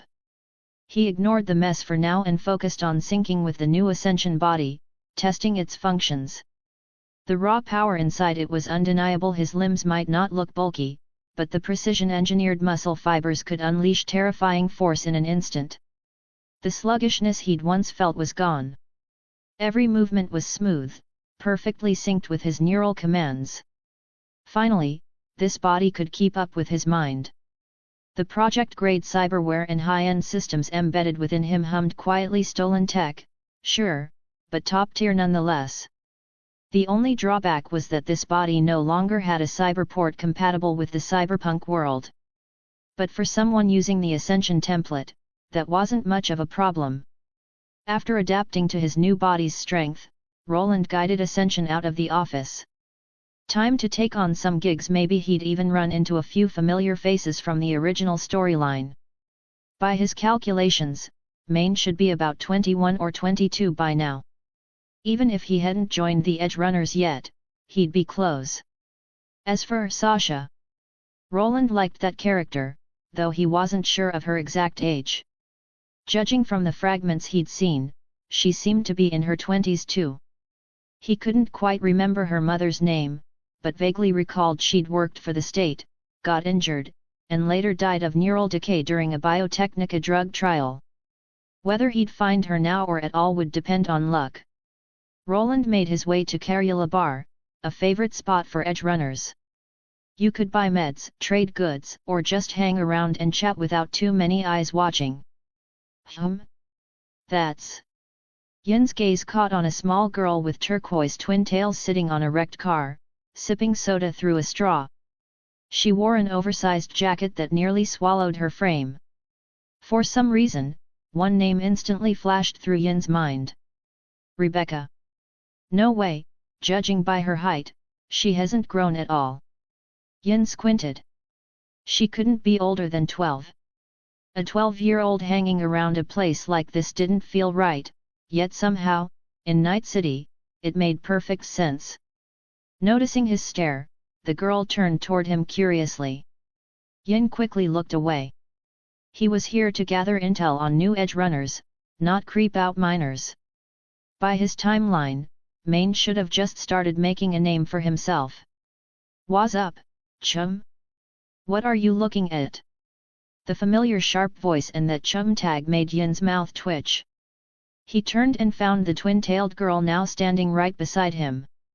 Chum, you mean me? Yup. She nodded decisively. No question about it. Yin clicked his tongue. All right then. What's your name, kid? Chum, you're not some kind of creep, are you? Her face twisted in mock disgust, and Yin's expression darkened. Rebecca. That's my name. What about you, chum? Yin. You an edge runner? You could say that, Yin said with a small grin. Though technically, only half of one. He hadn't expected it, but yeah, this bratty little loli was definitely the same Rebecca he knew. Then you've gotta have a gun. Let me see it. Her eyes lit up when he nodded. She darted in close, practically pressing up against him. Yin looked down at the face so close to his own and slowly drew his weapon. Ah! Rebecca's eyes went wide with delight. She grabbed the gun, hugging it tight and rubbing it against her cheek like a new toy. Hey, chum, how come I've never seen this model before? She turned the weapon over in her hands, admiring every inch, before glancing back up at Yin. It's custom-made, Yin said, hands clasped casually over his knees. You won't find it anywhere else. Then it's gotta be super expensive. Rebecca whistled softly, clearly impressed, then reluctantly handed the gun back. No need, Yin said.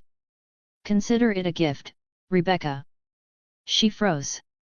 You're not seriously hitting on me, are you? How rude. Just take it. And maybe next time, we'll meet for real. Yin gave her a helpless smile, waved, and walked off. Rebecca watched him go, her expression unreadable. Hey, Rebecca. What are you doing over there? Mind your own damn business, bro, she snapped back without looking. As Yin's figure disappeared into the distance, Rebecca sighed, glancing down at the gun in her hands. She ran a thumb along the barrel, still trying to figure out what exactly he meant by those parting words. 40 chapters ahead. Patreon.com/Ghost Parser. Chapter 22, Chapter 22, The Outcast Squad. Lysandra, I feel like Rebecca might be compatible with the Madness template. Yes, your intuition is spot on. Her compatibility with the Madness template is exceptionally high. Once the key is activated, she'll be able to fully unleash the power of the Madness template.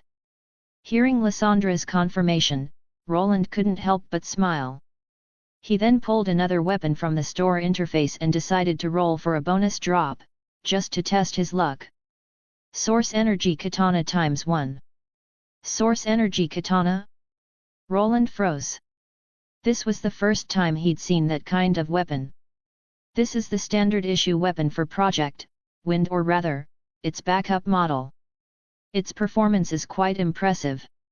Nodding slightly at Lyssandra's explanation, Roland stored it in his warehouse. Without a melee template, the weapon was basically useless to him for now. Better to let it gather dust. Not long after Roland left, a group of edge runners walked into the bar. Pops, same as usual, a month's supply. Rook downed a beer in one gulp, then grinned, showing off his white teeth. All right, got it. I'll get it ready in a bit. But I gotta say, if you keep this up, you're gonna burn yourself out. The bartender, known as Pops, took a slow drag from his cigarette. With the tone of someone who'd seen it all, he pointed at Rook as a warning.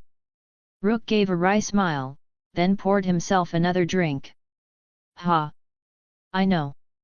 I'm already feeling some side effects. But if I stop now, I wouldn't last a week in this damn city. The bartender just nodded. He didn't press further. Everyone made their own choices. His words were nothing more than an old man's hope that another young life wouldn't burn out too soon. Whoa! Rebecca, where'd you get that gun? Rook, drinking quietly by himself, looked up when he heard Gage shouting at the entrance. Curious, he grabbed his bottle and walked over.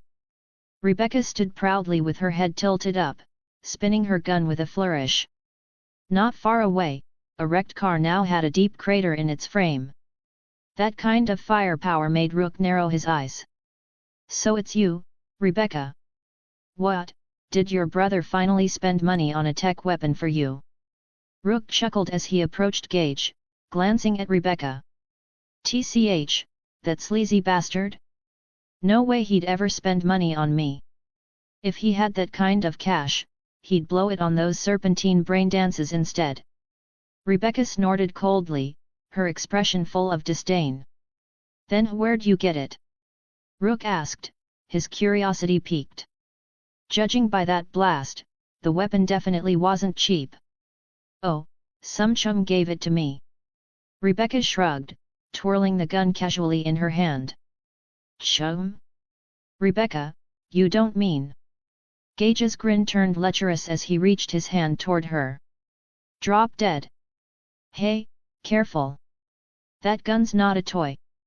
Perfect gives me a reason to shoot you, you creep. Rook couldn't help but chuckle helplessly at the chaos breaking out before him. Shaking his head, he turned and sat beside Roxy. Boss, Kay says she's quitting. What? Rook looked completely stunned, clearly not expecting that. It's true. She's saved enough money and plans to leave Night City. Seeing the shock on his face, Roxy nodded to confirm. Ah, damn it, what a headache. Rook scratched his head in frustration. Losing a netrunner was no small problem. Without one, a lot of gigs would be impossible to handle. Still, he didn't protest. It was her life. He was just the team leader, not someone who could tell others what to do. Even though he didn't like how she'd made the decision and left without much warning, there wasn't much he could do about it. But she did introduce us to a solo netrunner living in the Watson district. Said if we ever have work, we could contact this person, someone reliable. Roxy handed him a card with a number scribbled on it in Kay's handwriting. Rook glanced at it before pocketing it. If they couldn't find a replacement netrunner soon, he'd check this contact out though. Honestly, he didn't put much faith in solo netrunners, even if Kay vouched for them. Mr. Yin, our boss wants to meet you. Yin narrowed his eyes at the Tiger Claws member, thinking it over before nodding in agreement. Seeing him accept, the surrounding Tiger Claws visibly relaxed. They knew what kind of monster he was, and if they could avoid fighting him, all the better. Tell me, Yin said as he got into the car, who's your boss? Our boss is Mr. Ryazaki Ichiro, the man replied. He's looking to hire you for a job. Ryazaki Ichiro. Yin silently noted the name. It wasn't the Tiger Claws boss he remembered, must have been someone who took over later, after the previous one was taken out or stepped down. He said nothing more as the car drove toward a luxury apartment building. Several Tiger Claws members lingered around the entrance, keeping watch. Yin gave them a quick glance before following his escort inside. A ding echoed as the elevator reached the right floor. Two guards immediately stepped forward to search everyone, though they curiously skipped over Roland, which Yin found odd. "Mr. Yin, this way, please." "Yet." He followed the man down the hall to a door. Several people inside turned to stare at him, eyes full of suspicion, but Yin didn't care. "Boss Ryazaki, Mr. Yin has arrived. Please, come in, Mr. Yin." At the invitation, Yin opened the door and stepped inside. He scanned the decor briefly before fixing his gaze on Ryazaki Ichiro, who, strangely enough, was standing in front of the main chair rather than sitting in it. "I heard you wanted to see me." "Actually, it's not me who wants to see you, it's Mr. Kuroda here." Ryazaki stepped aside, revealing a man behind him. Yin's eyes narrowed the moment he saw the man's distinctive outfit. That uniform! Arasaka. 40 chapters ahead. Patreon.com/Ghost Parser. Chapter 23, Chapter 23, Visitors from Arasaka's. "That outfit, are you from Arasaka's? What do you want with me?" Yin watched the man before him with curiosity. He couldn't recall this body ever having any ties to Arasaka's. Just like the intel said. "Mr. Yin, the extent of your cyberware modifications is astonishing. Even Atom Smasher hasn't reached your level. There's no doubt you are one of the unique ones." Kuroda's eyes shone with fervor as he stepped forward, staring at Roland as if beholding a priceless relic. The display put Yin on edge. He shivered, then answered coldly, "Mr. Kuroda, if there's nothing else, I should be going." Kuroda snapped back, cleared his throat, and smoothed his clothes. "My apologies, I got carried away. Your case is just too fascinating. I must ask, who's sponsoring you behind the scenes?" Kuroda's curiosity was genuine. At first, they'd hesitated to reach out because they suspected this man might be tied to melee tech, but recent events had overturned that theory. "Do you really think I'd answer a question like that?" Yin replied curtly. Kuroda only chuckled and shook his head. "Fair enough. Formally, I'm Shinichiro Kuroda, Research and Development Director at Arasaka Corporation. So what do you want?"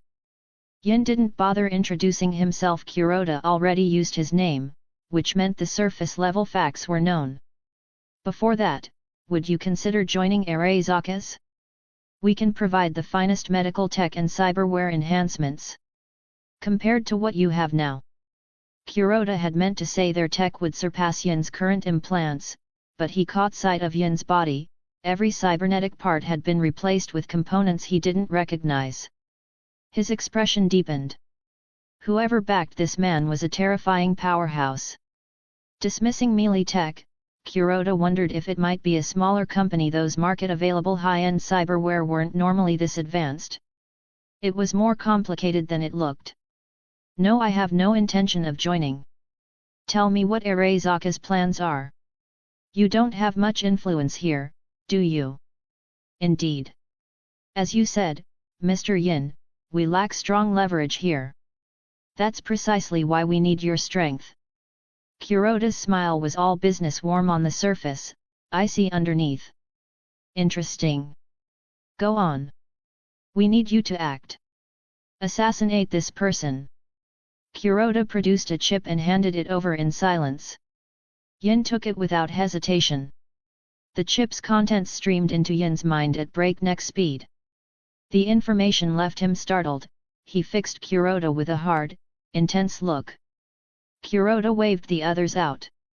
Ryazaki Ichiro and the rest nodded and left the room.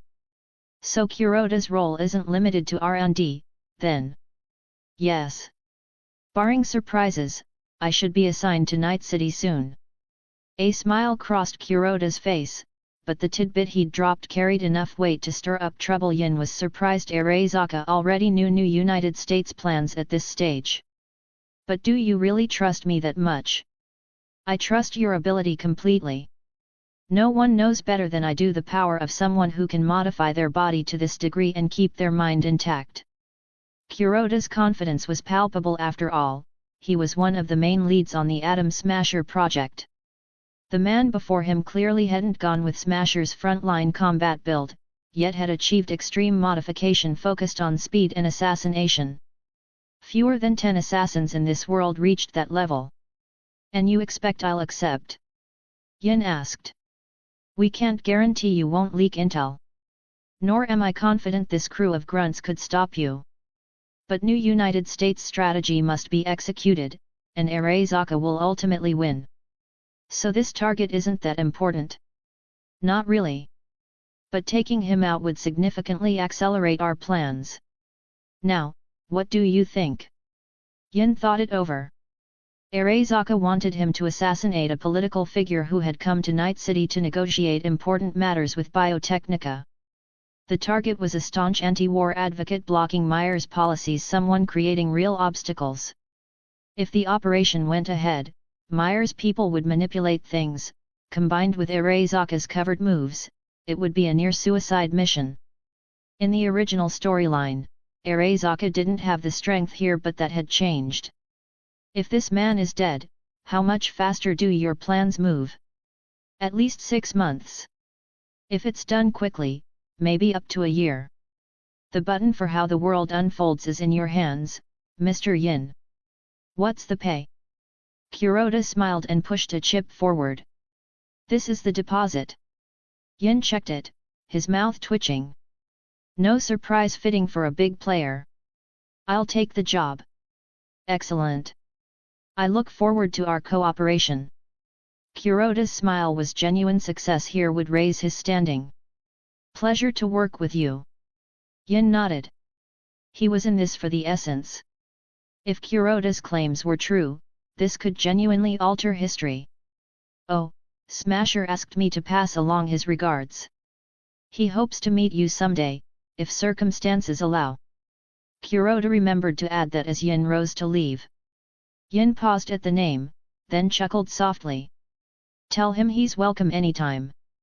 Smasher? Hopefully he isn't here to cause trouble.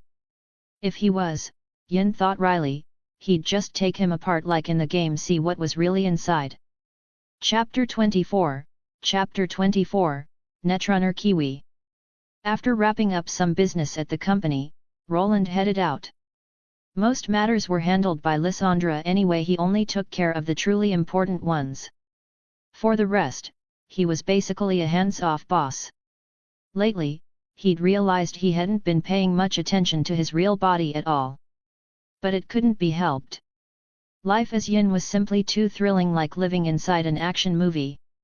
Especially now, as he took on more and more gigs, his name was spreading fast. As for Melee Tech, they hadn't forgotten what he'd done. They even sent people to hunt him down, only to end up becoming stepping stones for his rising fame. What concerned Roland more was that Arasaka had gone completely silent after assigning him that assassination gig. They'd said they'd notify him when the operation officially began, but so far, that target still hadn't arrived in Night City. That gave Roland time to relax, and toying with Night City's small fry wasn't a bad way to spend it. The original project Cyberbody was truly remarkable, its coating could withstand most bullets, and its optical camouflage was even more advanced than anything seen in Cyberpunk 2077. He could disappear into thin air whenever he wanted. That had already earned him several nicknames, Hunter and the Night Reaper. Boss, what's the gig this time? Roxy glanced at Rook curiously. It's a corporate job. We're breaking into a company to steal some data. Rook handed over the intel to Roxy, Gage, and a newcomer named Brew. Don't tell me it's one of the big core again. Gage muttered under his breath as he took the file. I'm not stupid enough to take a suicide contract. Rook sighed, shooting him a look. Stealing from a company's systems was a lot riskier than stealing from an individual. Project Corporation? Sounds familiar. Brew frowned, thinking. Of course it does, you're literally holding one of their smart guns right now. Roxy rolled her eyes. Oh, right. That's that flashy new company with all the ads lately. Gage finally caught on and let out a low whistle. Probably another competitor trying to stir up trouble. Doesn't matter. That's not our problem.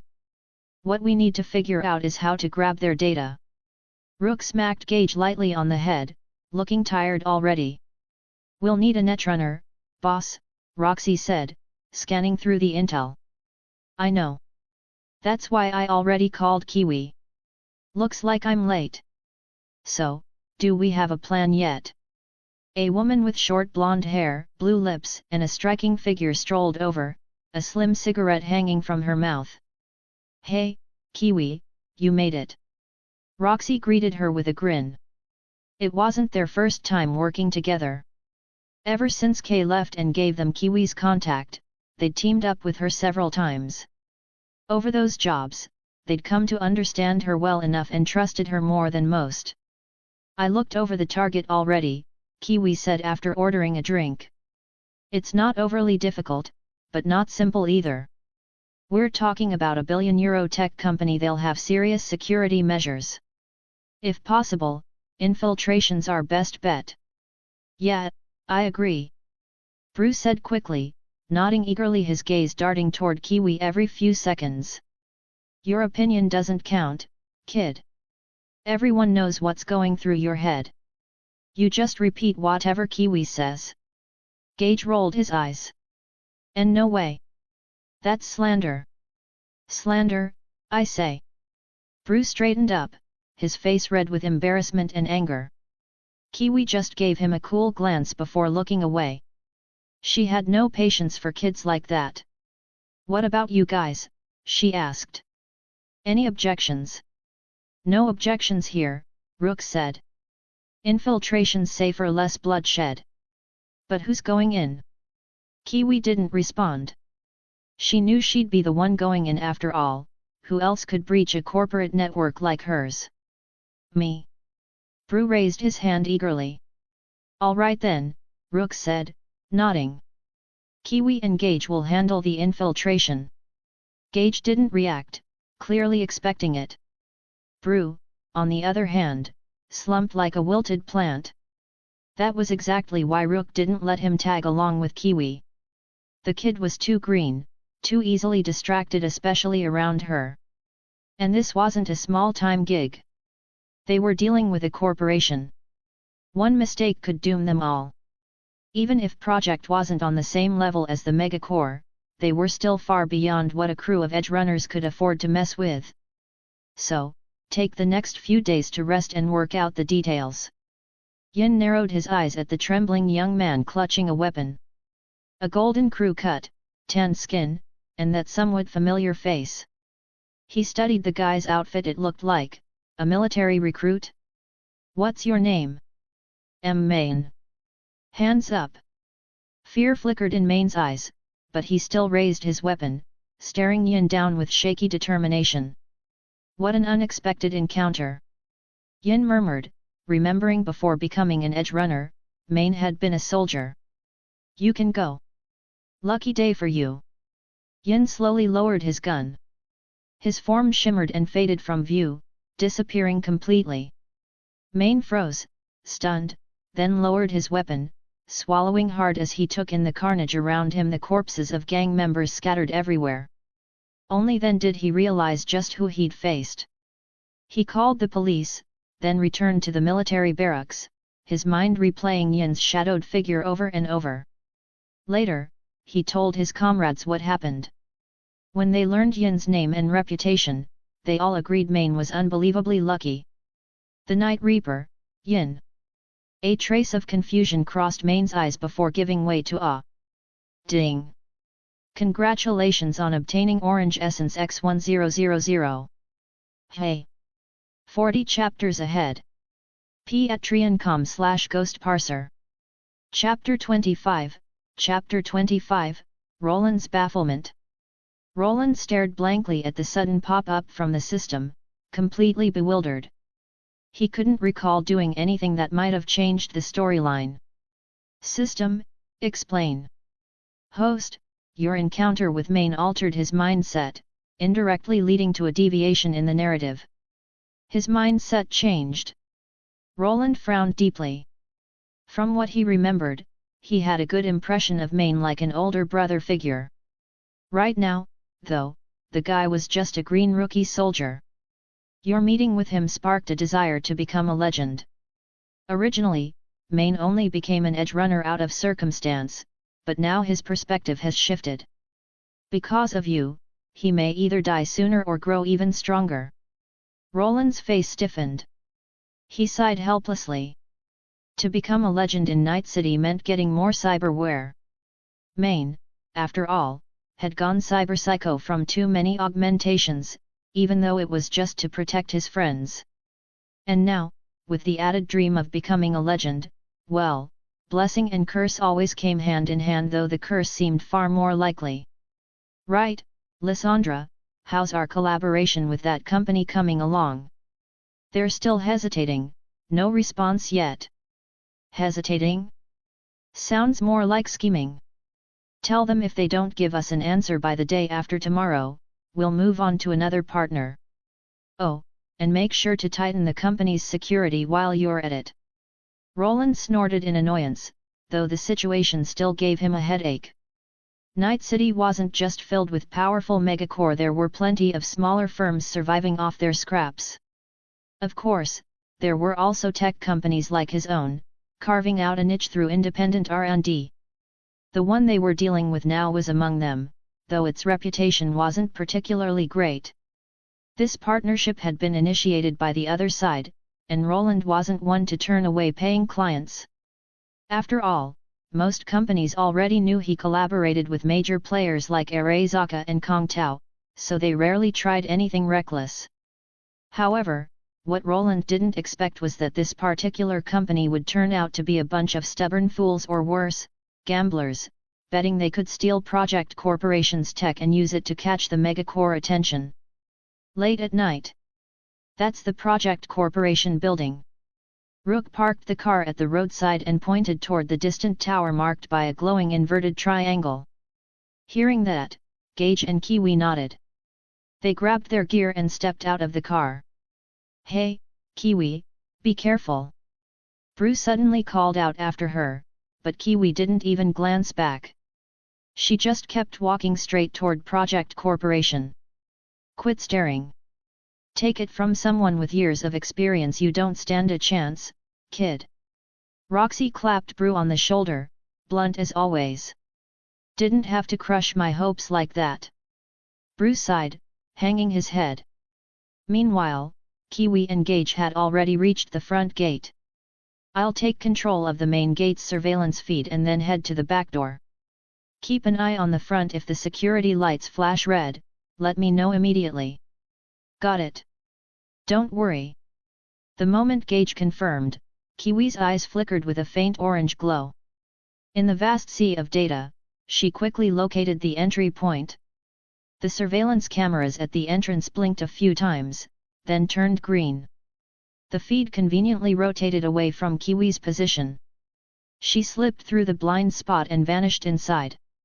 Before long, she reached the back door, connected her electronic monowire to the terminal, and began hacking the lock. Sir, your company is under Netrunner attack. What? Roland jolted at Lysandra's announcement, spilling red wine all over himself. Standing there, dumbfounded, he felt like fate was handing him one surprise after another today. What's going on? Pull up the footage. Lysandra immediately brought up the entrance feed. Roland narrowed his eyes. Even at a glance, he spotted something wrong, a clear blind spot in the camera's coverage. Override the system. Scan the area. Understood. At that same moment, Gage saw the feed flicker red, the camera slowly panning toward him. Startled, he dove into a corner and contacted Kiwi. Kiwi, it's red. Kiwi froze mid-hack, her brows furrowing. She hadn't expected the system to respond that fast. Looks like some little thieves made it to the back door. Lysandra, send a few security bots to check it out. Roland leaned his chin on his hand, amused. He wanted to see which foolhardy rookie had the guts to break into his company. Click! With a sharp snap, Kiwi unlocked the back door and slipped inside. It led to a storage room packed with uniforms and miscellaneous supplies. Her eyes gleamed. She quickly stripped off her own outfit and changed into a janitor's uniform. Peeking through the door, she confirmed the coast was clear, then slipped into the hallway. She immediately reported her status to the team. Kiwi's in. Everyone get ready, the company's already on alert. Roxy turned to the others. Hearing that, Rook and Brew tensed up, grabbing their weapons and checking their gear. Gage, I need a distraction. Can you handle it? Kiwi spotted a few security robots approaching and spoke into the COMM channel. Got it. Leave it to me. Gage responded quickly, pulled down his visor, drew his handgun, and opened fire on a surveillance camera. On Roland's end, one of the screens went dark, immediately triggering the building's alarm system. Within seconds, dozens of automated security bots began converging on the main entrance. Ugh, idiot. Kiwi sighed deeply. If she'd known his idea of distraction was shooting the cameras, she wouldn't have asked him. But what was done. All she could do now was finish the job fast. She sprinted deeper into the facility, hoping to snatch the data before the bots reacted. Watching the chaos unfold, Roland's mouth twitched in disbelief. This was beyond unprofessional. Where the hell did this chrome-brained hotshot crawl out from? Chapter 26, The Meeting. Roland rubbed his temples, annoyed. Seriously, he had almost no patience left for these top-tier, thick-headed kids. Should I contact the NCPD? Lysandra asked kindly. Roland was about to nod, then changed his mind. No. That would be too easy on them. I'll handle it myself. He closed his eyes slowly. When he opened them again, only one viewpoint remained Yin's. He was now standing on a building near Project Corporation, watching everything below. He walked to the edge, took a step, and plunged down at high speed. Mid-fall he drew a weapon and fired once, a steel claw sank into the stone, letting Roland slow his descent. After landing, he stashed the weapon and his form wavered, then vanished from sight. Gage, hiding in the shadows, watched the many security bots that had surrounded the main entrance and swallowed nervously. He felt his concern for Kiwi grow. Then, to his astonishment, the security bots suddenly parted, making a path. Before he could process it, the Project Corporation gate slowly opened and then closed. What just happened? Gage's eyes widened in disbelief. Had that been a cyber ghost? Kiwi, get out now. Something's wrong, he barked. What's wrong? Kiwi, who'd reached the upper levels and was busy decrypting the iron door to the server room, frowned at the COMM. Gage reported what he'd seen. Kiwi's pupils contracted. It couldn't be a cyber ghost, it had to be an elite outfitted with optical camouflage infiltrating the building. They were probably sweeping the inside right now. Her time was running out. ZZZZT. ZZZZT. Suddenly, a sharp pain shot through Kiwi's hand. She stared at the iron door in shock. Someone was breaching her system. Not a direct attack, but the adversary had managed to lock her out using only the door's security systems. Kiwi bit her lip and, without looking back, bolted downstairs. This gig was a failure. As she prepared to smash a lower window and jump out, a dark figure stood silently in the corridor, watching her. Plot character detected, host, Lysandra warned immediately, preventing Roland from accidentally cutting the person down. Doing so might yield a lot of essence, but it would still be the lesser option. Roland narrowed his eyes. After sizing the figure up, 2 blueberries popped into his mind. Kiwi froze, every muscle rigid, cold sweat dripping from her temple. As a long-time solo netrunner who regularly took gigs, she'd developed good intelligence tradecraft. She knew who the man in front of her was. This was bad, she was done for. Then Kiwi's body relaxed. She lowered her weapon and looked at Roland with a resigned expression. "Didn't expect you to be this company's enforcer," she said. "Enforcer? If you insist." Yin paused, then approached slowly. He needed to decide what to do with her. "So you're going to kill me?" Kiwi asked, staring at the top-tier killer. "Not yet. I'll take you to meet my boss." Yin shook his head, stepped forward, and bound her. "To be honest, you're a little too cooperative. It makes me uneasy. Running won't help. I'd probably just end up missing some parts. Might as well wait to die, at least it won't be as painful." Kiwi gave a bitter laugh. Yin nodded, tilted his head, and cut her comms. Outside, Rook and the others fell silent. They knew Kiwi's situation was likely dire. "Captain!" Brew's eyes reddened as he looked at Rook, pleading. Rook watched Brew without a word, then signaled to Rook. Rook understood and delivered a quick chop that knocked Brew out. Gage climbed back into the vehicle. "Gage! You're not dead." Rook and Roxy were surprised. They'd assumed he'd been captured like Kiwi. "Go. Even if you two die, I won't. It's just a shame about Kiwi. Let's go."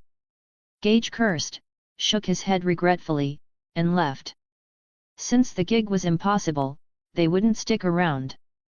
As for Kiwi, they could only apologize she wasn't one of them, and they wouldn't risk their lives for her. Brew was on his own. If he couldn't pull through, they'd find another teammate. "Everyone knows your marksmanship and assassination skills are top-notch, but I didn't expect your netrunning to be the strongest," Kiwi said, looking at Roland. "That's because most of the time I don't need netrunning. It's like your super brain telling you to use super strength to solve everything," Yin replied, uncharacteristically explaining. Then he turned to Lysandra. "System, run a check. See if Kiwi matches any template." "Understood. Found it. Kiwi matches the purification template." Roland's mouth twitched at the name. That template wasn't friendly. In his backstory, purification and ascension were mortal enemies. Kiwi tried to ask more, but Yin clapped a hand over her mouth and tossed her into the car. He wondered why he hadn't noticed how talkative she was when he'd watched the anime. With a swish, the black cloth was pulled away. Kiwi saw the lavish interior, a clear sign the owner was wealthy. Then she spotted Roland in a bathrobe, with Yin standing by. "Miss Kiwi, pleasure to meet you. First, who is your employer?" Roland asked. "Luvina Corporation is my employer," she answered without hesitation. Roland's lip twitched. He hadn't expected such a ready answer. "You seem very cooperative. Now tell me how you intend to compensate our company for the damages." "I don't know." "All right. I'll give you 2 options." Roland smiled faintly and stepped forward. 40 chapters ahead. Patreon.com/Ghost Parser. Chapter 27, Chapter 27, New Template. What choices? Kiwi looked up at Roland before her and couldn't help but speak up. After all, no one truly wanted to die. "The first option, work for me to repay the losses you caused our company. The second option, become an experimental subject." "I choose the first one." Kiwi didn't hesitate for a second, immediately selecting the first option. Though she had no idea what kind of experiment it was, she was certain it couldn't be anything good. Thinking this, Kiwi couldn't help but glance at Yin beside her, a thought suddenly popping into her mind. Could this guy be the so-called test subject? Roland, manipulating the Ascension body, felt a bit baffled by Kiwi's gaze. He couldn't shake the feeling she was thinking something rather rude. "Very well." Here are the damages you caused and the compensation we'll pay you. Take a look. Roland slowly produced a tablet from behind him, its screen densely packed with clauses. Kiwi scanned it rapidly with her cybernetic eye. When she saw the figure of 1 million euros in damages listed, her vision went black. 1 million euros. Why not just rob someone? Robbery doesn't pay this fast. Roland spread his hands in a gesture of innocence. Kiwi glared at his smug expression, her teeth itching with fury. But when she glanced at Yin, still standing nearby, her anger deflated like a punctured balloon. She slumped back onto the sofa. I understand. After a long sigh, Kiwi glanced at the compensation section. Her eyes widened at the figure of 20,000 eddies listed, along with mentions of bonuses and other incentives. After carefully reading the employment terms, Kiwi stared at Roland with a strange look. If he hadn't just made her owe 1 million eddies, she'd have thought he was running a charity. Compared to the relentless exploitation at other companies in Night City, this place actually offered fake leave? In this day and age, most companies opted to pump employees full of stimulants or nutritional supplements, demanding non-stop work. Yet here, they could actually rest? That was something Kiwi hadn't anticipated. Then she spotted the clause about being on call at a moment's notice. Her gaze immediately turned intensely peculiar as she stared at Roland. Why are you looking at me like that? Roland was utterly baffled. You wouldn't happen to have designs on me, would you? If you do, you can just say so. Roland's face darkened at the remark. He pointed toward the door, signaling for her to leave. Sign now, and you can go back to your own place. Realizing her misunderstanding from Roland's reaction, Kiwi gave an awkward laugh. After signing, she promptly made her exit with her long strides. As for Roland's clause for Kiwi, it was only because she was Kiwi. His actual demands for netrunner skills weren't that high anyway. With the Lysandra Assistant Edition and Ascension at his disposal, his netrunner skills were already absurdly advanced. And that was often when Ascension resorted to using guns. If he relied purely on netrunner skills, things would often become ridiculously simple. Ding! Hearing that familiar sound, Roland's expression instantly brightened. Finally, he could browse the shop and buy something again. Congratulations! You have obtained Orange Essence X10000. Hearing that number, Roland froze completely. This was a full 10,000 orange essences. He'd never been this rich in his entire life. He rubbed his chin, pondering why Kiwi's situation differed from Gloria's. Then the crucial difference dawned on him. First, in the original story, after Maine and Dorio died, Kiwi's feelings for David and Lucy weren't particularly deep. Her earlier loyalty to the squad stemmed from her bond with Maine. So she was actually quite willing to join the company after all. Big trees offer good shade. Now Roland was offering her a chance to join a company with decent growth prospects. While it couldn't compare to the industry giants, it offered more lenient management. Frankly, she was still a solo now, with no ties left to Maine and the others. Plus, she'd chosen to go solo as a netrunner purely for the pay. The company's offer wasn't low, it essentially met Kiwi's needs.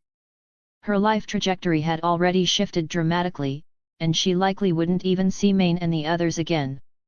Thinking about it, why the hell did Roland feel like he was the one getting screwed over?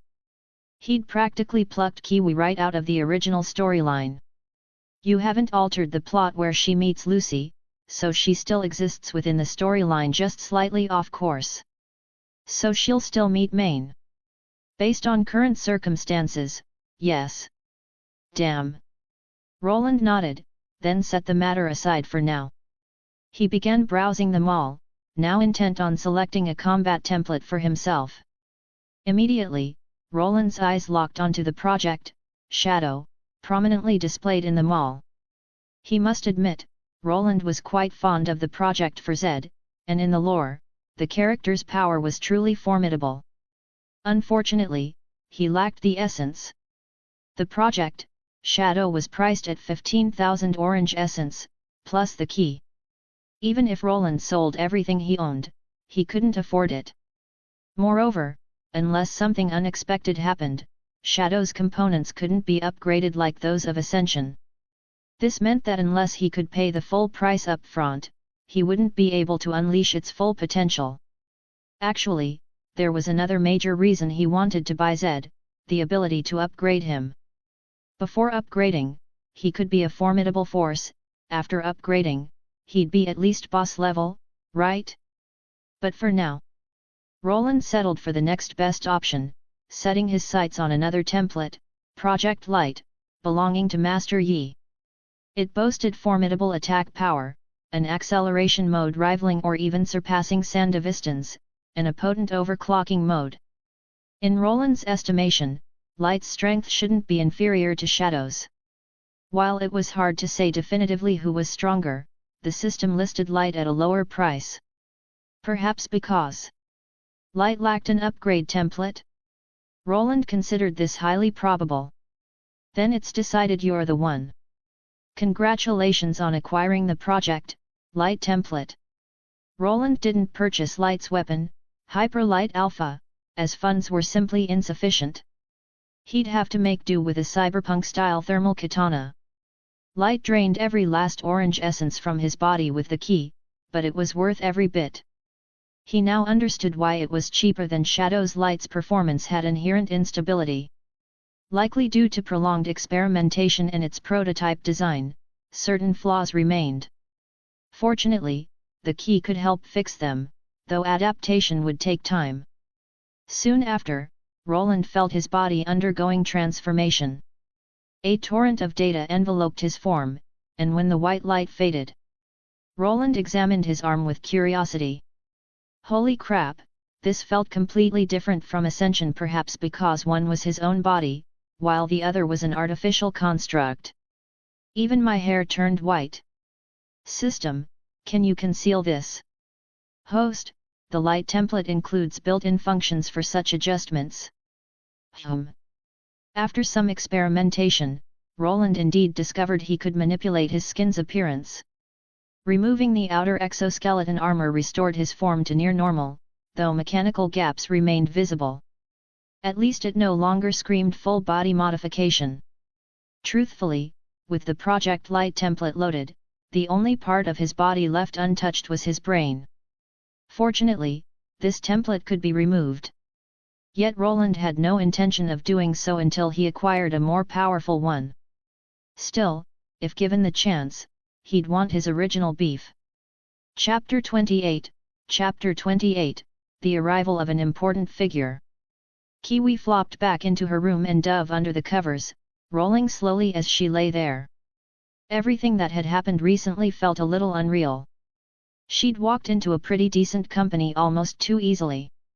Yeah, the pay had been knocked down a bit, but it was still way higher than what she scraped together as a solo netrunner, taking small gigs that barely paid, or risking her life for a measly 20,000 eddies.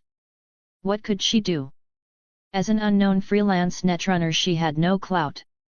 Clients haggled her down constantly, but she had to take the work. How else survive in this city? Now, she finally had some security. She could breathe for a while. After letting her thoughts wander, Kiwi climbed out of bed and decided to message Rook and the others. She didn't owe the squad any loyalty, she felt a little bitter, but she accepted reality. Her message was simple: she was okay, and she wasn't planning to keep working the fringe jobs for now. When Rook saw Kiwi's message, his eyes went wide. He thought he'd misread it at first, but after confirming he sighed and didn't say much, just take care, then left it at that. No surprises, probably no more intersections between their paths. All right, kid, snap out of it. Kiwi's fine. I dunno what's going on in your head. You haven't been brainwashed by some love-crazed brain dance, have you? B-boss, you mean it? A scruffy, red-eyed youngster shot his head up and stared at Rook in disbelief. MHM. Rook nodded and showed the message to Brew. Brew finally exhaled. It was a shame Kiwi was leaving the fringe life, but at least she was safe. I wonder what the boss wants me to do today. Kiwi got up slowly, dressed, and now called Roland boss almost naturally. In a place like this, whoever feeds you is family. When you arrive at the company, send me a message. I'll have the person working with you today fetch you. Kiwi replied okay to Roland and headed out to catch the subway to Project Corporation. Roland, meanwhile, straightened his clothes and then peeled them off. As the exoskeleton armor loaded, Project Light Yi made its official debut. Hey, who's that? No idea. Could that be one of our company's products? That looks like a full cyborg conversion. I've never seen cyberware like that. Does our company even do cyberware R&D? I'm in R&D and I didn't know about this. As Roland walked through the office in that suit, whispers followed him. He didn't pay much mind. This identity was meant to be public, just not his face. If he slipped up, he could always say it was Roland's twin. Problem? Among the employees, one unremarkable worker watched Roland pass and something odd flashed across his face. His cybernetic eye whirred like a camera, as if transmitting data. What's this? Who can tell me why Project Corporation has this thing? Chris from Melee Tech glowered at the screen showing Project Light. His face went as dark as burnt metal. And you call this basically having everything on Project Corporation under control? This is everything. Where's your pride got eaten by dogs? He slammed the file in the intelligence officer's face. The officer shrank like a quail, ducking his head. Huff. Chris took a breath, still scowling. Now go dig. I want everything on this guy. If you can't handle it, you're out. Yes, sir. Weiss schemed the intel Chris sent on Project Corporation and tossed it aside. Other things needed his attention. A conservative political heavyweight from the new United States, Fears, was about to arrive in Night City by AV. By the way, Weiss was aligned with Meyer's political bloc, so he didn't like this old man Fears.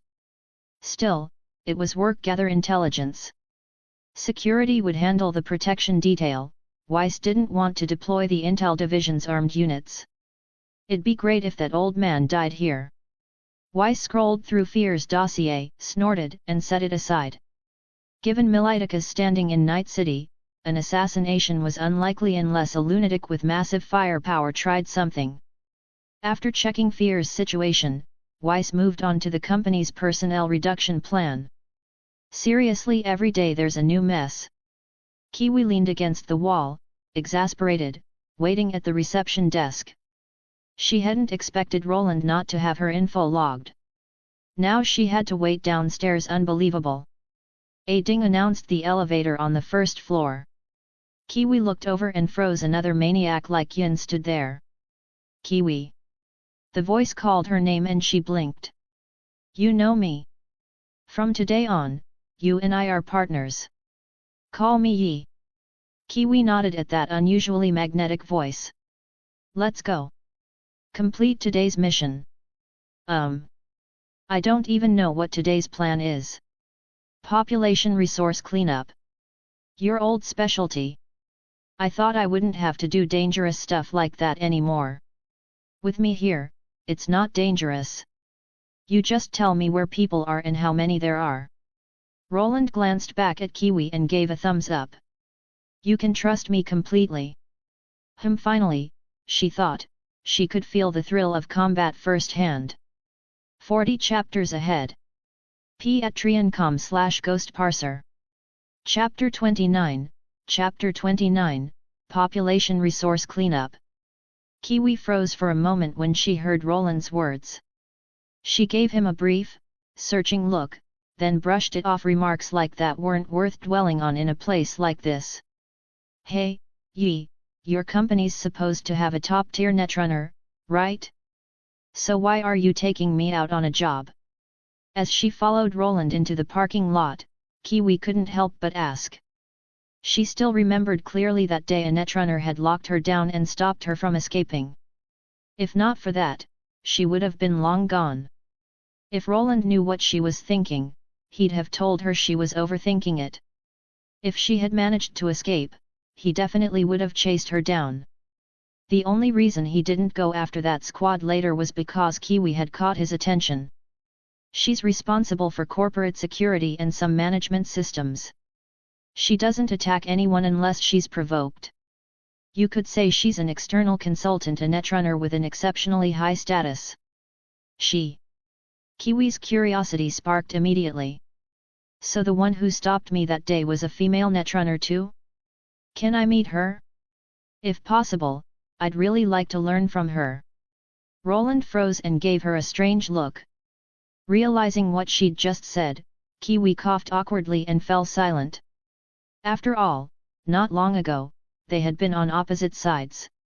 I'll mention it to the boss, Roland said after a pause. Whether you get the chance depends on the situation. Thanks, Yi. Kiwi smiled, clearly pleased with the answer. By the way, Yi, you're not local, are you? No, I'm from Huaguo. Then, how did you end up like this? Kiwi gave him a slow once-over before continuing, hesitant but curious. You mean all this cyberware? Roland climbed into the car, glancing down at his arm. Well, the level of your modification is incredible. I can't even imagine what someone has to go through to end up like that. Kiwi trailed off, realizing her words might sound insensitive. This body was custom built for me by Project Corporation. Only I can perfectly interface with it. I know what you're thinking, but it's not like that. I was badly injured once. This was the only way to survive. Roland paused briefly, mostly because he hadn't actually figured out what excuse to use. Fortunately, he didn't need one. Kiwi's imagination filled in the gaps for him. You've really been through a lot, she murmured, her tone softening. There was something in her eyes, sympathy, maybe, but she stopped herself from saying more. After all, they'd only just met. Ah, we're almost there. Roland looked toward the rougher part of the district and slowly got out of the car. Kiwi blinked, then glanced around. She'd been so caught up in conversation she hadn't realized they'd already arrived in Watson District. The corp guy lives here. He ran here trying to save his own skin. Roland scanned the area, his sharp gaze enough to make a nearby thug back off from eyeing their car. Come to think of it, I still don't know what he did. Kiwi looked around too. The place was far from peaceful. She could even spot a few Maelstrom gang members nearby. He stole the company's weapon blueprints. We intercepted them online before they could leak, so no real damage was done, but that alone is enough to get him killed. After that, he took the money and ran. He couldn't get out of Night City, though, so now he's hiding in places like this. So, you've already found where he's holed up? Yet. Inside that factory. His backer must have paid him well. Roland nodded, pulling a thermal katana from the trunk. Then why bring me here? Kiwi asked, visibly exasperated. Didn't I say? I just need you to confirm how many people are inside and where they're positioned. Oh, and... He reached into the trunk again and handed her a smart pistol. Kiwi blinked, puzzled. What's this for? Stay in the car and keep an eye on it. Don't let anyone steal it. That weapon's one of our upcoming prototypes. It's got pretty heavy firepower. Handle it carefully. Kiwi studied the pistol, turning it over in her hands. At first glance, it didn't look all that different, maybe just a little more high-tech than usual. She wanted to ask more, but decided against it and nodded instead. All right, then take a look inside. Roland crossed his arms and leaned against the car, waiting for her to start the intrusion. After a while, Kiwi finally said, there are about 15 people inside. All armed, 5 rifles, 7 handguns, and 3 shotguns. 2 are chatting near the entrance, and 2 more are posted above with a clear line of sight to the door. And... Roland nodded in satisfaction. Didn't expect you to be this good. You got everything. I am a netrunner with a bit of a reputation, you know. These amateurs don't even have ice defenses, and their surveillance setup's full of holes. Kiwi rolled her eyes, clearly unimpressed. Guess I underestimated you. All right, stay here. I'll be right back. He slung the katana over his shoulder and started toward the factory. Hey, you're not bringing a gun? And you really don't want me to help? Kiwi called after him. If you went in there, you'd probably walk out puking. So, no. Besides, this thing works better than any gun. Roland waved the katana with a grin. Too bad I don't have Alpha with me, otherwise, I could see what top-tier combat power really feels like. He muttered as he walked deeper in. The next instant, Kiwi saw his form blur into a streak of orange light and vanish. Her pupils contracted sharply. Only one word popped into her mind, Sandevistan. Well, I guess that explains it.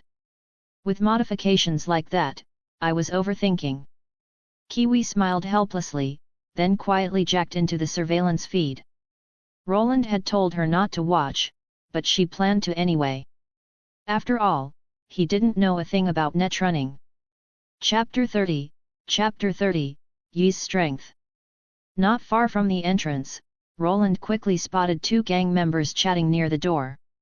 The eyes on his exoskeleton helmet rotated slightly, instantly scanning and analyzing both targets. Their cyberware placements, weapon positions, and weak points were all clearly highlighted in his vision. Doesn't look like they're with Maelstrom. Makes sense, though. Hiring them would have cost more than this guy could afford. Still, I wonder what his backup plan is. Buzz. The moment Roland finished the thought, a faint hum rippled through the air. In an instant, his body moved terrifying speed, exploding from beneath his feet. The thermal katana in his hand spun lightly, its edge slicing through both men's necks in a single motion. In the frozen moment of acceleration, it was as if nothing had happened at all. He turned his gaze to the two men on the second floor. With one light jump, he landed silently behind them. The katana pierced both hearts in one precise thrust, twisting once to ensure death before he withdrew it and calmly surveyed the rest of the area. As the acceleration ended, the four bodies dropped simultaneously. Because of the thermal katana's intense heat, not even a drop of blood spilled. No wonder they call fighting with a Sandevistan a dimensional strike. Roland thought as he walked deeper into the factory. To Kiwi, watching through the surveillance feed, it looked like he'd slaughtered 4 people in less than a second and then moved straight to the second floor, a hyper-efficient killing machine. The term came to her mind instinctively. A chill ran down her spine as she thought how lucky she'd been to run into Yin back then. If it had been Yi instead. She shuddered. Stop it. He's your teammate now, she muttered to herself. Before long, Roland located the door to their target's area. Kiwi, you watching? Open the door for me. Caught red-handed spying, Kiwi froze in embarrassment. She coughed lightly and hurried to reply, got it. 1 second. The metal gate creaked open. 2 men stepping out for a shift change froze when they saw the unfamiliar Roland. Their expressions changed instantly as they opened their mouths to shout. A flash of orange light cut through them. The next second, 4 bodies hit the ground. Roland glanced briefly at the 2 halves behind him, then walked inside without a word. The dying men on the floor stared in confusion and horror, coughing up blood before going still. Inside, someone had heard the heavy thuds. Hey, Burke, Nito. You two all right? Roland didn't rush in. Instead, he slung the katana over his shoulder and waited. Accelerated combat was too boring. He wanted a little fun without the speed boost this time. When no answer came, the gang's leader went pale. Meanwhile, Hilary the traitor was visibly anxious. He'd worked so hard to find a way to smuggle himself out of Night City, and now this. No way. I'm leaving. The company's found us. Cold sweat ran down his face. Seeing this, the leader frowned but said nothing. They'd already been paid, after all. If Roland had known what the man was thinking, he probably would have given him a thumbs up. Not many people kept their word in a life-or-death situation. Fine. Go through the back. Yee. That guy's trying to run. Kiwi's voice came through comms. Relax. You really think he can outrun me? Roland chuckled, walking toward the iron gate. His artificial muscles tensed, and with a single slash, the door split cleanly in two. Open fire! Bang! Bang! Bang! A storm of bullets erupted. Roland dashed forward in a blur of white light, crashing through the doorway straight into the group. Ah! The first man to face him screamed in terror, frantically swinging his rifle toward Roland. Roland's hand shot out, snapping the man's neck before pulling him in as a human shield. The barrage tore the corpse apart in seconds. He hurled the body into another target, and the power unit in his legs glowed orange. Whoosh! With a sharp burst of air, several meters vanished in a blink. The burning blade sliced through flesh, leaving scorched marks behind. Bullets followed, but Roland planted his feet, flipping backward to dodge mid-air. Shoot him! He can't move in the air, one of them shouted in panic. A flash of orange light cut him off mid-laugh. A thin crimson line spread down his chest as his body split apart.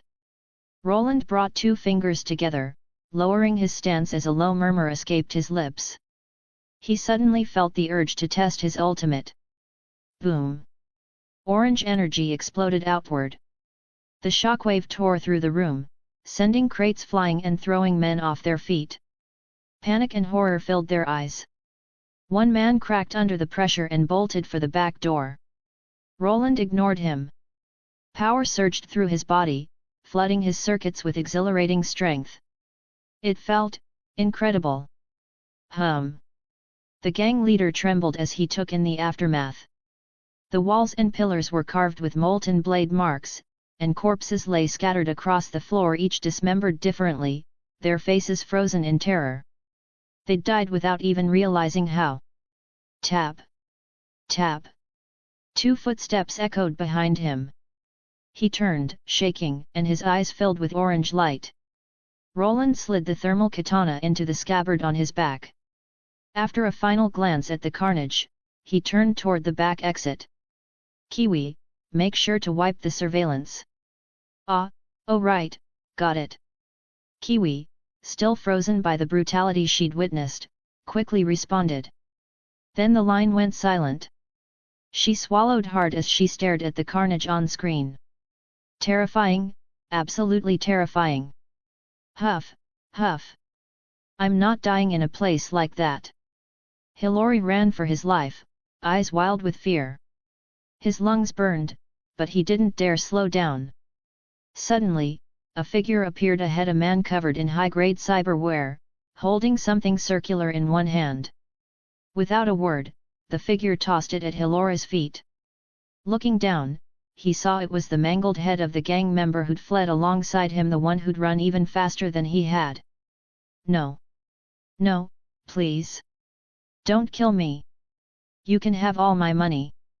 Just report me dead, you won't lose anything, right? Hilora's voice shook as he backed away, terrified. Roland said nothing, idly spinning a throwing knife in his fingers. Realizing there would be no mercy, Hilora's expression twisted in desperation. He drew his Project Smart pistol, shouting, "Then die!" Swish bang! The throwing knife pierced straight through Hilora's skull, the tremendous force blowing his head apart in an instant. Roland frowned in disgust, sighing softly. What a fool without self-awareness. 40 chapters ahead. Patreon.com/ghostparser. Chapter 31, Chapter 31, Preparing for Action. All done? Kiwi asked as Roland walked toward her. Yeah, it's taken care of. We can head out now. Oh, right, here's your performance bonus for this mission. Roland nodded, slid back into the car, and glanced at Kiwi. A moment later, her account balance jumped as the transfer went through. Kiwi's eyes widened in shock at the sudden spike in her funds. What this much? This kind of payday doesn't come around often. Guess you got lucky. Roland shrugged casually. Kiwi snickered at that, already mentally spending the money. Maybe she could pool some extra eddies and upgrade her netrunning pod. The thought made her grin unconsciously. What are you smiling about like that?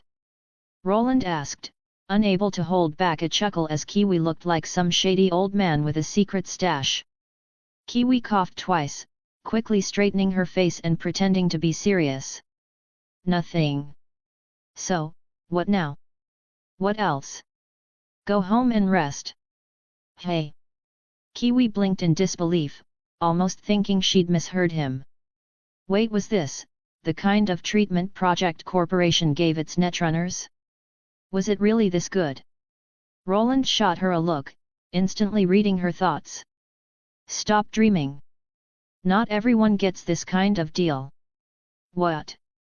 That snapped Kiwi out of her daze. She shrank back, a complicated expression crossing her face, which made Roland's expression darken slightly. Damn it, in the original story you weren't like this. Must be because you're still in your 20s and not that jaded 30-something version yet. Don't overthink it. It's not about you, it's about me. My job is to clean up the company's unstable elements. Unless it's absolutely necessary, I don't need to get involved. Of course, whenever I do, it usually means someone's getting taken care of.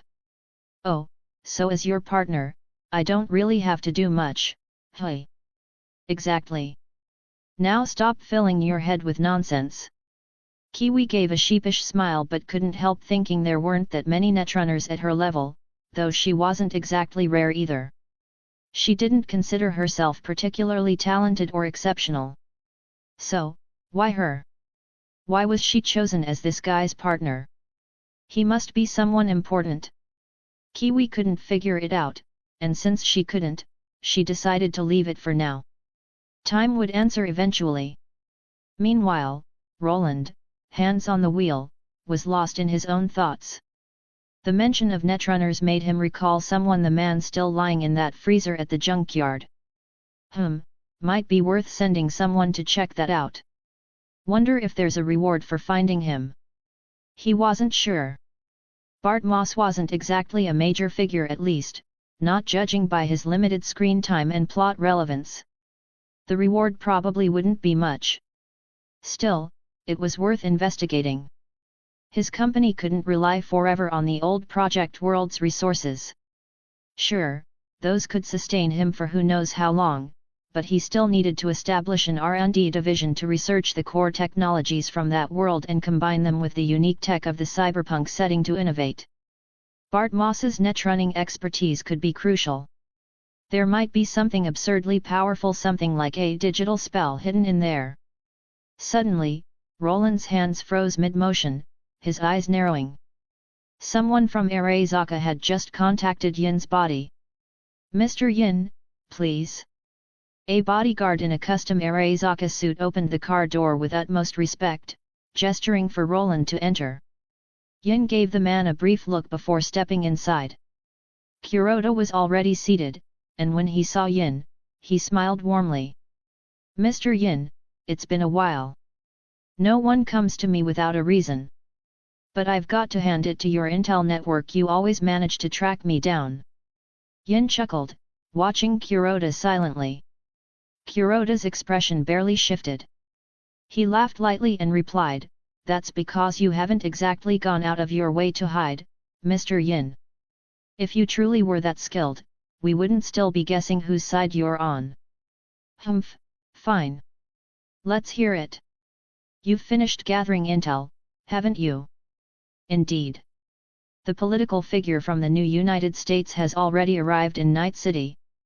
We've also gathered plenty of data on his movements, something you might find useful. As he spoke, Kuroda handed over a data chip. Yin accepted it and reviewed the contents, frowning slightly. These movement logs don't seem to follow any clear pattern. Correct. Given his position, he isn't bound by strict schedules. Most of his activities are decided on the fly. Then this information isn't particularly useful. Yin removed the chip and handed it back, shaking his head. You're right about most of it, Kuroda admitted, but there's one piece of intel that stands out. It's your best opportunity to act. You mean when Fears meets the Biotechnica representative? Yin narrowed his eyes at Kuroda, who maintained his calm smile. Exactly. That meeting is confirmed, isn't it? It is, but the risk will skyrocket. I imagine there'll be plenty of guards that day. Of course. That's why we've prepared the full security schematics for you. Wishing you success, Mr. Yin. Kuroda didn't deny it, he simply nodded and handed over another chip. Yin looked at it for a moment before speaking. I'll take the job, but the pay's going up. Seeing Yin agree, Kuroda's smile deepened. He didn't object to the demand. Payment wasn't an issue as long as the mission was completed, he could even double it. No problem at all. Once you're done, I'll request additional funding from upstairs and double your reward. Then I appreciate it. Leave the rest to me. I'll be on my way. Yin smiled faintly, and his form slowly faded as the car door opened on its own. Watching him disappear, Kuroda's cheerful expression hardened. Kentaro, did you catch how he left? Reporting, most likely optical camouflage. But, his tech is top tier. No traces detected. Really, another surprise. Kuroda narrowed his eyes, the thought lingering in his mind. Chapter 32, Project, Liberty the Adapter. After leaving Kuroda's car, Yin didn't go far. Instead, he slipped into a nearby alley, quietly observing from the shadows. With his advanced surveillance tech, he could clearly read Kuroda's lips as he spoke. Lysandra, run a simulation of what he just said. Understood. Running simulation. His words were, this is truly, another surprise. Humph, just as I thought, he's up to something. Probably planning to deal with me once their little scheme's done. Whatever.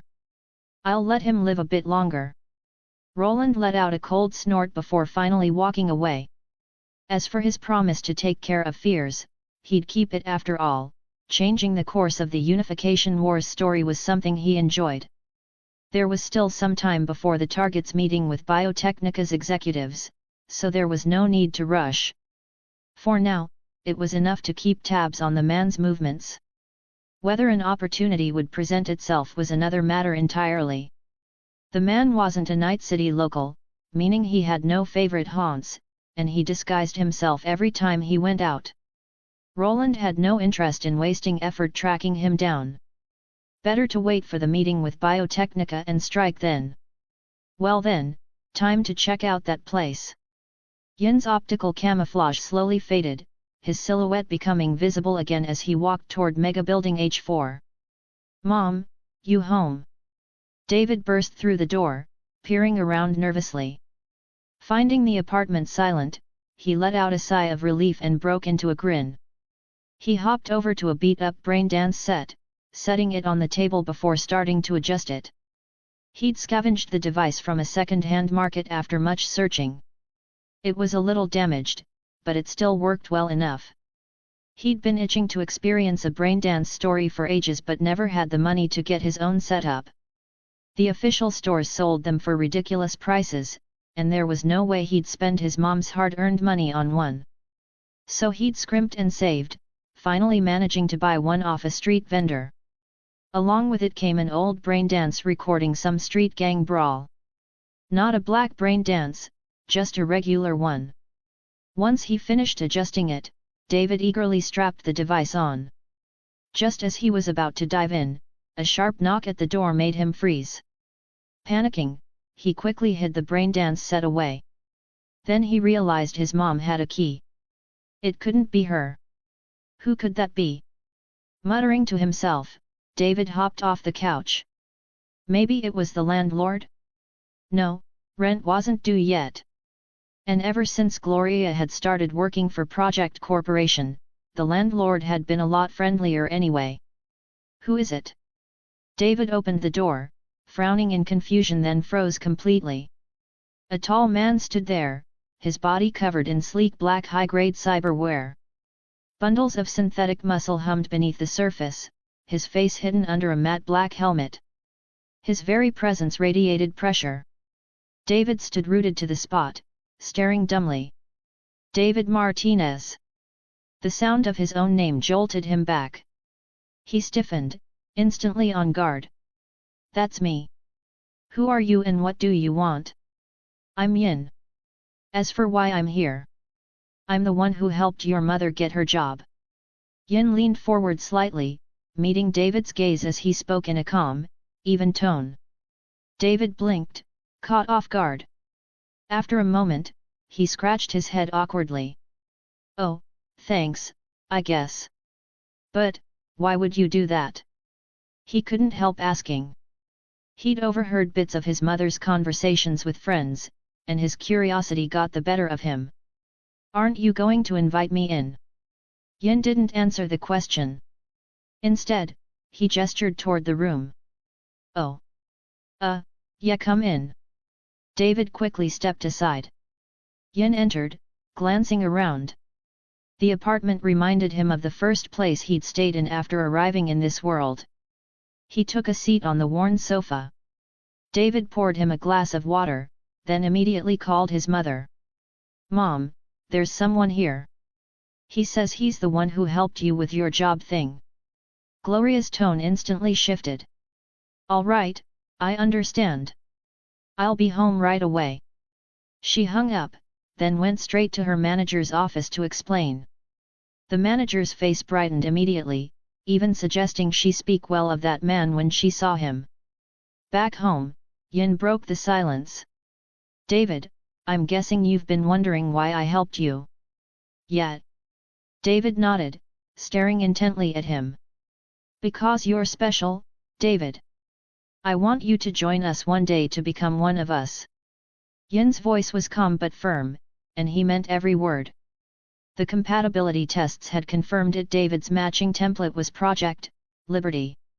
I'm special. David was stunned. At his age, who hadn't dreamed of being a hero? Everyone believed they were destined for something greater. And now, someone like Yin, someone clearly powerful and important, was telling him it was true. His chest swelled with excitement. But that's your future. Right now, you're just a kid with his head in the clouds. The follow-up hit like a brick. David's face fell instantly. I'm not a kid. You probably still dream about those gangsters and edge runners you see in Brain Dance, hey? Their lives aren't glamorous, they're soaked in blood and pain. But, you'll understand that one day. Yin chuckled softly, shaking his head, then set a card on the table. This is for you. When you've grown up, when you have a goal of your own, call me. David stared at the card, lost in thought.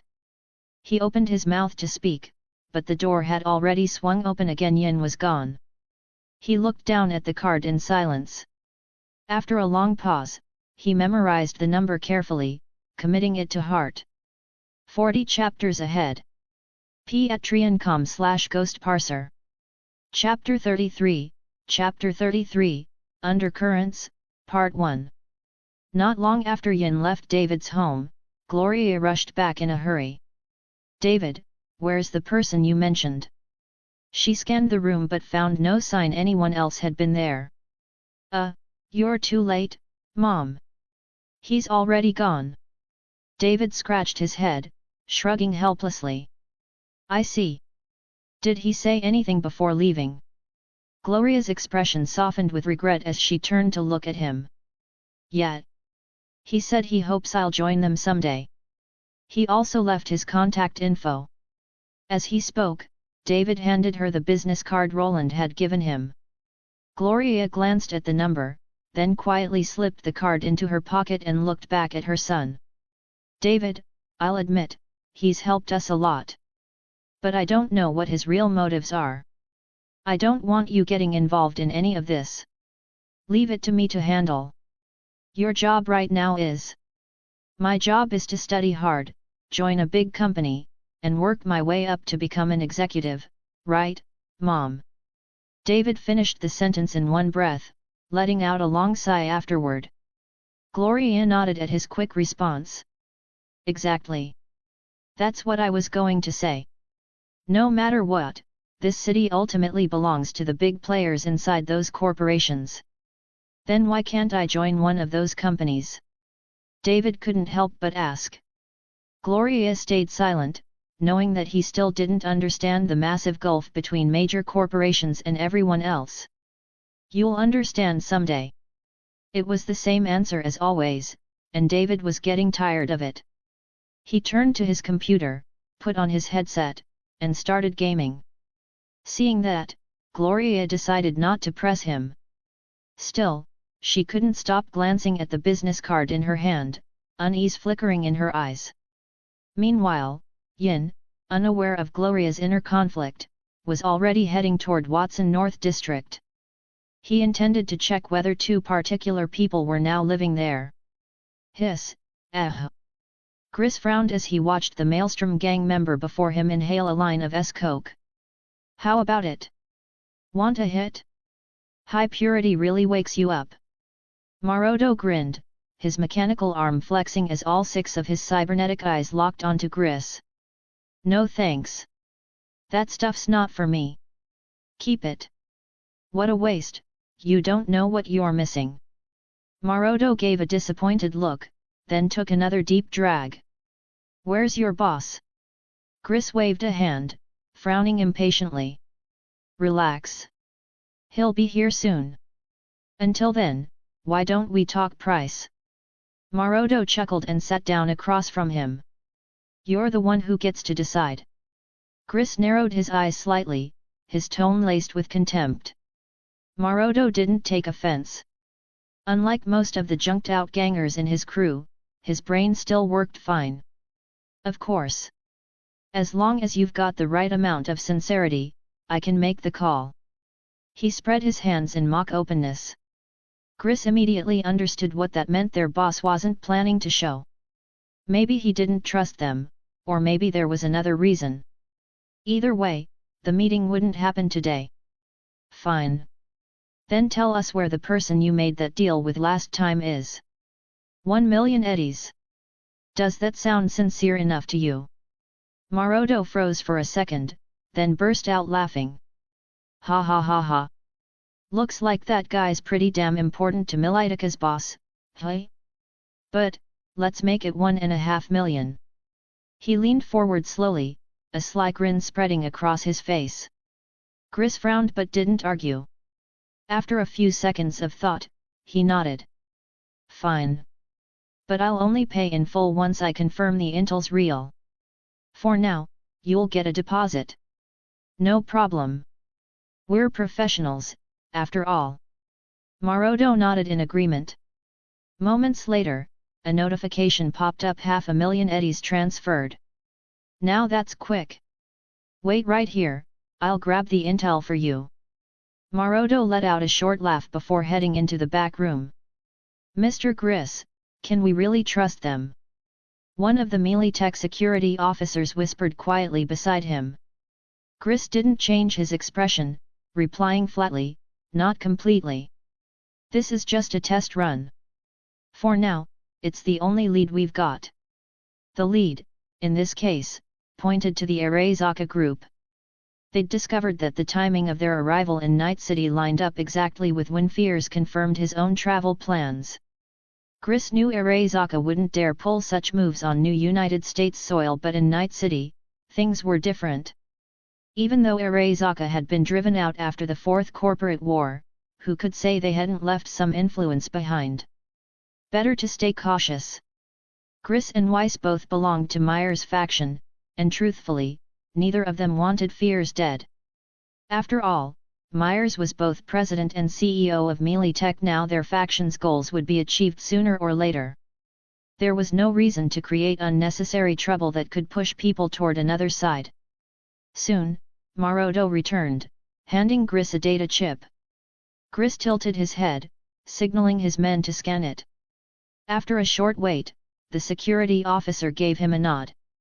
Chris immediately transferred the rest of the payment and walked out without another word. How rude, didn't even say goodbye. Maroto chuckled, shaking his head before turning toward the towering figure behind him. Boss, aren't you worried that giving that info away will bring Arasaka down on us? Fathu, stepping out from the shadows, smirked dismissively. Arasaka? This city's not their turf anymore. And as for those Tiger Claws punks, I couldn't care less. It's not like we gave away anything critical, right? He was right. Arasaka had indeed approached them, but not to assassinate Fears. They just wanted the gang to stir up some chaos in the city during Fears' upcoming meeting with Biotechnica. Fathu had no objections and agreed immediately. And as for stopping their operations after making a deal with Melee Tech? Of course not. Why give up a chance to get paid twice? Chapter 34, Undercurrents, Part 2. Chris frowned as he reviewed the intel. Arasaka had practically spelled it out. They were planning an attack to draw Militika's attention and divert its forces. The people who'd hired the Maelstrom gang had never openly claimed to be from Arasaka, merely dropped hints suggesting it. So even if Melee Tech exposed them publicly, it wouldn't make much difference, just lead to finger-pointing between the two sides. And even if they did go public, it would be after the fact. Arasaka would carry out the plan regardless. Night City wasn't their home turf anymore, they could afford to burn it without consequence. Mr. Weiss, it's confirmed Arasaka hired the Maelstrom gang to help them stage an attack on our factory. So the Maelstrom gang doesn't plan on backing off, hey? No, sir. Their boss, Fathu, hasn't appeared once. It's safe to assume he intends to go through with the plan. This is quite the predicament, an open provocation. But no matter.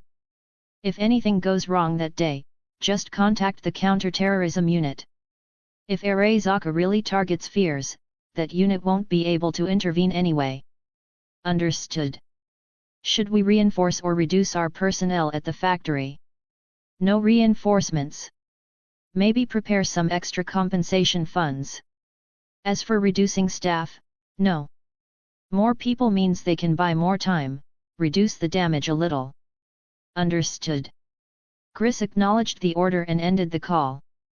In those few brief seconds of conversation, the fates of every worker and security officer at that factory had already been sealed.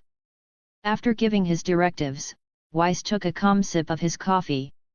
He wasn't particularly worried about Fears. Why?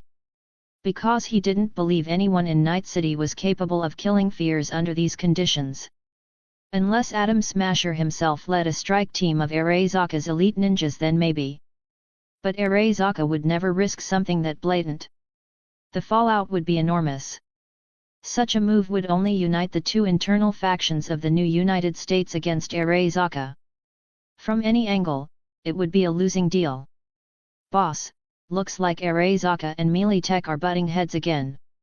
Eric Zhang reported, glancing down at the intel file in his hands. Probably over that Fears business, said Harvey. Forget about them. Let them fight, it's none of our concern and won't affect us anyway.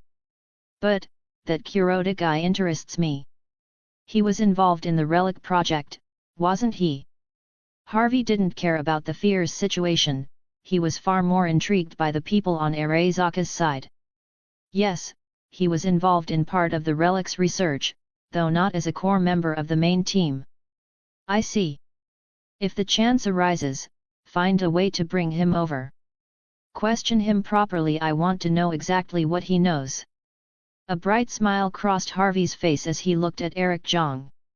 Eric nodded. By the way, Project Corporation sent us a new smart firearm. Its accuracy and firepower are significantly improved, and its penetration even surpasses standard kinetic weapons. Oh? That's a pleasant surprise. It's just a shame that company doesn't belong to us. Has their boss still not accepted our offer? Harvey's face lit up in excitement, then dimmed with a trace of regret. No, not yet. They're working with both us and Arasaka, so they don't plan to commit to either side. They've found quite the delicate balance, haven't they? Tisk, let's just hope they don't end up burning themselves. Have R&D incorporate the weapons core tech into the Zhou-style prototype, we might see faster progress. Understood. I'll handle it right away. Oh, and about Kuroda, don't send our people. Pass the job to Rogue from Afterlife. Don't reveal our identity, and make sure there's a scapegoat ready. After giving his orders, Harvey returned to his usual work. The conflict between Arasaka and Melee Tech didn't concern him much. Night City's environment was unique, that's why Kong Tao had established such a large branch here. But in the end, this wasn't their headquarters. Both Melee Tech and Arasaka knew Kong Tao's strategy and preferred to avoid provoking them. After all, Kong Tao had no real ambition to control Night City. So this is where Rebecca lives. Yin looked up at the building, one that, in the game's future, would be occupied by a certain old man. He couldn't help but smirk. That guy had never survived under his command, always blown up by a grenade sooner or later. The thought made him chuckle softly as he climbed the stairs. Strangely enough, the place hadn't changed much from what it would be like 10 years later. Graffiti along the walls, trash scattered around, bottles and cans lying in the corners. Before long, Yin reached what he guessed was Rebecca's door. He raised his hand and knocked. A loud clang came from inside, making him wonder what had just happened. Then the door swung open and a pistol was immediately pressed to his chest. Hey? Oh, it's you, chum. How'd you know where I live? Rebecca looked up at him in surprise. Seeing that the gun aimed at him was the very one he'd given her, Yin simply reached out and nudged it aside. I asked around. Tisk. You sure you're not creeping on me, chum? That's a crime, you know. Rebecca chewed her bubblegum, giving him a playful but suspicious look. Yin narrowed his eyes, then flicked her on the forehead. Ow! What the hell, chum? Rebecca winced, clutching her forehead. Enough. I came here because I need your help. Hey? Me? Rebecca blinked, pointing at herself. Yet. Yin nodded and handed her a weapon. Keep this for me. Let's say. I'll come back for it in 5 days. If I don't, it's yours. Rebecca froze. Hey, chum. You're seriously trusting me with this? We've only met twice. I don't know many people in this city. You'll do. Later. Hey, wait. But before she could finish, Yin was gone, vanishing from sight. He only wanted to leave her with a brief impression. Too much talk or involvement would be dangerous. And indeed, he was right. Later, when Rebecca returned home, still holding Yin's weapon, she found herself staring at it in silence, lost deep in thought. 40 chapters ahead. Patreon.com/ghostparser. Chapter 35, Chapter 35, Undercurrents, Part 3. Kuroda swirled the wine in his glass with satisfaction, a faint smile tugging at his lips. The intel about hiring the Maelstrom gang had been deliberately leaked to Melee Tech by him. While a sudden assault could certainly catch Melee Tech off guard and amplify their losses, such a temporary strike wouldn't make them dispatch troops, it would only draw more of their attention toward fears. After all, on a day like this, there's no such thing as coincidence. By putting everything out in the open, Melee Tech would be forced to make preparations. As for which resources they'd commit, that wasn't Kuroda's concern. All he wanted was to limit the resources Melee Tech could bring to bear. I hope Yin doesn't let me down. This operation is too important. At that very moment, deep beneath Little China in Watson District, inside the underground bar Afterlife, Rogue narrowed her eyes at the man standing before her. You just said you want someone to capture an Arasaka R&D director who's only recently arrived in Night City. Yes, that's my request. The man, dressed in a sharp suit, smiled with calm assurance. His tone left no room for doubt or hesitation. Rogue immediately understood this was a clash between two megacore, and she was just the middle woman caught in between.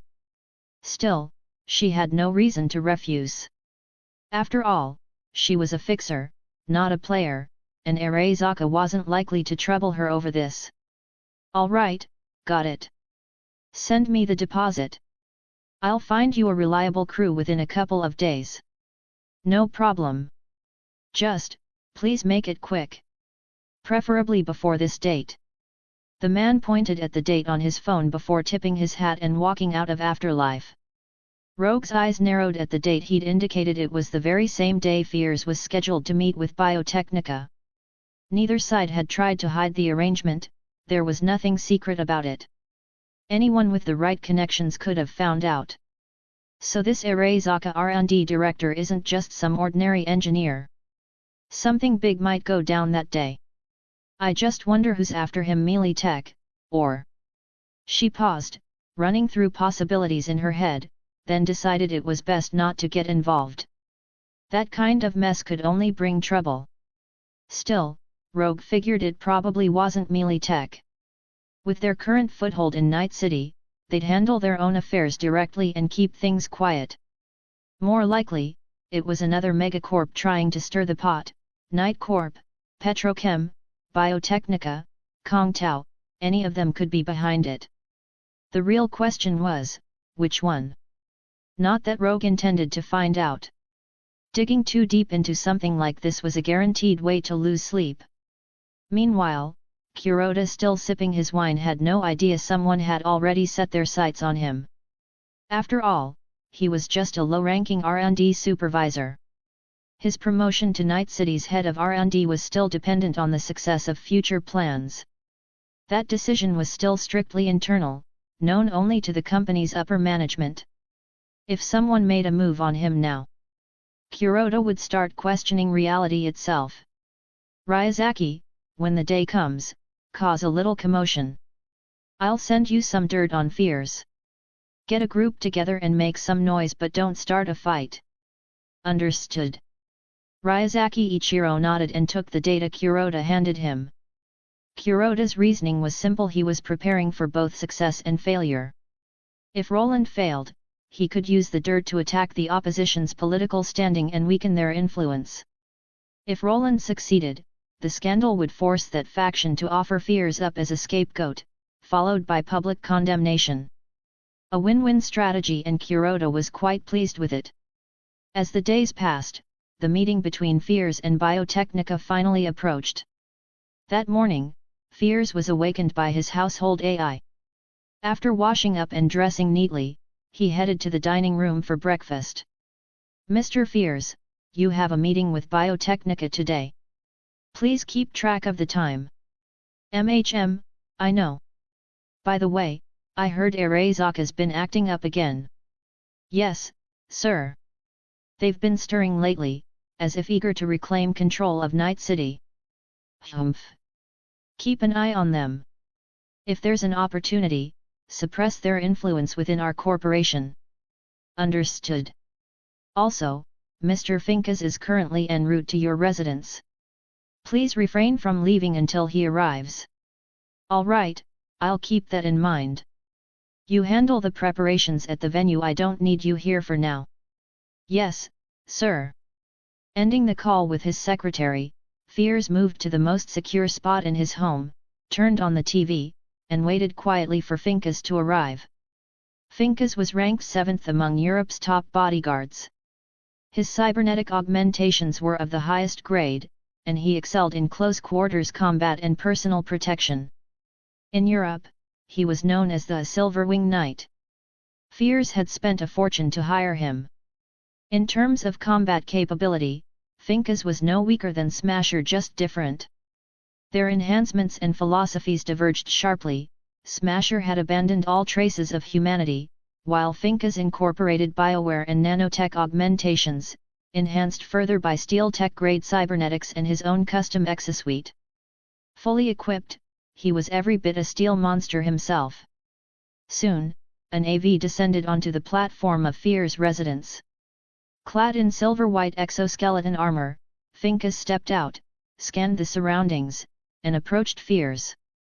"Mr. Fears, we can depart now. Please stand to my left. Fiers nodded.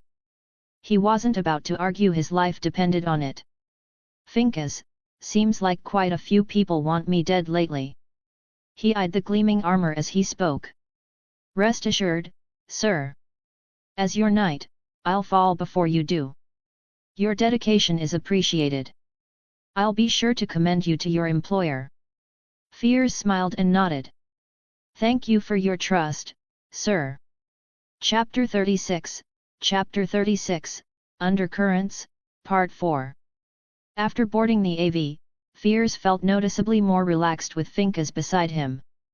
Damn this night city. I'm starting to miss home. Fiers let out a long breath, speaking with a hint of melancholy. His days in Night City had been far from peaceful. Almost every day, someone tried to take his life. Most attempts were nothing more than small-time scuffles, not well-planned assassinations barely worth calling efforts at all. Still, that didn't mean they had no impact on him. Constantly watching out for stray bullets or lunatics launching sudden suicide attacks was exhausting. Mentally, it drained him. Back in the new United States, he didn't have to stay so tense. Chaos or not, it was still their turf. But Night City was different. Too many maniacs here were ready to die for nothing, and none of them actually knew who he was. That was the most troublesome part. Their ignorance meant they had no idea what killing him would cause, so they didn't care about consequences at all. After today, you'll be able to go home. I'll keep you safe, Mr. Fiers. Finkas said with a smile. Hearing you say that really puts me at ease. Fiers nodded. Based on the intel he had, Night City didn't currently have anyone capable of taking on Finkas unless Morgan Blackhand crawled out of his grave for an assassination. And even then, it would have to be a suicidal one. In that case, Fiers could only accept his fate. At that moment, on the rooftop of a distant skyscraper, a dark figure quietly observed the AV. In his hands was a strange, fully black weapon pulsing with crimson energy. Yin adjusted the energy rifle while searching for the perfect sniping window. He was confident in the destructive power of his whisper, but he still didn't plan to fire at the AV directly. If the target survived by sheer luck, the entire plan would fall apart. He was only here to confirm the angle and get more familiar with the Whisper sniper rifle, preparing for the real operation later. Once he confirmed Fiers had departed, Yin put the weapon away, leaped off the high-rise, and disappeared into the steel jungle below. The moment Yin vanished, Finkas suddenly turned toward the building where Roland had been moments earlier but found nothing. Strange, was that just my imagination? Finkas muttered. He had clearly felt a surge of danger just now. He'd been about to tell the driver to stop, but the feeling disappeared as quickly as it came, leaving an eerie aftertaste. Finkas, did something happen? Fiers seemed to notice something odd about him and asked. No, nothing. Probably just my imagination. Is that so? Fiers nodded, then sighed helplessly. I really don't know what that idiot Myers is thinking. Starting a war at a time like this is basically handing Arasaka an opportunity. And now I'm stuck in a mess the moment I step outside the new United States. Finkas lowered his gaze slightly, choosing not to respond. Best not to touch that topic. If she keeps messing around like this, forget great again, we'll be lucky not to repeat the disasters of the past. Fiers chuckled coldly and downed his glass of champagne in one go. Mr. Fiers, please try to drink a little less. You'll be meeting with Biotechnica soon. Finkas reminded softly. Fiers slowly set the glass down. This meeting with Biotechnica was important. It concerned cooperation between them and the military. Well? Have you figured out their defense layout? Kuroda narrowed his eyes at his subordinate. Yes, we've mapped out almost everything. There's still a small area that's unclear, but we can confirm about 8 snipers in total, each supported by 3 assistants. Looks like they've added more guards. Send the intel to Yin, then assign 2 men to back him up. Yin had already reached the outer perimeter of the venue. Seeing the massive crowd, the swarm of journalists, and the heavy presence of NCPD personnel, he felt this was the perfect spot to slip in unnoticed. He soon received Kuroda's intel, along with notice that 2 operatives would be assisting him. If he needed anything, he could communicate with them directly. Yin narrowed his eyes, scanning the surroundings for the best sniping point. Soon, he settled on the connecting bridge between 2 eastern buildings, an ideal vantage point. But 3 snipers had clear sight lines to that location. If he wanted to operate from there, he'd have to take them out first. Troublesome. Yin thought to himself. Those snipers communicated periodically, mostly to make sure their teammates were still fine. Draw the attention of the sniper watching the western building. I need to move in. After reading Yin's message, Kuroda turned to his men. Go. Tell Ryazaki's group to send a small squad to stir up trouble in the northwest. Keep it small. Once it starts to escalate, they should stop resisting and let the NCPD arrest them. Understood. And have Takahashi and the other one walk around the other possible sniper points to draw the rest of their attention. Soon, a minor disturbance broke out within the crowd. The NCPD and the Biotechnica security forces immediately shifted their focus. Taking advantage of the chaos, Yin activated his optical camouflage and vanished into the masses. He then invaded the electronic door system, forcing it to open just a narrow gap enough for him to slip through. He could have gone invisible the whole way, but a door opening on its own under multiple snipers' watch would be way too suspicious. Everything's going smoothly so far. Next. A faint red flicker pulsed across Yin's visor as the building's personnel layout appeared before his eyes. About 15 people, plus 8 AI security bots. A bit troublesome, but manageable. Yin slowly drew his weapon, a distinctive dagger. After all, the Ascension template wasn't limited to guns. 40 chapters ahead. Patreon.com/Ghost Parser. Chapter 37, Chapter 37, The Curtain Rises. Do we really need this many people stationed here? I don't think anyone would be stupid enough to try assassinating such a big shot right here. A melee tech soldier lit the cigarette between his lips, exhaled slowly, and narrowed his eyes. Who knows? Maybe that's exactly what someone's counting on. And hey, I heard the top-level bigwigs supposedly have some kind of protocol if they die, missiles get launched. No idea whether this Congressman Fears signed up for that. Another melee tech soldier shrugged, giving his partner a mysterious look. In truth, Fears had never signed that insurance. Since he spent most of his time operating inside the new United States, he saw no reason to spend that much money every year on such an agreement. Even if he was a senator, he didn't hold any crucial position within melee tech. Most of his income came from political donors and his government salary. He wasn't nearly as rich as people imagined, especially compared to actual corporate executives. His advantage lay in influence, not wealth. If that's real, then an assassination is even less likely to happen.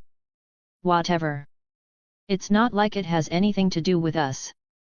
If anything, their concerns are why they hired us, giving us a shot at some easy money. The two exchanged smiles, put out their cigarettes, and continued their patrol.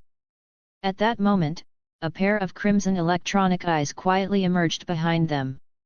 Yin watched the soldiers walk away without making a move. Acting rashly would only alert the enemy. And unless absolutely necessary, he didn't want to kill right now, it would create unnecessary complications. There's a room on that floor that'd make a perfect sniping spot, but they've probably thought of that too. Someone's likely patrolling it. Keeping his form concealed, Yin moved upward. Soon, he spotted an extremely well-hidden corner. The sniping angle wasn't ideal, too many obstructions, and several objects could interfere with bullet stability. But, the weapon in his hands wasn't a conventional one. Sight-line limitations didn't matter much. With that thought, Yin slipped into cover near that room, observing patrol cycles and patterns. Meanwhile, Fears AV arrived at the venue. He met the representative from Biotechnica, then headed into a private room to rest and wait for the upcoming discussions. The actual negotiations were off limits, so Yin wasn't waiting for the meeting. What he wanted was the moment both representatives exited afterward to face the press. After enough observation, Yin confirmed that no one entered the room to patrol, and hardly anyone passed by at all. Clearly, they also assumed this place couldn't be used for sniping because too many objects interfered with accuracy. Yin waited a bit longer, only approaching once the patrol had left for some time. At the door, he realized the lock was a standard mechanical one instead of an electronic lock. That was a problem. Electronic locks could be invaded easily. Mechanical ones required brute force, and brute force made noise. A small canister popped out from his arm. Yin poured the solvent onto the lock. Soon, the metal destabilized as it reacted and weakened. He applied slight pressure, crushing the lock, then cleaned the traces left on the floor before slipping into the storage room. He dragged a shelf over the door to block any light leaking through the hole and drawing attention. Only after finishing all that did Yin set up his weapon and begin selecting the best angle. Mr. Fears, I hear President Myers has been actively reorganizing the military lately. Owen, Biotechnica's representative, spoke with a pleasant smile. That's right. Something like that. Fears didn't deny it. Myers' plans were practically public knowledge, and the content of this meeting was related to it. Honestly, without that agenda, this meeting with Biotechnica wouldn't even be happening. As you know, our cooperation with more technologies has been progressing extremely well. Thanks to that, our company is launching a completely new cyberware. A strange expression flickered across Owen's face. His words made Fears pause. He hadn't heard anything about cyberware being on the agenda today. I don't recall us discussing anything like that before, Mr. Owen. Oh, don't worry. This conversation stays between just the two of us. See? No one else around, no surveillance equipment. Owen waved casually. Fears glanced around, frowning. What, are you getting at? For this collaboration, if you agree to help us acquire the experimental data for this cyberware, we can offer Mealytech 10% of the profits, mainly in pharmaceuticals and medical supplies. What do you think? Fears was tempted, though still uncertain.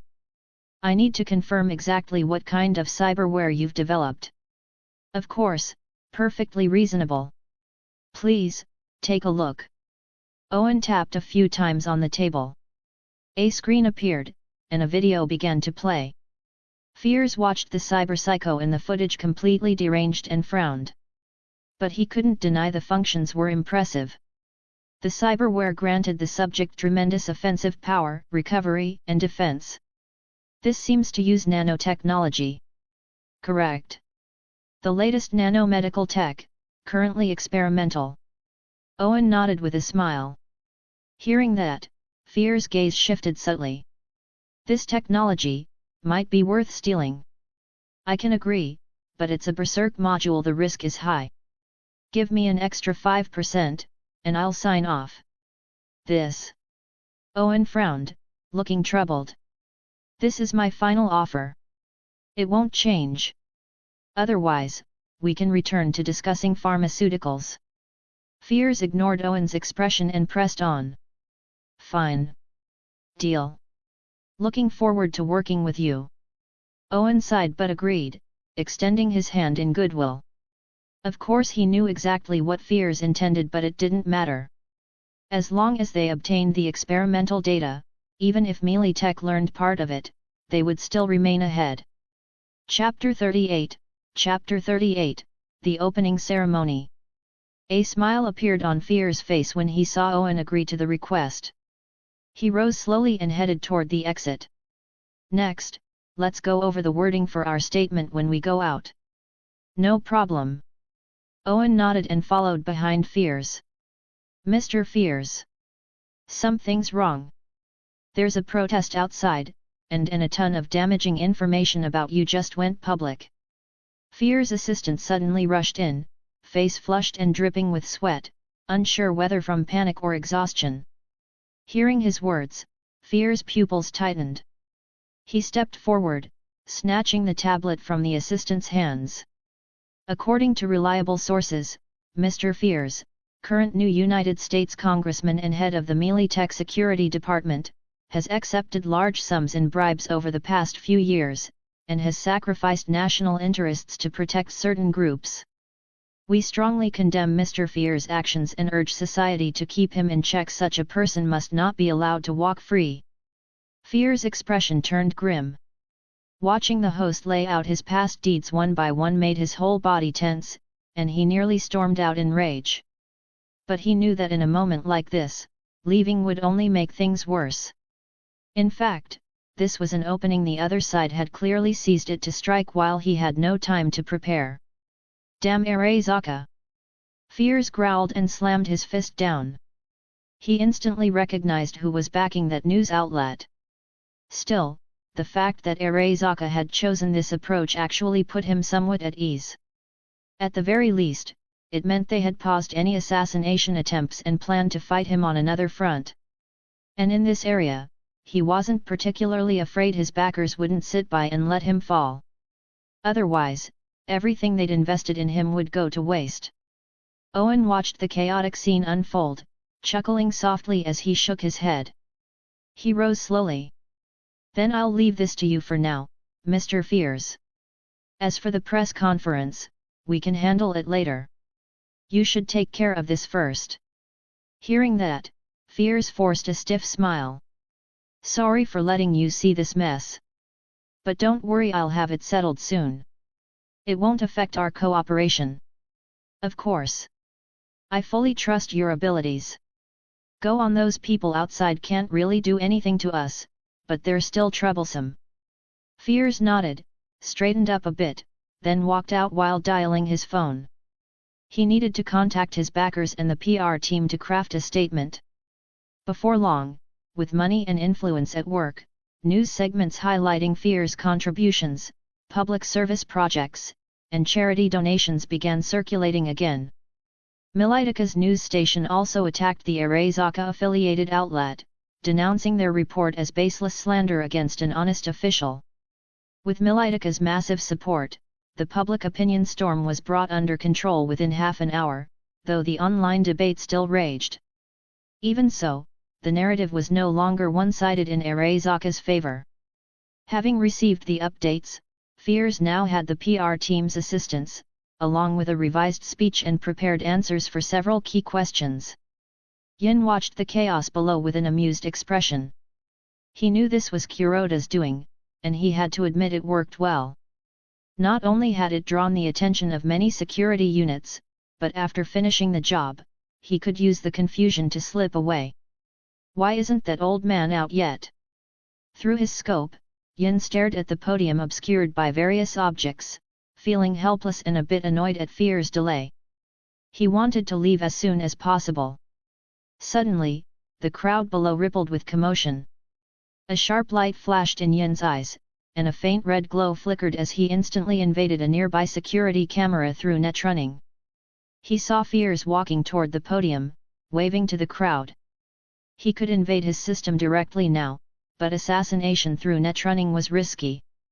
One problem was Fear's top-tier ice, the other was the trauma team's absurd ability to revive people. Yes, netrunning could overload a target's cyberware, damaging the brain and inducing a death-like state. But to the trauma team, that wasn't confirmed death. They could still bring him back. So Yin continued to wait. "Ahem, everyone, I'm Fears. It's a pleasure to see you all here too." Boom! A crimson-black beam flashed past in an instant, and Fear's head vanished. A circular crater remained on the ground where it hit. The once noisy crowd fell completely silent. Then, shrill screams erupted across the square. "Damn it! Who was that?" Owen's face darkened.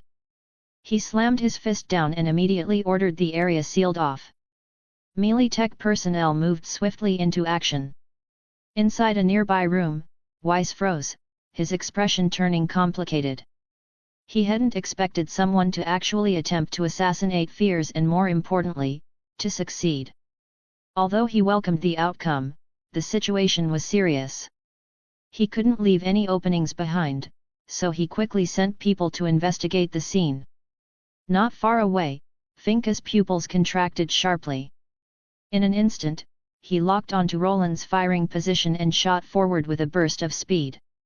For the first time in his career, he had failed to protect his employer. Yin's actions had brought shame to him as a knight. To erase that shame, he had to take the enemy down. After landing the shot, Yin kicked open the iron door, running straight into two patrolling melee tech soldiers. Before they could speak, he crossed 4 meters in a flash, his dagger sweeping like a butterfly. 2 fountains of blood burst forth, splattering across the wall. Yin stepped over their bodies and sprinted downstairs. He had to move fast. Once the enemy regained their composure, they'd form an encirclement. He wasn't afraid of them, but it would be a real hassle. 40 chapters ahead. Patreon.com/Ghost Parser. Chapter 39, Chapter 39, Direct Confrontation and Aftermath. Hurry! Hurry! Don't let that bastard escape! The melee tech squad leader barked orders as he sprinted through the building, activating the acceleration system on his power armor and charging toward the floor where Yin was located. He couldn't afford another failure. Losing Fears in his own sector had already been a disgrace. If he let the assassin slip away too, he'd definitely end up on Militika's purge list. A sudden sound of footsteps echoed beside him. Instinctively, he halted with his right leg, raised his Mk.31 heavy machine gun, and aimed. That weapon wasn't meant for human hands. The sheer firepower and recoil were overwhelming for anyone without extensive cyberware augmentation, except perhaps for members of the animals.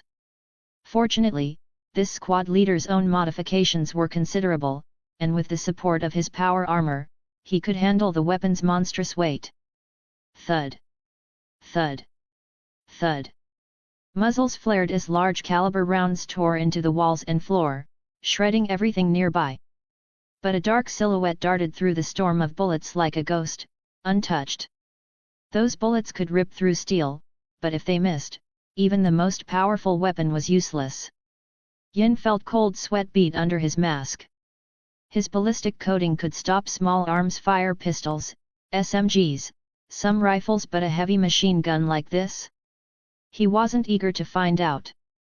In a blink, Yin closed the distance, positioning himself directly beneath the squad leader's muzzle. The leader's expression twisted into a grin as he lowered his weapon.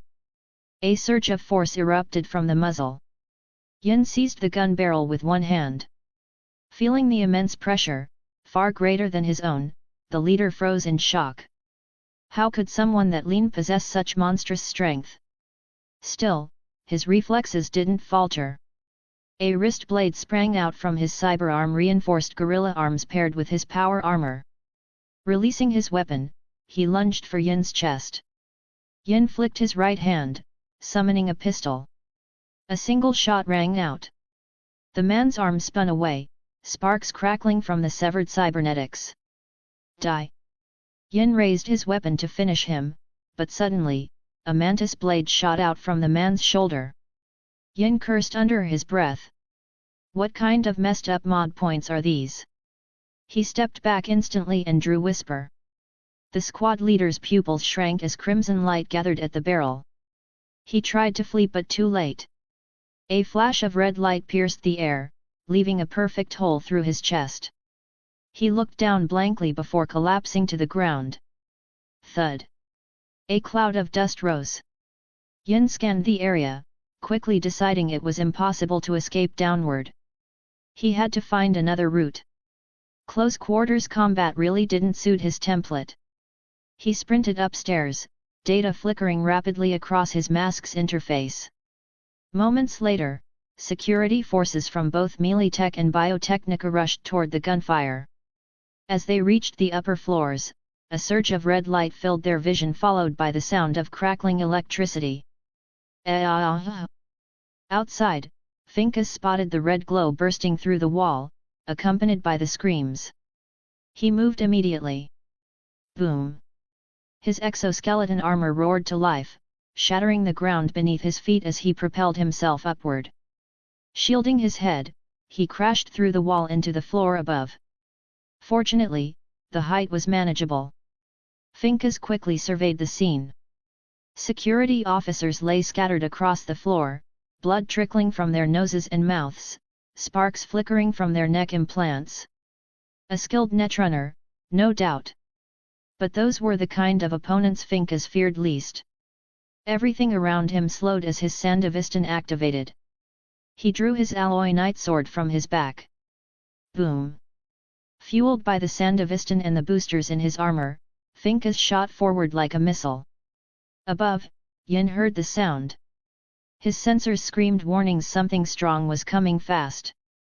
Moments later, Finkus caught sight of him. Without hesitation, he thrust his sword toward Yin's chest. Hum! A low hum echoed as Yin activated his own acceleration field, not a Sandevistan, but an extreme-grade module built into Ascension, designed to counter foes like this. When their eyes met, Finkus' expression faltered. His opponent had a netrunning pod and other cyberware enhancements. Sparks flew as Finkus' blade scraped across Yin's chest. Yin retaliated instantly, firing 4 shots aimed at his opponent's vital points: eyes, heart, lungs. All 4 bullets clanged off Finkus' armor. The two fighters broke apart. Finkus glanced down at the dented plating where Yin's rounds had struck, eyes narrowing. Yin looked at the gash across his own chest, the ballistic coating torn through. The situation wasn't in his favor. He couldn't waste time here. He tossed 4 grenades and a smoke bomb, his figure fading into the haze. Finkus slashed 1 grenade away with his sword, then reactivated his Sandevistan and charged toward Yin's position. He can see me? Yin frowned. His optical camouflage had never failed before though, granted, it wasn't true cyberpunk-grade tech. Clang! At the last instant, Yin raised his pistol to block the incoming blade. The sword bit into the weapon's frame. I don't know where you got this tech that hides your presence, Finkus said evenly, but it's useless against me. He took a steady step forward. You're skilled, I'll give you that. But the show's over. I don't have time to play. No, Yin replied calmly. We're only at the climax. How could it end now? Finkus chuckled, confident in his victory until a burst of electricity crackled through the air. His pupil shrank, and his vision went black. Shit! A wave of danger surged through him. He reacted purely on instinct. Clang! His broken sword flew from his grip, embedding itself in the wall as his body was thrown backward. Yin realized instantly the man wasn't dead, but he didn't have time to finish it. He holstered Whisper and bolted upstairs. Cough! Finkus' eyes rebooted. Looking down at his damaged armor and the scorch marks across his chest, he sighed. Injecting a healing stim, a cool rush spread through his veins. Damn, that one hurt. His expression turned grim. He hadn't expected the opponent to hide such a deadly weapon, he hadn't even seen it drawn. But what disturbed him most was that netrunning attack. No warnings. No traces. Nothing before his eyes crashed. Just who the hell is this guy? He leaned back with a long exhale. The man was strong, terrifyingly so, and armed with strange, advanced tech. His flaws were there, but his strength? Undeniable. A world-class assassin, without question. He'd done all he could. The rest was Militika's problem now. Still, that weapon, the firepower, the energy signature, it had to be corporate. Probably Arasaka. Meanwhile, Yin didn't care what Finkus thought. He'd reached the upper levels but avoided the rooftop. It would make him an easy target for patrol AVS. So, he glanced at the window, then at the crowd below. Raising his weapon, he fired into the 4 corners. Crack! The glass shattered. Yin leapt out. The noise drew the crowd's attention immediately. "He's there! Open fire!" Owen pointed upward and shouted. A storm of bullets erupted, but Yin pulled the pin on a smoke grenade and vanished behind a cloud, activating his camouflage. When the smoke cleared, he was gone. Owen's face darkened. Watching the live feed, Kuroda smirked. "Let's go. We're done here."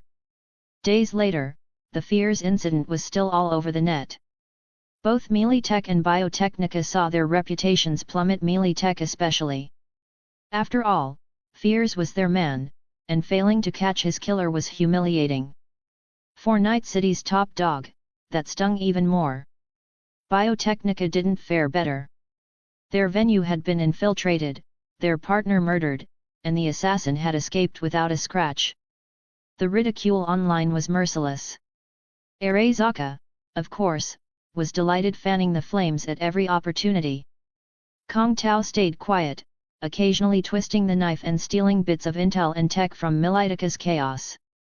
Rumors about it being an Arasaka plot spread wildly, but it didn't matter. Arasaka denied everything, threatening lawsuits for defamation. And Mealytech had no real proof. They knew it was Arasaka's doing, but with no evidence, they could only grit their teeth and swallow it. The unspoken understanding was clear: we'll settle this later. For now, we've got our own fires to put out. Myers, meanwhile, wasn't exactly mourning Fears. She gave the expected condolences, but politically, she wasn't about to waste the opportunity. One more company suffered quietly. Trauma Team. Fears' death had been too sudden and absolute for a rescue. They didn't even have time to deploy, and now they had to pay a massive insurance payout to his family. It stung. The biggest winner? Yin. His reputation soared overnight. Across Night City's underground, he had become a living legend. A ghostly assassin who appeared and vanished without a trace. Even the afterlife hadn't seen him. Roland, meanwhile, waited patiently for the situation to unfold and the essence payments to clear. By his estimation, this job had earned him a fortune. Still, it was a shame Yin had to lay low. Mealytech would be hunting him relentlessly now. That knight-like man he'd seen earlier lingered in Roland's thoughts. His power was immense, not quite on par with Project Combat templates, but close. He'd even managed to suppress Yin in battle, though being caught off guard and lacking specialized weapons hadn't helped Yin's side. Still, Roland had to admit the man's strength was real. Against someone like Yi with a dedicated weapon, though, he'd be cut down like butter. Roland had dug into his identity afterward and found there were several like him, reminders that the cyberpunk world was far from simple. Figures like Atom Smasher weren't as rare as people thought. Mealytech probably had their own stock of such warriors. Fears just hadn't ranked high enough to have one at his side. Finkas had only been a hired gun. Roland now realized how perfect his timing had been. Finkas had been just far enough away, and relaxed enough, for Yin to land the kill shot. Had he been closer, he probably could have saved Fears, and that would have complicated everything. But as it stood, the outcome couldn't have been better. Kuroda's final payment had cleared, and the next phase of their operation could begin. Chapter 40, The Misunderstanding About to Unfold. Rogue cast a glance toward a small crew gathered inside the Afterlife bar before slowly stepping forward. "Looks like you've made up your mind. Here's the intel on that person, see for yourself." She pulled out a chip and handed it to the man before her, a silver-haired guy with a hedgehog cut, somewhere in his 30s. White rubbed his stubble, leaned forward slightly, and picked up the chip from the table. "Didn't expect you to take a gig connected to Arasaka, Rogue. That's a surprise." As he spoke, White slotted the chip into his deck and took a casual sip from his glass. "I take on just about any job. It's just that Arasaka doesn't usually come knocking." Rogue sat down across from him. "Ha, this gig's kinda interesting. This Kuroda guy must be something special, hey?" White pulled the chip out, a knowing smile tugging at his lips. Mind sharing a little about the client? Rogue ignored the question and cut straight to business. The client wants him captured within 5 days and delivered to the drop point listed on the chip. How you handle it is up to you. I don't think I need to explain the details. You can count on me. This isn't Arasaka turf, so it shouldn't be too hard. Better make sure of that, and one more thing, you've been taking a lot of risks lately. Don't get burned. Rogue rose from the booth, leaving White and his crew behind. Boss, what was Rogue talking about? Asked a man wearing a tactical helmet and goggles, his tone curious. Nothing much. Just something from before. White shook his head, offering no details. Seeing he didn't want to elaborate, Guller dropped the topic. So, what's the job this time? At that, White grinned wide, flashing a set of bright white teeth. A corpo dog gig. And it's a big one. A big one? Seriously? Don't jerk me around, boss. A sharp-looking girl with short blue hair eyed him skeptically. The girl sitting in her lap nodded silently in agreement. White twitched a little at their doubt and replied, I'm not kidding. The reward's 1,000,000 eddies, real big money. All we've gotta do is snatch someone. It's not a melee tech guy, right? They've been acting like rabid dogs lately. Violet frowned, concern clear on her face. Her reaction made sense. Since Fear's death, melee tech had been on edge, launching countless operations. The main problem was that they still had no leads on Yin. The failure was humiliating. Sure, Fear's death had made Weiss happy, but if he couldn't offer his people a proper explanation, that happiness wouldn't last long. I'm not an idiot. I'm not gonna pick a fight with melee tech right now. That'd be suicide. White rolled his eyes. Tiana, still resting in Violet's arms, shifted positions and laid her head on Violet's lap, quietly watching him. Captain, it's not like you haven't done stupid things before. White's mouth twitched again. His eyes slid toward Rich, who was still tinkering with his laptop. Catching the look, Rich glanced up and said, Don't look at me, boss. You know she's right. I'm not covering for you. Damn it, fine. Our target's a research director at Arasaka HQ. He's in Night City right now but might be leaving soon. The client wants him grabbed within 5 days. White sent the intel on Kuroda to the rest of the squad. His schedule's pretty predictable. Seems he likes to hit up the Tiger Claws Kabuki Club every night. Looks like an easy job. Guller rubbed his chin thoughtfully. Doubt it's that simple. If he's bold enough to move like that, he must have something up his sleeve. Let's spend a few days digging up more on him before making a move. Tina's eyes gleamed as she spoke. No problem. I agree. Violet nodded without hesitation. Your opinion doesn't count, Rich muttered at her, then added, but Tina's right. What do you think, boss? No problem. Rich, Tina, you two handle the online recon. The pair nodded. All right then, that's it for today. Same place tomorrow. White stood, waved a hand, and walked out of the afterlife. Once he was gone, the remaining 4 huddled together. Hey, what do you think the boss did to make Rogue say that? No idea.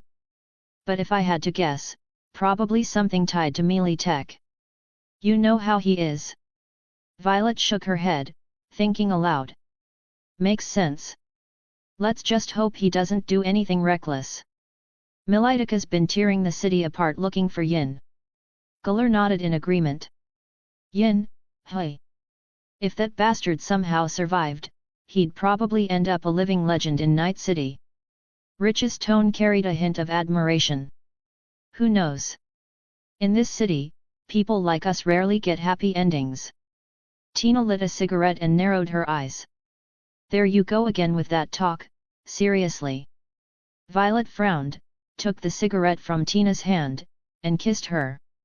Hey, come on. We're still here, you know. Guller groaned in protest. Violet waved him off without looking back, signaling them to leave. Rich shrugged and got up, heading out. Guller glanced at the two still locked in a kiss, snorted and followed after him. When the kiss finally ended, Violet cupped Tina's face. I don't know about the others, but our ending will be a good one. I know. Tina smiled helplessly, then kissed her back. Within their squad, Captain White handled the front line, packed with heavy combat cyberware including a Sandevistan. Rich and Tina managed the net running, with Rich doubling as the driver.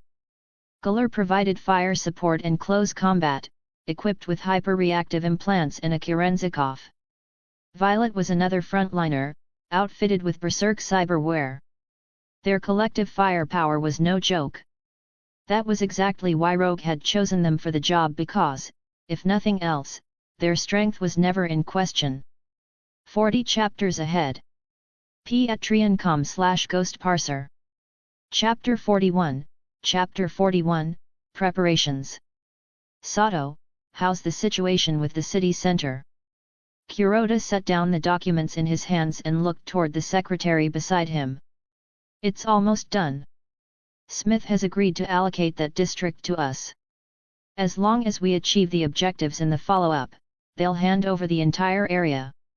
Sato Shuaki pulled out a tablet and handed it to Kuroda. Displayed on it was a large portion of northern Watson. Kuroda glanced at it and nodded. Good. Things in Night City are almost wrapped up. In a few days, head back to headquarters for a bit. Sort things out and then return. Understood. Should I book the flight now? Yes. Book one for 7 days from now. And take some time to relax today. I have to say, Night City has some great entertainment options. It's a good place for people like us. Kuroda smiled, looking quite pleased. Thank you very much. By the way, Mr. Kuroda, about that yin. Sato bowed deeply before bringing up Roland. At that name, Kuroda's eyes narrowed. He rubbed his chin, falling into thought. To be honest, if possible, he'd love to bring Yin under his command, but he knew it wasn't realistic. Based on his behavior so far, Ember was clearly proud and entirely self-directed. People like that were like eagles. Unless you could truly conquer them, they would never serve under you. And someone of his caliber could likely only be controlled by the truly top-level figures. Rumor had it he'd even fought Finkas head-on. A netrunner and gunman who could seriously injure Finkas in direct combat. Kuroda was genuinely wary.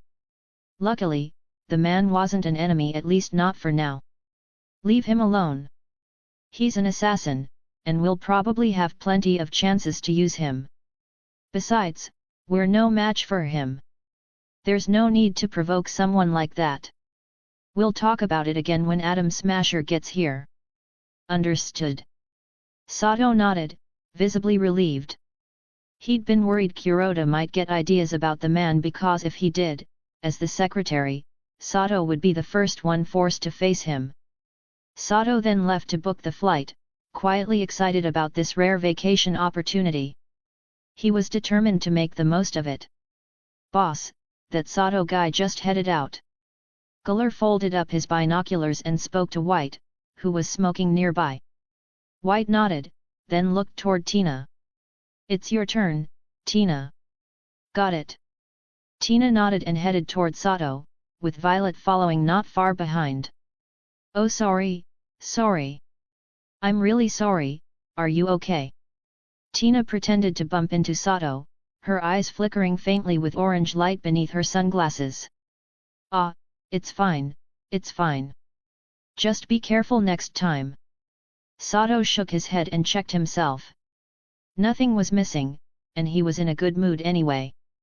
And the woman standing before him was attractive. He didn't feel very wronged. That's good. I'm really sorry. I just had a fight with my girlfriend, so I was a bit out of it. Tina put on an apologetic look, with a slight hint of forcedness. Oh, I see. Sato nodded, mentally noting the key word, girlfriend. So she liked women. The thought stirred a faint curiosity in him. Naturally, Tina caught that look. A flash of disgust crossed her eyes. Not far away, Violet, who had quietly positioned herself, looked even more annoyed. Since we ran into each other, how about grabbing a drink? Might help you relax.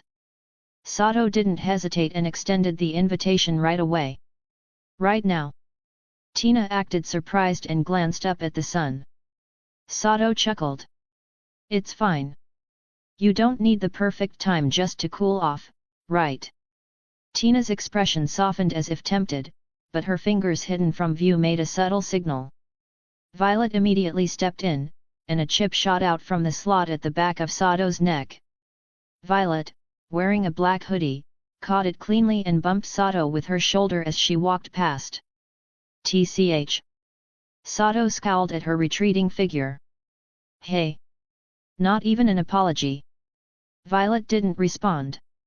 She simply turned and walked out of the intersection. Sato cursed under his breath, then looked back at Tina.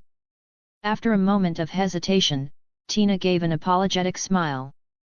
I should pass. I still have things to take care of. Then how about your contact info? I'm the secretary to Arasaka's head of R&D.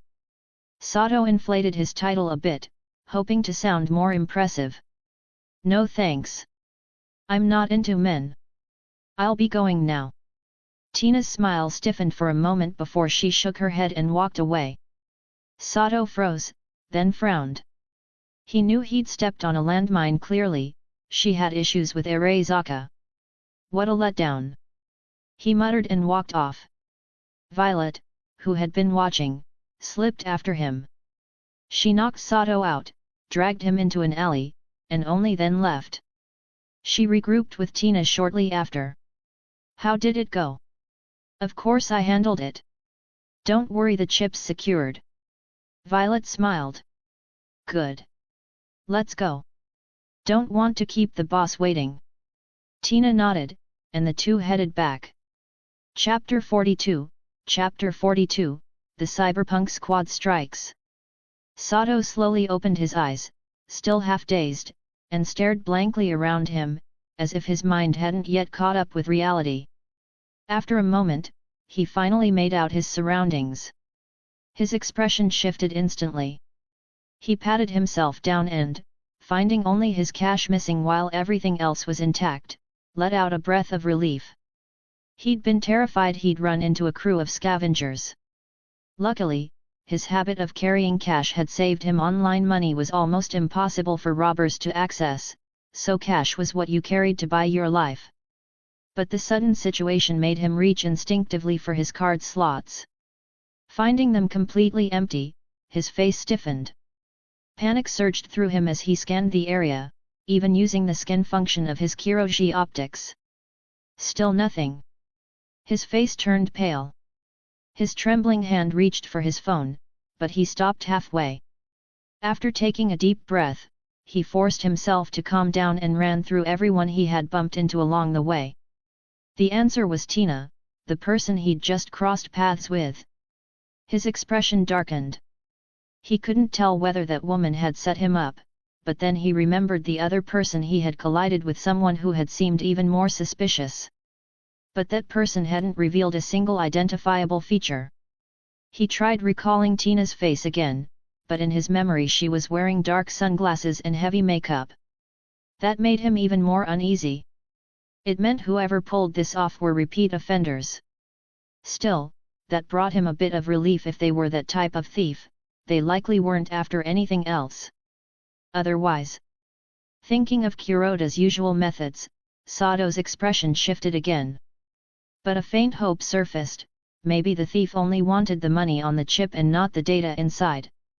His work chip didn't contain much, mostly job-related files, not many classified documents. The only important information was Kuroda's schedule, home address, and contact details. Which meant that as long as the thieves weren't targeting Kuroda himself, losing the work chip wasn't catastrophic. He just needed to get a new one and fill in the missing information well enough that no one would notice. But if Kuroda found out, someone who knew that much about him wouldn't just get fired. His end would be becoming another statistic in the company's HR cleanup.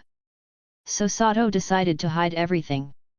He didn't want to lose such a high-paying job, and he definitely didn't want to be cleaned up by Kuroda. And if something really did happen to Kuroda, Sato hoped the man would die. Then he could simply move on to a new boss. As long as he fixed the work chip properly, he'd be fine. With that thought, Sato flagged down a taxi and headed home. He needed to finish reconstructing the data right away. It looked like he wouldn't be getting any rest tonight. Meanwhile, Kuroda was lying comfortably in bed, enjoying the service of a sex doll, completely unaware that a crisis was quietly closing in on him or that someone had already leaked all of his information. All done, boss. The chip's security is cracked. Gotta hand it to him though it was pretty tight. Rich let out a sly laugh and displayed the contents on his screen. Nice. Even his home address? That solves a lot of problems. White glanced over the data, nodded in satisfaction, then looked at the others. Get in touch with Galler. Tell him to hack into Kuroda's residence through the chip and keep eyes on him. All right, on it. Rich nodded and turned to contact Galler. And tell him to hurry. That Sato guy has probably realized the chip's gone and warned Kuroda already. If he's late and the target escapes, I swear I'll kick his ass. Rich instantly clenched up at that, then relayed White's words word for word to Galler. Shit, I'm going. But wait, since when did the boss have that kind of kink? Get lost, I was describing a situation. White snapped at Galler's panicked voice, then urged him again to move faster. Okay, I get it. I'll protect my ass. Get the hell out. Tina and Violet exchanged a look and shrugged. Boss, is it really okay leaving it to him alone? Tina asked, clearly worried. White rested his chin on his hand, thought for a moment, then nodded. I trust the kid, but this job is too big to take risks. We're heading over to. He shot Rich a look. Rich nodded immediately and started the car. Hey? Why are the boss and the others here? Galler, watching Kuroda's home through binoculars from a distance, froze when he saw White and the others arriving below. He quickly dialed. Boss, what are you doing here? We weren't fully confident in your situation, so we came to check. Just making sure nothing unexpected happens. How's it looking? Oh, nothing. Kuroda hasn't left all day. He's still inside. Even had his bodyguard bring him a sex doll. Tisk tisk. That doesn't make sense. His secretary should have woken up by now. Did that kid not warn him? My guess? He's scared Kuroda will come after him, so he's gambling everything. And honestly, what we did really does look like the work of those money-only gangs. Violet leaned one hand on the car window as she spoke. Well, that's corporate for you. All right, that makes things easier. Galler, where are you now? We're heading over. Just need to prep before we move. Got it, I'm it. Stay put. We'll be there soon. Chapter 43, Kuroda's Crisis. So, how's the situation on Kuroda's side? White asked as Tina returned. Pretty much confirmed. These past 2 days he's been hanging around these spots. This place is a bit weaker security-wise. The other areas are more guarded. Tina pointed at the map while removing her wig. White stepped closer for a look. Seeing the Kabuki district marked, he frowned. That was Tiger Claw territory. The weak point wasn't because the area was undefended, it was simply that Kuroda didn't bring many bodyguards there. The Tiger Claw foot soldiers, however, were plentiful. Tonight he plans to go to the Lizzie Bar. Honestly, I think that's the best place to make our move. White's eyes lit up at the name. He had to admit, Lizzie Bar was perfect for their operation. The mocks had grown well, gathering a solid group of people thanks to Roland's support. Still, they were ultimately a small gang. As long as they didn't provoke the tiger claws and struck while Kuroda's personal protection was light, this was the best option. All right. We do it there. But if possible, hit them when they're leaving. Let's avoid operating on Mock's territory if we can. White decided the time and place. He respected the Mock's boss and preferred not to cause them unnecessary trouble. Back at Kuroda's side, Sato finally relaxed. Nothing had happened these past 2 days. He figured he was overthinking who would be stupid enough to attack an Arasaka R&D director in transit. He wasn't exactly an important figure, at least for now. Night soon came. Kuroda headed to the Lizzie bar with his bodyguards and security staff. It wasn't a large escort, mainly his 2 bodyguards, both heavily augmented and highly capable. They could handle most threats. With 3 standard Arasaka security personnel added in, it was more than enough for this area. Lizzie bar. I hear the owner's got guts and great taste. I'm going to enjoy myself tonight. Kuroda grinned. Sato nodded repeatedly and handed him some information about the bar. Kuroda didn't care about the bar's conflict with the tiger claws. That was their problem, not his. Besides, he disliked how flashy the tiger claw goons acted. Too reckless, too many enemies waiting to be made. He made a mental note to warn Ryazaki about it later. By midnight, Kuroda staggered out of Lizzie bar, swaying as his bodyguard helped him into the car. He waved at the staff behind him, signaling he'd return again. After taking a hangover pill and resting for a bit, he sobered up slightly and nodded to the driver to go. Damn it, you really kept me waiting. Galler gritted his teeth as he adjusted his sniper rifle and focused on the approaching vehicle through the scope. Enough talking. They're almost at the target point. Remember to shoot. Relax. I'll make sure to pay them back for sticking me with night watch duty. Just as Kuroda's car reached the overpass, a sharp gunshot rang out. Bang! The driver's head exploded like a watermelon, splattering the entire windshield. The bodyguard in the passenger seat turned pale, grabbing the wheel to stabilize the vehicle. But the car still slammed into the side wall. The sudden impact jolted Kuroda awake, though he remained disoriented. Sato's expression drained instantly. He knew he was probably done for. Whoosh! A slicing sound tore through the air. The passenger seat bodyguard, still dizzy from the crash, kicked open the door and charged forward. Thud! A heavy impact burst out, a white shockwave erupting where the 2 fists collided. Kuroda's bodyguard glared at the woman facing him, Violet. He had reacted in haste, but her strength was nothing to scoff at. Combined with her size, this was bad. Another bodyguard and the 3 security personnel immediately exited the second vehicle. The moment they raised their weapons, electric sparks exploded. The neural ports of all 3 security guards burned out instantly, their brains destroyed on the spot. The 2 bodyguards clutched their throats in pain, though the ice protection lessened the damage. Thud! Violet seized the opening and slammed her fist into the nearest bodyguard's nose, sending blood flying. She flexed her hand as a puff of white breath escaped her mouth. The ground cracked beneath her foot as a fist blade snapped out between her knuckles. Sizzle! The badly injured bodyguard grabbed Violet's arm with all his strength, blood dripping down his face, eyes still ferocious. Just as he prepared to deploy his mantis blades, a shadow flashed behind him. The other bodyguard had finally recovered. His face darkened as he moved to assist, only to freeze mid-step as searing pain tore through his chest. A gaping hole had formed there, blood rushing out. He looked toward White in the distance before collapsing to his knees, coughing blood uncontrollably.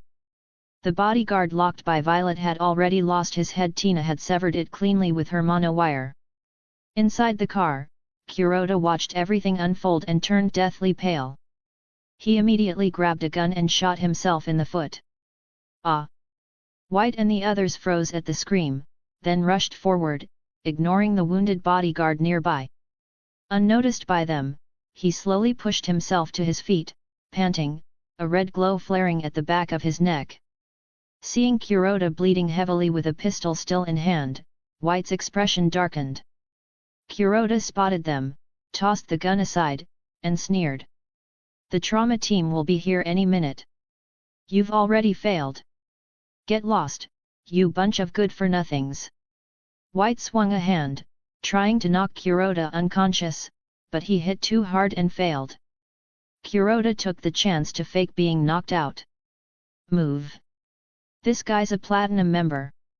Rich, jam his signal right now," White shouted. "Arayah." As White turned to retreat, a roar made his pupils contract. He spun around. A massive figure with glowing red eyes had appeared beside him without warning. Boom. Chapter 44, Chapter 44, Call for Help. Bang. Gah. At the critical moment, White raised his right arm to block the attack, but the sheer force sent him flying along with the car door, crashing hard onto the ground. "Boss." Seeing this, Violet's expression changed instantly as she sprinted toward White. The Kuroda bodyguard, whose life was barely being held together by a secondary heart and berserk cyberware, wasted no time. His clock was ticking. Death was inevitable. All he could do now was buy as much time as possible, ensuring Arasaka wouldn't abandon his family after he was gone. Thud. Debris exploded across the ground as his cybernetic legs overloaded, launching him straight at White. His custom combat cyberarm was already primed, glowing with a faint red light. White gritted his teeth and activated Sandavistan again. He could only use it about 4 times a day, pushing past that would be dangerous. But he still had one chance left. Boom. "Boss. Captain." Violet and the others went pale. Abandoning Kuroda in the car, they charged straight toward White. Seeing this, a sharp glint flashed in Kuroda's eyes. He knew perfectly well how dangerous the trauma team could be, so he needed another layer of insurance. Ding! In a wide, empty warehouse, Yin slowly woke from standby mode. His eyes narrowed as he viewed the incoming message. The sender was Kuroda. The content was extremely simple. "Save me. I can give you a satisfying reward." Roland paused to consider whether it was worth it. The sender was clearly in danger and was even a trauma team member. The fact he still sent this message meant the attacker was strong. It wouldn't be difficult for him to handle, but what would he gain? A favor, the reward, and if Kuroda really came to Night City later as he implied, having someone inside Arasaka, friend or not, was always beneficial. Looks like overtime again. What's wrong? Kiwi looked at Roland curiously as he suddenly froze up. Nothing. Just thought of something. Let's get back to work. All right. Oh. Look, that guy came out. Their mission today was simple: gather intel on certain people connected to Arasaka Corporation. Roland mainly came because he didn't want to stay cooped up in the office. Sitting there all day dealing with endless tasks gave him a headache. Going out to relax was better, and with Lysandra helping with management, it wasn't a problem. Business had been slow recently. He was waiting for the unification war to break out. When it did, he could profit off the conflict. He believed Arasaka wouldn't turn down high lethality weapons from Project Melee Tech wouldn't reject his tech either. Past conflicts or not, profit would outweigh everything. White narrowly dodged another attack, a drop of cold sweat sliding down his face. He glanced at his cybernetic arm, now warped even after absorbing the blow through the car door. Something's wrong with this guy. No berserk cyberware on the market can handle this. Even mortal wounds aren't stopping him. Unbelievable. Kuroda's bodyguard slowly pulled his fist out of the ground and stared at White and the others. "We can't stay here. We might not fear the trauma team much, but running into them would be terrible for us." "Rich, Tina, any ideas?" "Boss, I can't hack into him at all right now. Rich's eyes flickered rapidly, but he still spoke in a panic. Tina shook her head, face tense. White gritted his teeth. Violet, you're with me. Guller, wait for your chance and finish him. Roger. X2. Roar. The bodyguard had nearly lost all sanity, letting out a beast-like roar as he charged. Violet stepped forward, steadied herself, took a deep breath, twisted her waist, and threw a punch. Thud. Bang. Ugh. Pain surged through her as she staggered back several steps. As the opponent moved in to follow up, White rushed forward, grabbed her shoulder, and used it as leverage to leap onto the enemy's shoulders. Bug. Swish. A massive hand swept through the air. White activated Sandevistan and dropped down, drawing his pistol to fire at the enemy's spine, but the bullet struck metal with a clang. Damn it! Bang! The enemy reacted instantly, slamming a palm into the ground, leaving a deep crater. Violet lunged forward and locked her arm around the enemy's neck, her face flushing red as she roared. Guller! Shoot the damn thing! Bang! The gunshot echoed. A spray of red flashed into view, and White's eyes shrank. In that instant, the enemy grabbed Violet's arm, flipped her, and used her as a shield. Violet! Tina let out a pained scream and charged forward, but Rich grabbed her. Are you insane? You'll die. I don't care. She broke free and rushed ahead. Blood streamed from Violet's lips as she thrust her hand into the creature's wound, and White seized the opening to close in. He fired directly at the enemy's head. Boom! The massive body collapsed, and Violet fell with it, her face drained of all color. Boss! Someone nearby called the police. A cyberpsycho report. The CTU is on the way. Rich's pupils shrank as he relayed the overheard message. White's face tightened. He gritted his teeth, activated Sandevistan again, and pushed his body for one extra second, shoving both Violet and Kuroda into the vehicle. Go! Despite sweating from the wound in his thigh, Kuroda sneered at them. You're wasting your effort. Someone will find me. Damn it, what kind of bird language is he speaking?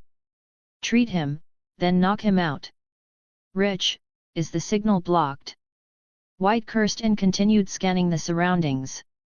The signal's jammed, but the trauma team's already here. They haven't found us yet. 40 chapters ahead. Patreon.com/Ghost Parser. Chapter 45, Chapter 45, Interception. Violet, you're going to be okay. You're going to be okay. Tina injected the treatment needle and epinephrine into Violet, then pressed her hand firmly over the wound, her face pale as she spoke. Hearing Tina's voice, Violet managed a faint smile before slowly closing her eyes. Tina watched her chest still rising and falling, bit her lip, and stayed silent. The more critical the moment, the less she could afford to panic, otherwise she really would put Violet in danger. Besides, she knew Violet wasn't that fragile anymore. With her modifications, this was simply conserving what strength she had left. Guller clenched his molars as guilt churned in his chest. Just then, a buzzing sound filled the car, snapping everyone's attention toward it and tightening their nerves. It's the counter-terrorism unit. Relax, they won't bother with us. White lowered his voice, and he was right. CTU focused on cyberpsychos. They might deal with other trouble if they ran into it, but cyberpsychos were always their priority. Good thing they escaped quickly. Otherwise, they would have crossed paths. The CTU members soon jumped off their AV, narrowing their eyes at the mangled corpse on the ground. That cyberpsycho's dead. What a waste. I was hoping for a little fun. Then let's find a scavenger's den and clean it out. The boss won't complain. Good idea. They boarded the AV again, completely unfazed by the scene below. Meanwhile, the trauma team was already searching through the district and arrived at the site of the prior battle. We've found the client's blood. Confirm they were attacked here. No trace of the client or life signs. Their signal is currently jammed. Requesting instructions. A trauma team security officer reported through his helmet comms. Search the surrounding area and determine the client's approximate direction. Conduct patrol. If you can't locate them within 30 minutes, return. Roger. Boss, the trauma team just arrived. White nodded. He wasn't too worried. They were already deep in the city. Kuroda was unconscious, the signal was jammed, chances of being discovered were low. They just needed to get Violet to a hospital, then deliver Kuroda to the client. That would finish the job. This mission had been dangerously close. Any more mistakes and they might not have made it out. High above, Yin stood atop a skyscraper. His helmet screen zoomed in slowly, bringing Kuroda's unconscious face into view. This netrunner's not bad, but he picked the wrong opponent. He stepped off the building. White and his team had no idea danger was closing in as they headed toward a nearby hospital. Suddenly, when they reached a sparsely populated street, the vehicle screeched to a halt, startling everyone inside. Rich! What the hell? Guller stared at Rich, confused. Rich's expression was grim, his lips trembling. It wasn't me. A netrunner forced our car to stop. The mood inside the car darkened instantly. White stepped out immediately, scanning the surroundings. Come out. What kind of hero hides in the shadows? Yin chuckled softly and emerged from a nearby alley. Pleasure to meet you all. He bowed gracefully, his tone perfectly polite. Rich's pupils contracted. Fear washed over him. You're Yin. The others tensed instantly, drawing their weapons. Violet forced herself upright. Good. Since you recognize me, this becomes simple. Honestly, I don't want to kill you unless necessary. Hand over the man behind you. It benefits both of us. Yin nodded and extended his hand. White fell silent. For the sake of his team's lives, he should hand Kuroda over. But the reward. And more than the reward, there was his reputation. No room for negotiation at all. Not killing you immediately is my negotiation. Yin rested one hand on his hip and opened the other in emphasis. White's expression tightened. As much as he hated it, the man wasn't lying. Boss. Tina, Rich, and Guller all spoke at once, a warning. This wasn't someone they could fight. White let out a long breath and stepped aside, signaling Yin to take the man. Yin smiled. But just as he was about to leave with Kuroda, a familiar voice rang in his mind, freezing him in place. Ding! Host, the girl beside you is a compatible host for Project Judgment. The moment Yin stopped, everyone tensed. Weapons tightened in their hands, eyes locked onto him with razor-sharp vigilance. Yin turned his gaze toward Violet and Tina. You two seem pretty close. So I'm inviting both of you to join us. Though, to be honest, I only came for this one. A message appeared in Tina's inbox, a location and a contact. The sudden change left everyone stunned. The atmosphere had been tense moments before, and now the man was trying to recruit them. It was a lot to take in. Yin tossed a vial to Tina. Inject her. It'll help her recover faster. Then he walked away. Left behind were Tina, looking conflicted, and White, his face dark. Someone had poached his people right in front of him, yet he couldn't do anything about it.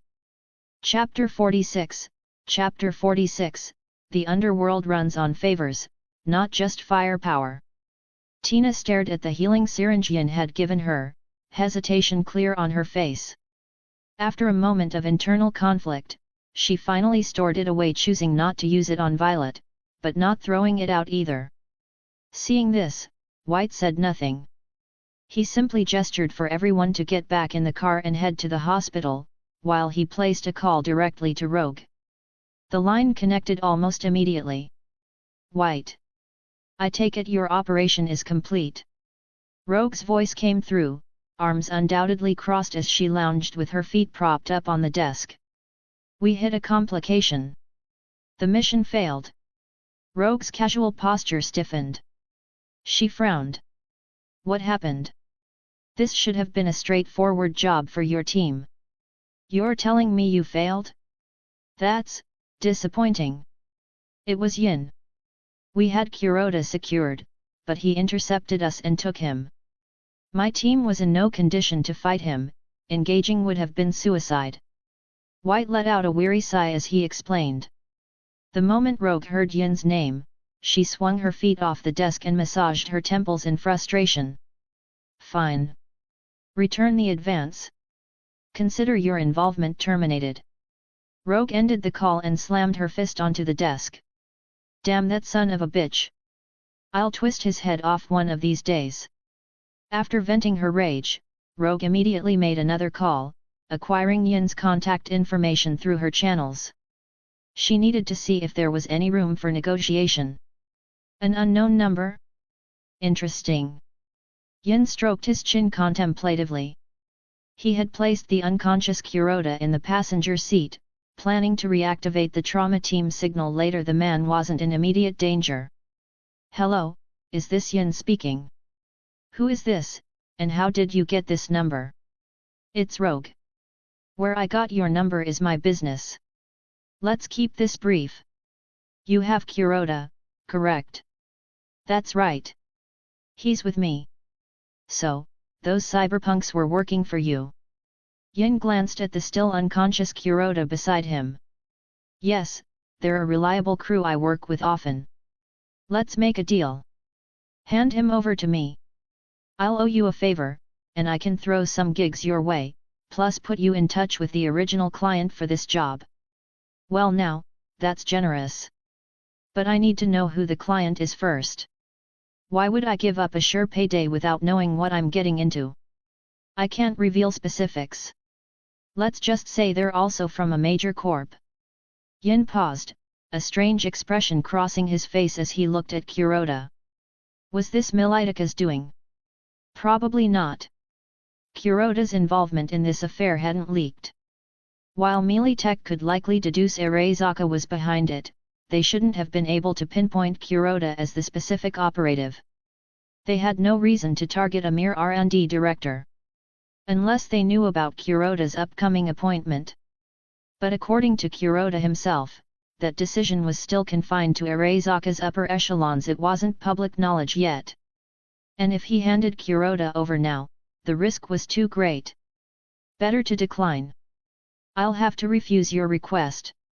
However, I am willing to handle a different gig for you.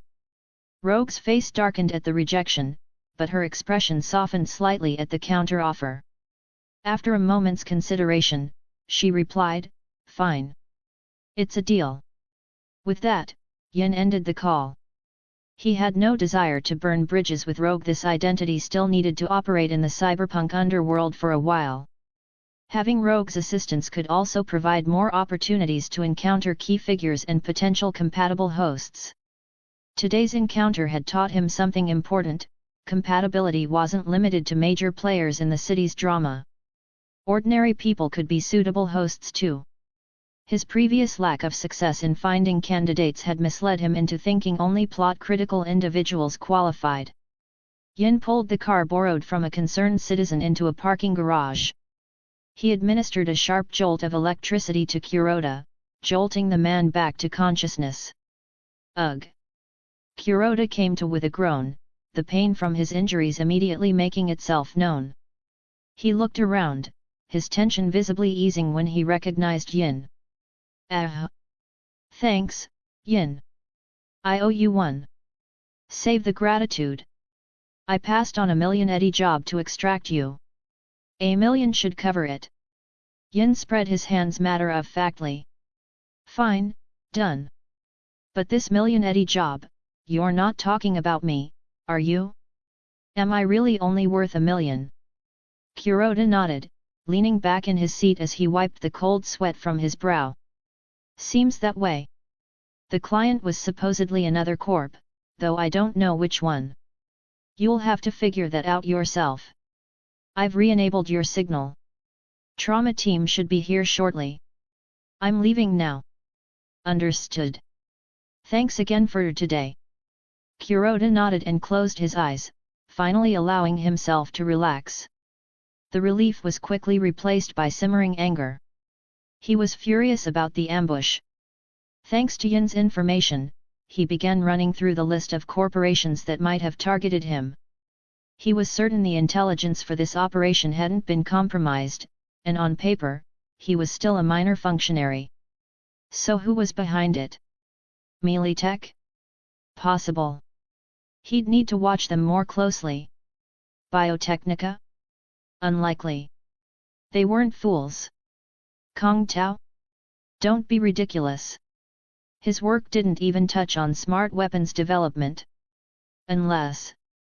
Kuroda's train of thought halted abruptly, his expression freezing before slowly hardening. Unless they discovered my previous involvement in developing the new relic chip. Viewed from that angle, Kong Tao suddenly became the prime suspect.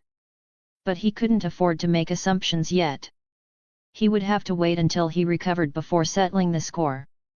The distinct hum of an AV approaching signaled the trauma team's arrival.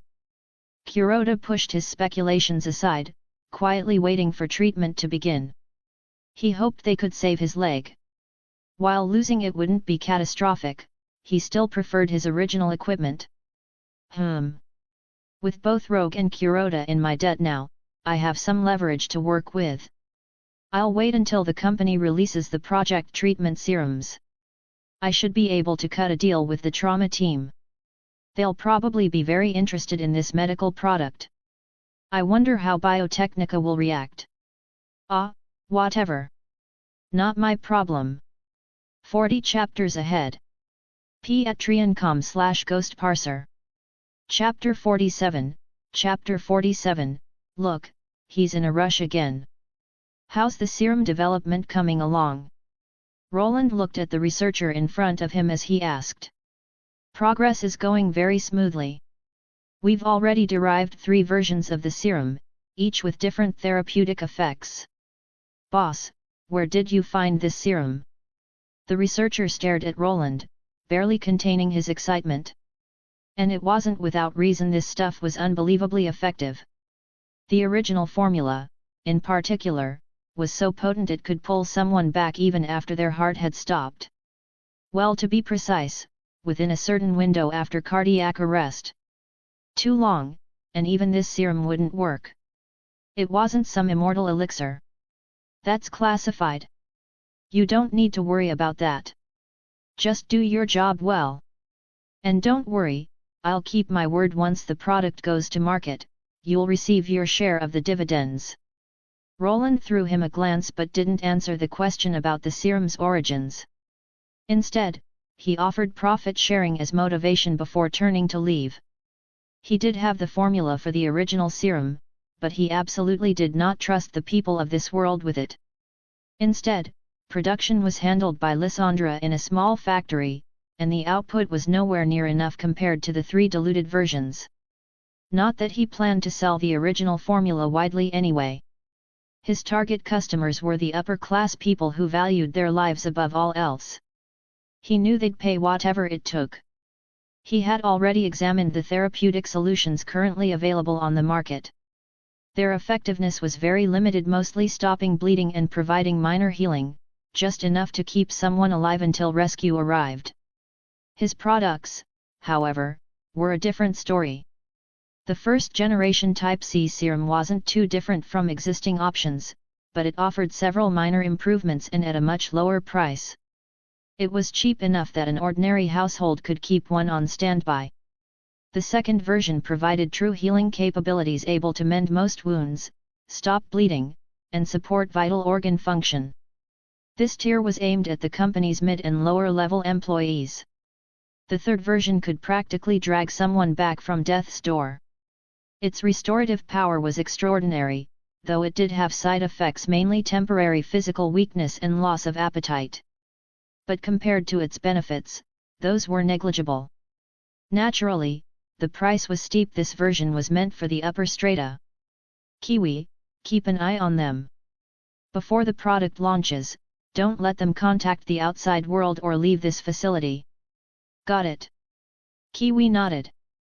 An orange glow flickered briefly in her eyes as she resumed monitoring the researchers' comms, ensuring no insider leaks emerged. After Roland left, a strange glint flashed in one researcher's gaze. But when he caught sight of Kiwi, he silently returned to his work. Meanwhile, Roland contacted Kong Tao's liaison along with Arasaka's point of contact, showing them demonstration videos of all the serum variants in use. In less than a moment, both Arasaka and Kong Tao were hooked. It was obvious why they were major corporations with their own armed units. Anything that drastically cut medical costs and sent troops back into battle faster would always grab their attention. The proposed deal was straightforward. Project would supply them with a fixed annual quota of the serum at a discounted rate, and in return, Kong Tao and Arasaka would provide funding and resource support. It was a mutually beneficial arrangement. After speaking with both companies, Roland kept Kong Tao's representative behind. Mr. Edgar Huo, there's something I'd like to discuss with your company. Oh? And what might you need from me? Edgar Huo's expression shifted into one of genuine curiosity as he looked at Roland. From what I know, the trauma team has a supply agreement with your company. I'd like to use your recommendation to establish cooperation with them. Roland stated his request directly, smiling as he did. Edgar Huo's face tightened in a pained expression this time, not an act. He knew full well that the company before him operated in the smart weapons market, competing directly with Kong Tao. And he had to admit, Roland's smart weapons surpassed theirs in some aspects. Even the Zhou-style targeting system had incorporated improvements based on weapons provided by Roland's company. I can offer a 10% profit share, Roland continued calmly, and a blueprint for a new smart weapon. I assume your company wouldn't refuse something like that. At that, Edgar Huo's eyes brightened, though his face remained composed. He wanted to see if he could push for more. After all, Roland was the one seeking cooperation. Securing additional benefits was only natural. I must say, Mr. Roland, your sincerity is impressive. However, this isn't something I can decide alone. I'll need to discuss it with those above me. Would that be acceptable? He looked at Roland with a conflicted expression, then added a polite, ingratiating smile. Clearly, Roland's offer tempted him. Roland narrowed his eyes slightly, then nodded. No problem. That's reasonable. But I hope you won't make me wait too long. And one more thing, being too greedy tends to backfire. He left that final warning before ending the call. After disconnecting, Edgar Huo chuckled softly, then gathered others to discuss. They determined a reasonable compromise, nothing overboard. They understood perfectly, Roland only needed Kong Tao to strengthen his ties with the trauma team, not to replace them. And considering the performance of the weapons and the serum he had shown them, the trauma team absolutely wouldn't miss this opportunity.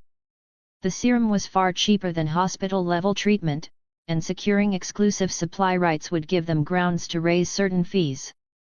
Before long, Kong Tao called Roland back, agreeing to help but only if he yielded an additional half percentage point. Roland didn't hesitate. Securing the market mattered more right now. As a result, Roland quickly reached an agreement with the trauma team. After seeing the serum's effects for themselves, the trauma team soon realized that many of Biotechnica's treatments were no longer necessary. They immediately planned to discontinue several Biotechnica medications to cut costs. This left Biotechnica stunned. They hadn't done anything, so why were they suddenly being dropped?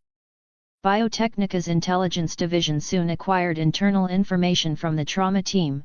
The collaboration was ending because they had signed a new agreement with Project, whose new pharmaceuticals could replace portions of Biotechnica's offerings. Upon learning this, Fuda, head of the intelligence division, scowled darkly. Investigate.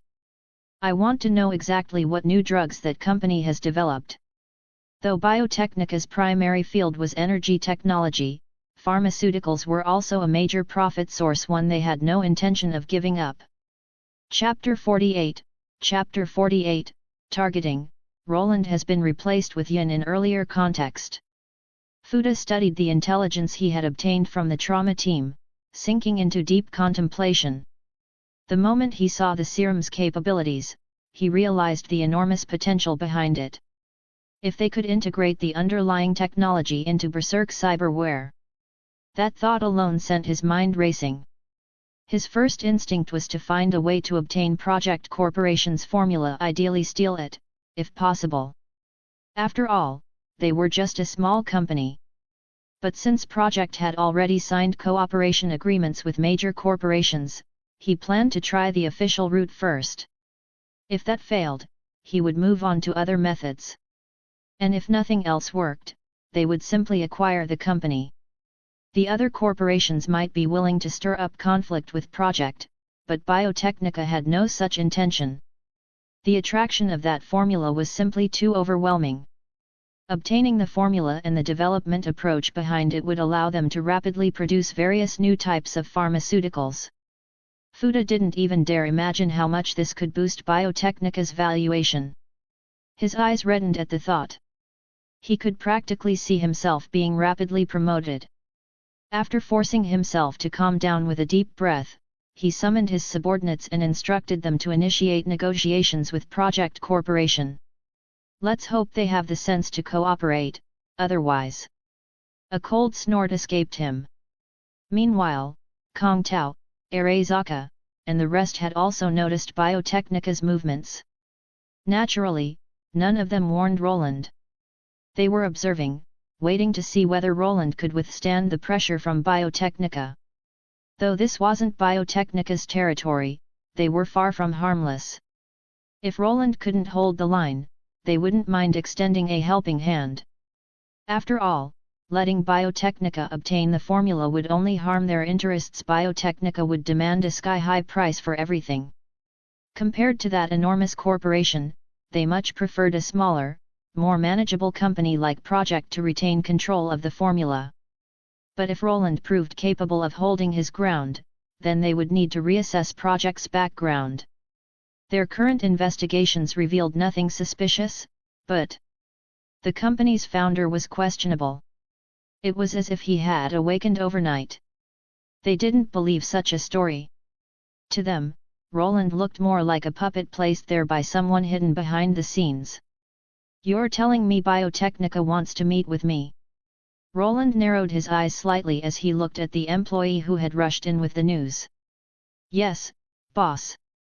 They didn't give details, just that they want to speak with you." The employee nodded repeatedly.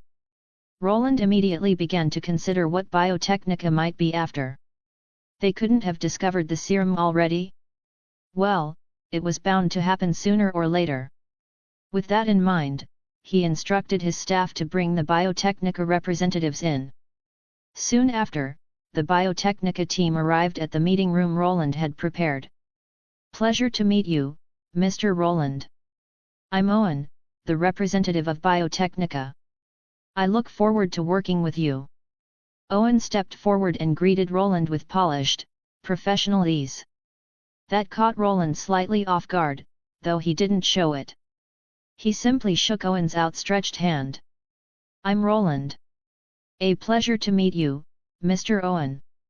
He recognized Owen as the unlucky Biotechnica representative who had previously met with fears. Seeing him assigned to meet Roland now, perhaps he'd been demoted. After all, Roland had a very realistic understanding of how small his company truly was. "What brings your company here today?" Roland asked. "Haha, nothing too pressing.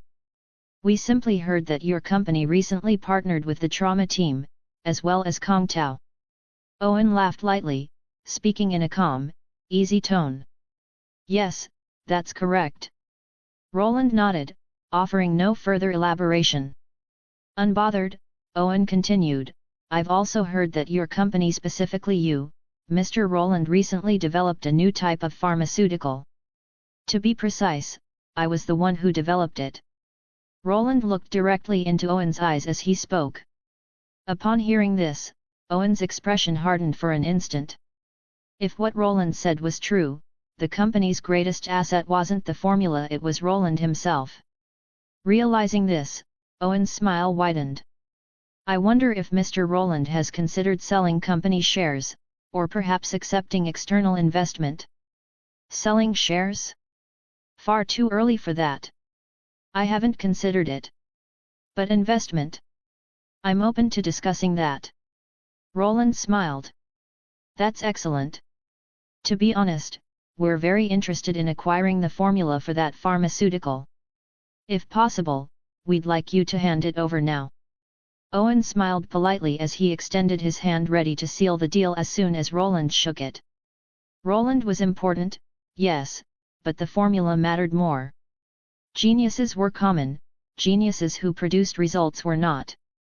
Ah, I believe you misunderstand, Mr. Owen. I accept investment in exchange for dividends, but I do not sell my formulas.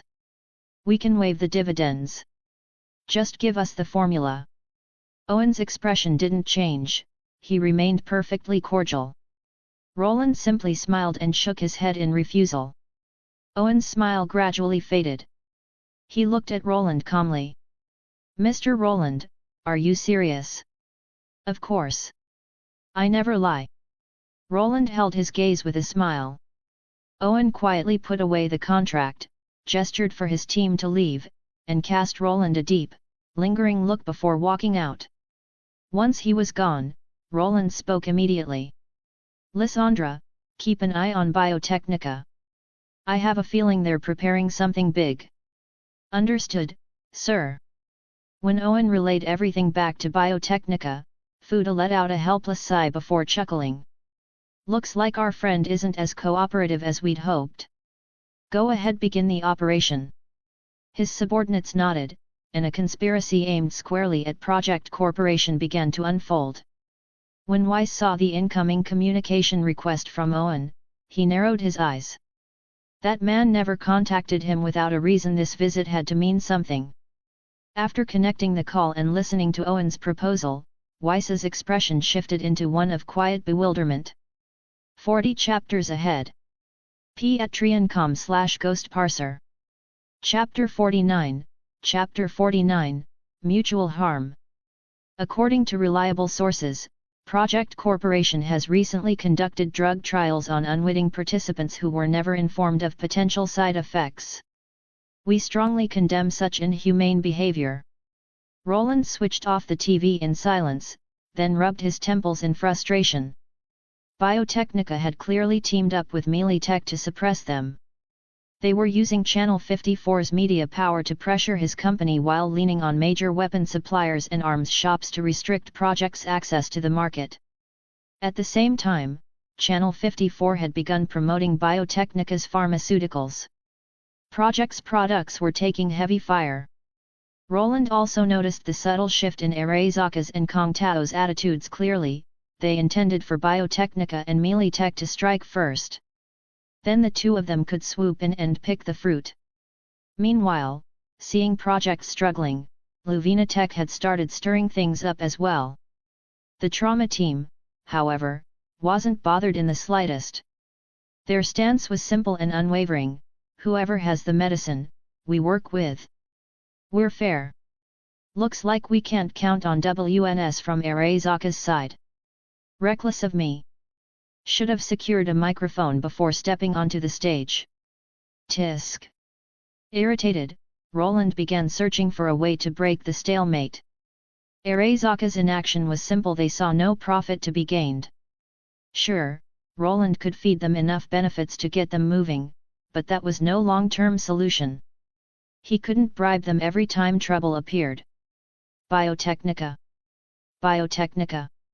Suddenly, he remembered some of Biotechnica's darker secrets.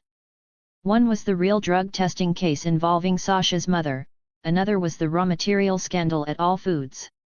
If he could secure evidence of both and hand it to Arasaka's, he was confident that Arasaka, currently locked in a struggle with Melee Tech, wouldn't mind being used as a weapon against them, especially since Melee Tech was cooperating with Biotechnica right now. If Arasaka exposed those scandals, Melee Tech would almost certainly kick Biotechnica away to protect its reputation. As for Kong Tao, Roland had never counted on them. This wasn't their turf, and several Kong Tao executives were the type who wouldn't so much as blink without profit on the table. Still, Roland wasn't placing all his hopes on Arasaka either.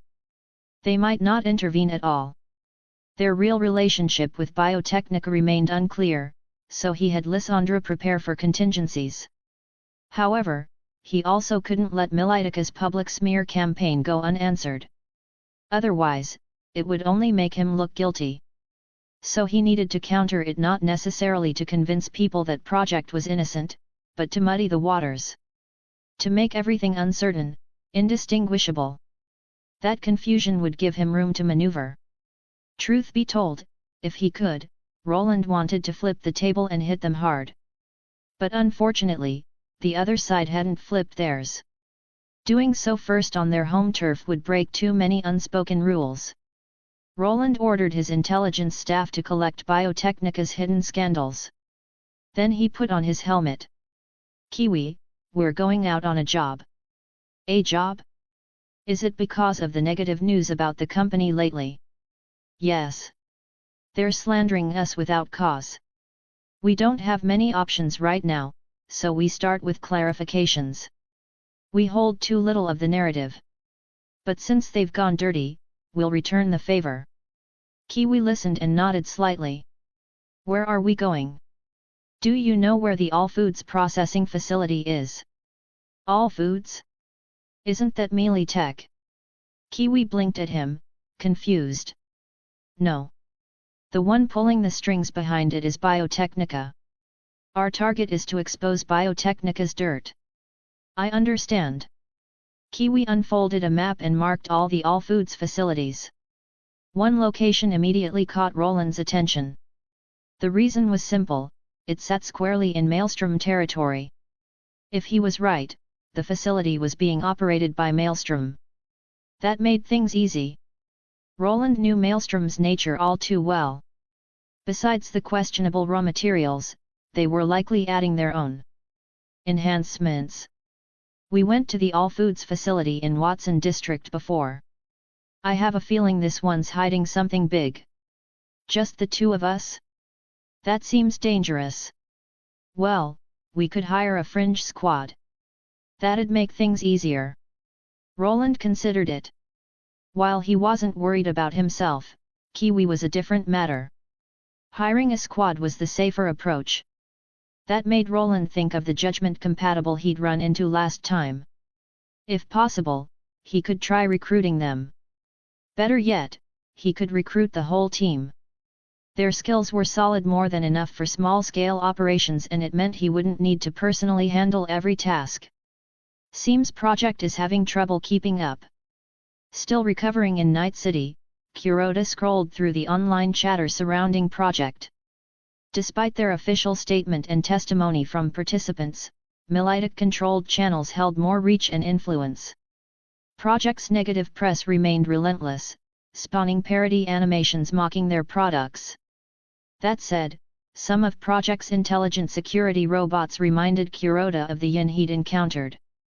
Certain models had similar shapes, but those security bots were clearly older, inferior versions. So, Yin is actually with Project Corporation. Kuroda wasn't sure anymore. How could a company so newly established wield such power? Unless someone was backing them from the shadows. But who? The thought made Kuroda narrow his eyes. He didn't know who stood behind Yin, but for now, their goals aligned: to ensure the new United States lost the unification war and for Night City to become fully independent. But that didn't mean the new United States should lose from the start. They needed Night City and the NUSA forces to clash and for Night City to win. Only then would the hidden players swoop in and reap the benefits. The real question was, what role did Yin's unseen backer play in all this? Even so, it was worth attempting to recruit one or two of them. Kuroda remained deeply intrigued by the power Yin had displayed, and so were his superiors. Chapter 50, Preparations. Seems things are progressing nicely. Give it a little more time, then visit the boss of project again. By then, he should know exactly what to do. After reviewing the documents in his hands, Fuda spoke to Owen. Owen nodded to show he understood, then added, Mr. Fuda, Project's intelligence team has started digging for dirt on some of our subsidiary operations. Oh? Interesting. Try turning a few of their people to our side, see what intel they've uncovered. Yes, sir. Fuda was confident in how he covered his tracks, but caution was still necessary. There were always those who pretended loyalty but acted differently behind the scenes. And lately, several of their R&D projects had been burning through a lot of funding. Cost-cutting measures had been implemented all over the company. If anyone exposed those decisions, his position as head of intelligence would be over. I should coordinate with security as well, just in case something actually happens. With that in mind, Fuda contacted Narration to arrange additional personnel in several key areas, especially in locations storing pharmaceutical R&D data. The most critical information was kept in the main building, but leaks from the satellite facilities could still catch the attention of the wrong people. Next was the situation at All Foods. If the truth about that place came out, the impact on their food division would be massive. Sure, time and public opinion could eventually bury the issue, but not without enormous cost. If possible, avoiding an incident was best. As for stopping those operations entirely, that was ridiculous. If they stopped just because of project, he might as well resign.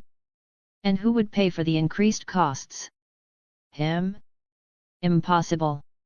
Even his entire annual salary thrown into that hole wouldn't cause so much as a ripple before disappearing completely. Watson District. Fuda frowned. The All Foods factory there was run by the Maelstrom gang. If he sent his own people, they'd probably get chased out immediately. Besides, he had no desire to get directly involved with that group. He'd only handed control of the All Foods factory to them in the first place to keep them quiet. Maelstrom had been rooted in Night City for years. Taking them down was doable, but unnecessary. It was better to exploit them whenever possible, much like the tiger claws under Arasaka. Forget it. Leaving that side to the Maelstrom gang should be fine, but some precautions wouldn't hurt. Shaking his head, Fuda decided not to overthink it. Everyone knew how heavily cyber-modified Maelstrom members were. Still, he sent them a shipment of cyberware and heavy weapons as a precaution. An honor to finally meet you, Queen of the Afterlife, Ms. Rogue. I've been hearing your name a lot lately too, Mr. Roland. Since you've come to me, I'm guessing you've got an idea for a counterattack. Rogue gestured for Roland to take a seat. That's right. I have a plan, but I'll need some help. Roland nodded. Rogue waved Claire over. Anything to drink? Roland looked at the familiar face and couldn't help remembering that she used to be a man. Johnny Silverhand. Thanks. Didn't expect you to order that bastard's drink. Just curious, that's all. Roland smiled, then looked directly at Rogue. I need a capable and trustworthy team. The gig is to raid the Maelstrom-controlled All Foods facility in Watson and retrieve information about the raw materials they're using in food production. Oh? Sounds like a big job. Maelstrom only has one All Foods facility left over there, and they guard it fiercely. What's your budget? Rogue's expression grew more interested. She could tell Roland already had some intel. Clearly the man knew there was something dirty to uncover about Biotechnica at that site. Where Roland got the information didn't concern her. Employers had their own channels. Roland thought for a moment before replying, 500,000 eddies. I can go up to 1 million if necessary. That's a solid number. All right. Send me my cut and I'll arrange a reliable crew for you. If possible, I want the squad that White is in. Roland stated his preference immediately. One of the reasons he'd come to hire a mercenary team was specifically to get that one. He'd already dug up some intel on them. Rogue blinked in mild surprise. She hadn't expected Roland to already have a team in mind. After thinking it over briefly, she nodded. Sure. A reasonable request. I'll check with them. If they're willing, I'll assign that crew to the job. Oh, and for this mission, my company will send 2 operatives along. One is equipped with Sandevistan. The other is a capable netrunner. Roland explained while standing. For Yi's speed boost, he directly attributed it to Sandevistan. It was easier than explaining the truth. No problem. Rogue had no objections. These were the employer's people, and she trusted the quality of Roland's elite enforcers. After all, she'd dealt with Arasaka operatives before she knew what true professionals looked like. Not long after Roland left the afterlife, a very familiar car pulled up in front of him, catching him off guard. He knew this vehicle all too well. When operating Yin's body, he'd seen it more times than he could count. Kuroda's car. What does he want with me? I'm not acting as Yin right now. Mr. Roland, please get in. Our boss has something to discuss with you. Roland didn't hesitate. None of these people posed a threat to him. This should be our first meeting, Mr. Roland, Kuroda said with a polite smile after Roland entered the car. To be precise, I'd say we've met before, Mr. Kuroda. Hearing his own name spoken so directly, Kuroda's expression froze. 40 chapters ahead. Patreon.com/Ghost Parser. Chapter 51, Chapter 51, Cooperation. Kuroda was momentarily surprised that the other party could call him by name so directly, but he quickly steadied his emotions and expression. He shifted his gaze to Roland and said, I'm curious, Mr. Roland. Where exactly did you learn my name? If I remember correctly, I'm not the one assigned to handle communications with you in this area.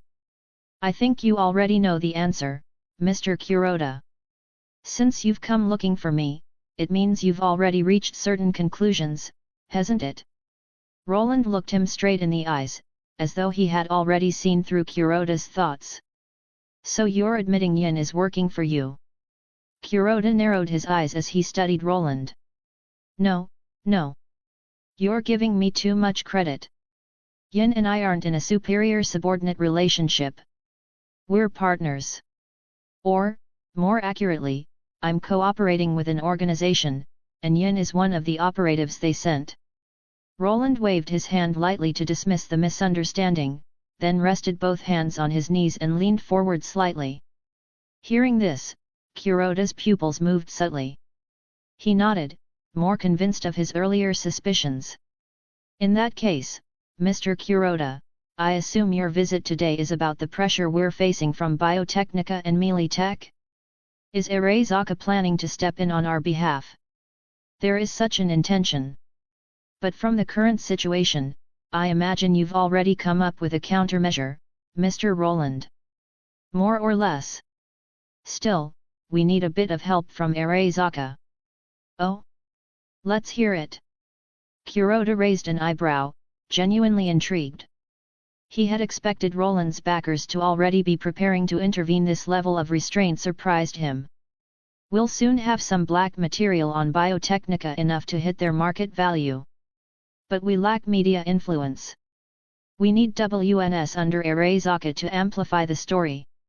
Roland smiled openly. Mutual leverage, simple enough. I see. That's easy to arrange. But that's not the only reason I came. There's something more important.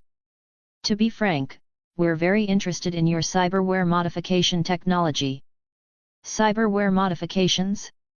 You mean something like Yin's? Exactly.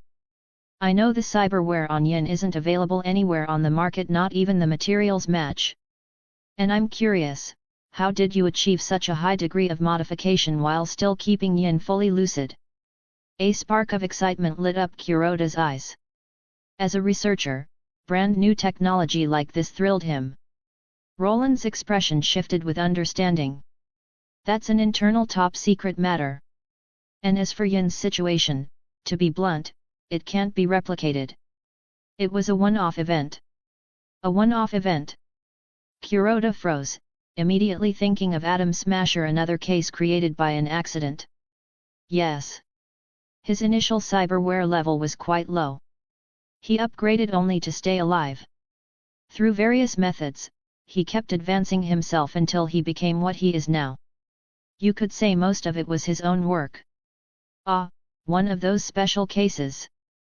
Kuroda nodded, his enthusiasm dimming slightly. Still, I assume you have cyberware technology you haven't revealed yet. Roland didn't answer verbally.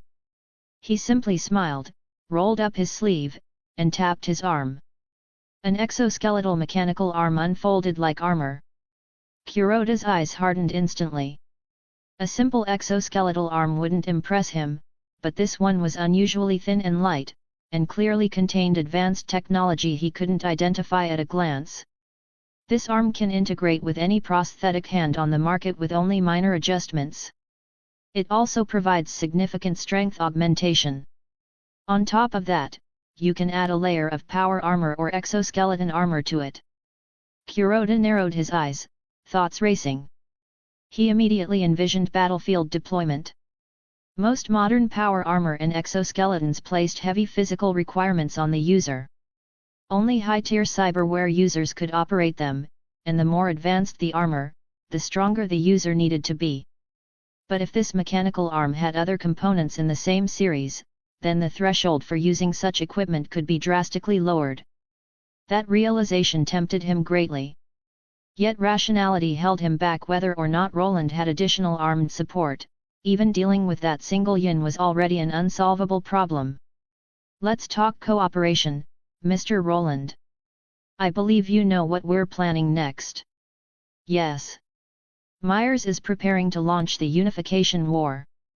You intend to profit from it, help Night City become independent and bring it back under your control, right? Roland nodded without hesitation. As expected of you, Mr. Roland. Yes, that's our plan. So we hope the people behind you can help us achieve this goal. In return, we'll give them the Night City interests they want. Kuroda nodded firmly, meeting Roland's eyes. I'm curious what gives you the authority to negotiate something like this with me. Roland narrowed his eyes slightly. The man's identity didn't match the image he had initially painted. Kuroda smiled. I am Lord Saburo's trusted adjutant. Rest assured, everything we're discussing has been approved by Lord Saburo. Roland's pupils contracted sharply. Saburo Arasaka, one of the most powerful individuals in the world. Roland knew their paths would cross sooner or later, perhaps even as adversaries, but he hadn't expected to encounter his people so soon. Mr. Roland? Kuroda asked when he noticed Roland drifting into thought. Oh, I was just thinking. In any case, we don't intend to go public or take direct action yet. For now, we can only provide technical support. Roland collected himself and replied. That's sufficient. In that case, we'll provide project with certain resources and support. Kuroda's expression brightened. Then, as a gesture of sincerity, Roland nodded and immediately sent the mechanical arm blueprints to Kuroda's inbox.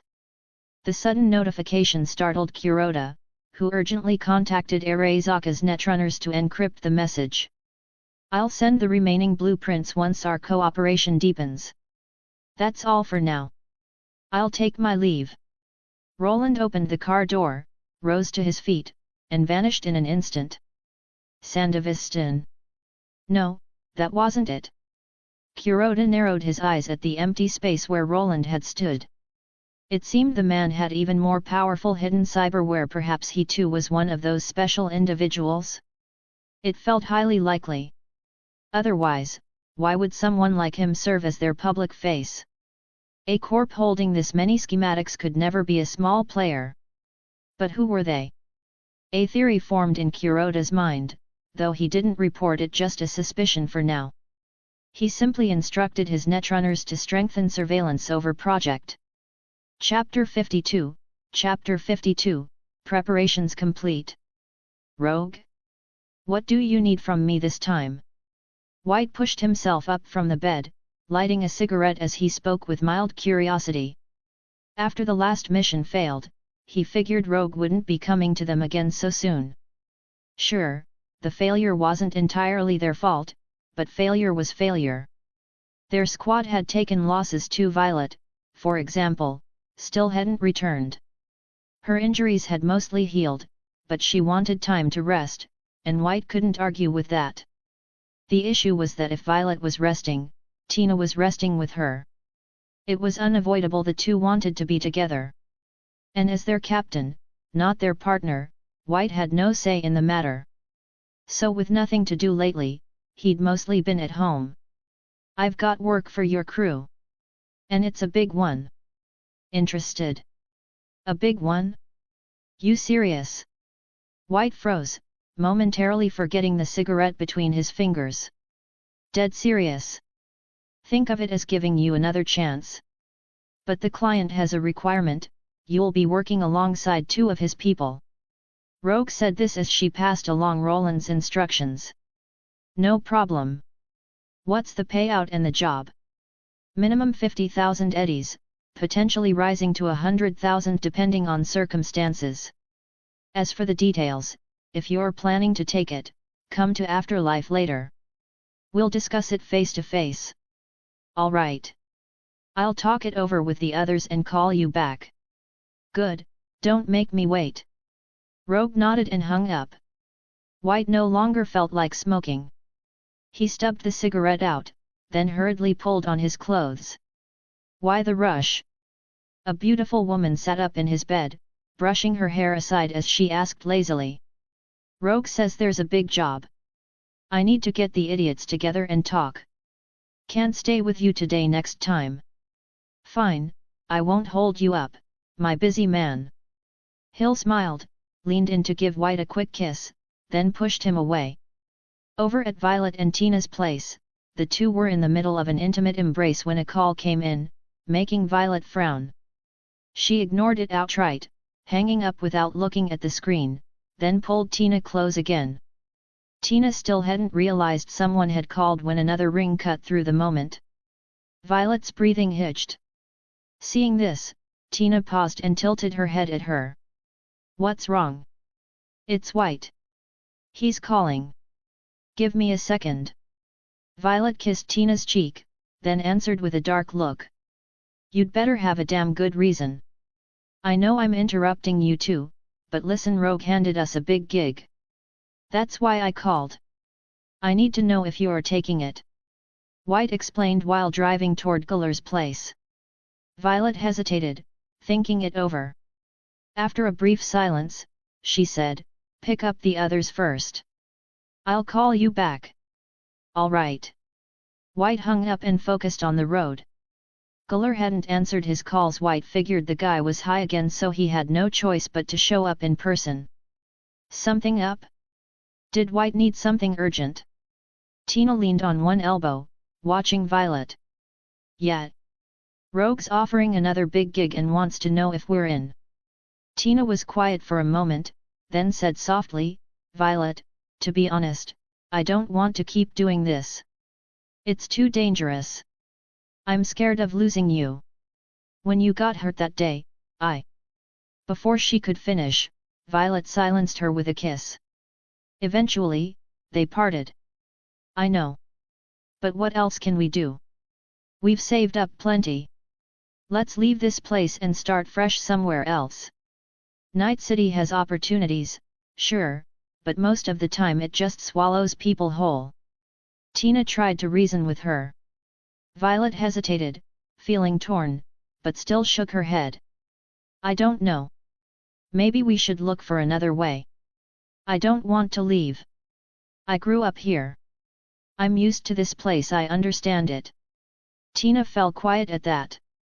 Then she pulled out the contact information Roland had left them. "Maybe we can ask his opinion. If we're not leaving, then maybe sheltering under a strong enough tree will help us survive." Violet glanced at the contact information for Yin in Tina's hand. "Then after this operation, once the mission's done, we'll talk to White." "Well, it looks like your squad has made up its mind." Rogue looked at the assembled white squad with a faint smile before taking a seat across from them. "Yet. We'll take the gig. Since you're willing to trust us again, Rogue, we won't let you down." Guller leaned forward with a grin. "Hey, this time it's not me doing you a favor. The client specifically requested your squad."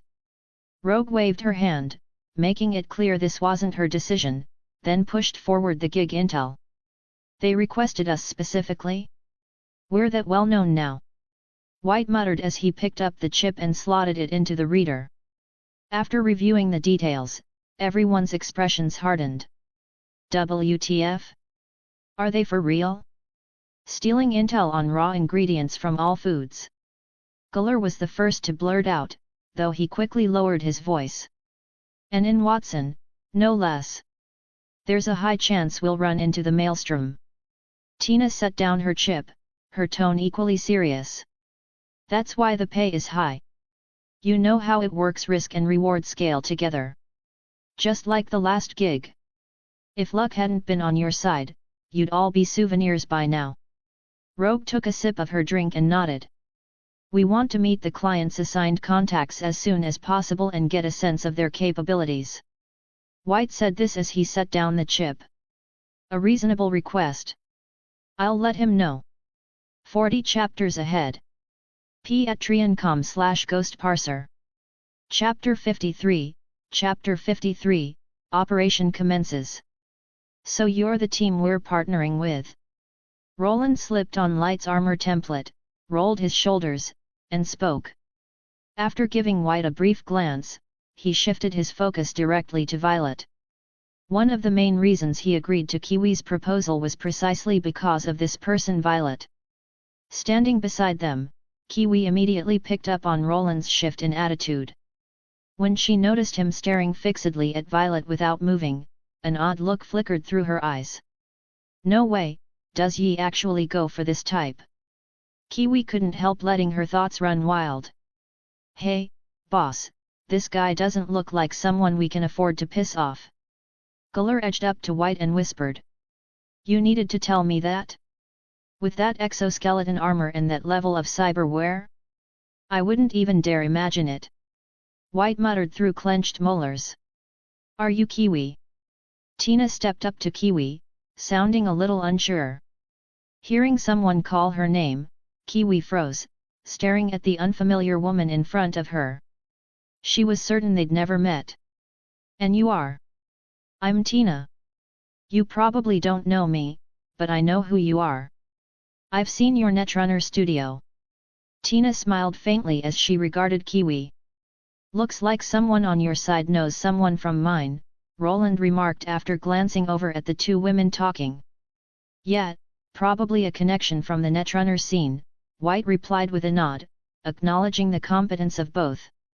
If the Netrunner was someone Tina knew and someone who had chosen to partner with this monster, then their skills were unquestionably solid. The only thing left to figure out was their temperament. Thinking this, White couldn't help studying Roland more closely. The metallic plating of his exoskeleton looked like overlapping silver scales, black synthetic muscle fibers traced along the joints, energy conduits were hidden beneath, and his helmet featured 6 gleaming eyes. And was that long white hair hanging down from his head? White wasn't sure. But judging purely from appearance, this was not someone easy to get along with, more like a cold, efficient killing machine. "This job's simple. White and I will infiltrate and steal the data. The rest of you handle external support. Kiwi, Tina, and Rich will provide remote Netrunner backup." Roland briefed them calmly. After a short pause, he added, "Right, and I'm here on behalf of my boss to ask you something. Any of you interested in joining our company?" Everyone froze at the sudden recruitment pitch, clearly not expecting a corporate offer out of nowhere. "No, I don't like working under a company. If I wanted to, I'd have joined one already." White rejected the offer instantly. Roland shook his head, disappointed. It was a shame. He really did want his own squad. It would save him from having to run around handling everything himself every day. Yes, he technically had plenty of people under him, but very few were genuinely capable, and even fewer were fully trustworthy. So he ended up doing most things personally. Just like now. And of course, there was one more honest reason: Roland just enjoyed getting out and stirring things up himself. After hesitating for a moment, Rich and Guller also shook their heads. Guller simply hated the corporate lifestyle, while Rich shared White's reasoning. With his netrunning skill, he could easily get hired, but he had zero interest. Roland then turned to Violet and Tina. He could tell the two of them were thinking about it. "We'll need some time to consider. Can we give you an answer later?" Violet finally said. White and the others shot them startled looks. They clearly hadn't expected that response. "Violet. I'll explain after this job, boss." Violet shook her head and looked off into the distance, unwilling to elaborate. Tina stepped quietly to her side, clearly holding the same position. Roland nodded and sent his contact information to them both. "All right, let's head over to the All Foods plant in Watson. Get yourselves ready, we'll begin as soon as we arrive."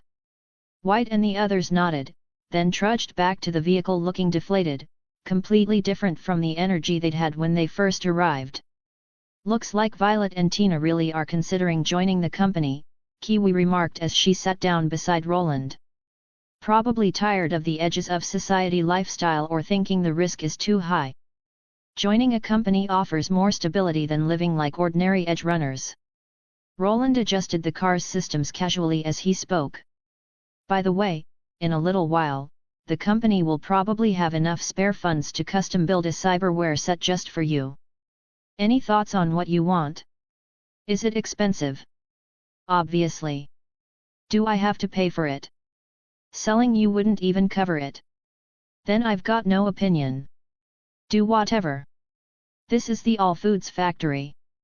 We'll take a look inside once we breach their systems." Kiwi stared at the massive industrial complex in the distance, orange light flashing across her eyes. Rich and Tina immediately began their intrusion routines, hacking into the factory's internal systems. Can't see the production floor. They probably intentionally didn't install cameras there. The entrance, holy shit. 2 melee-tech fully automated heavy turret guns right at the gate. Looks like around 40 people inside? Maybe more.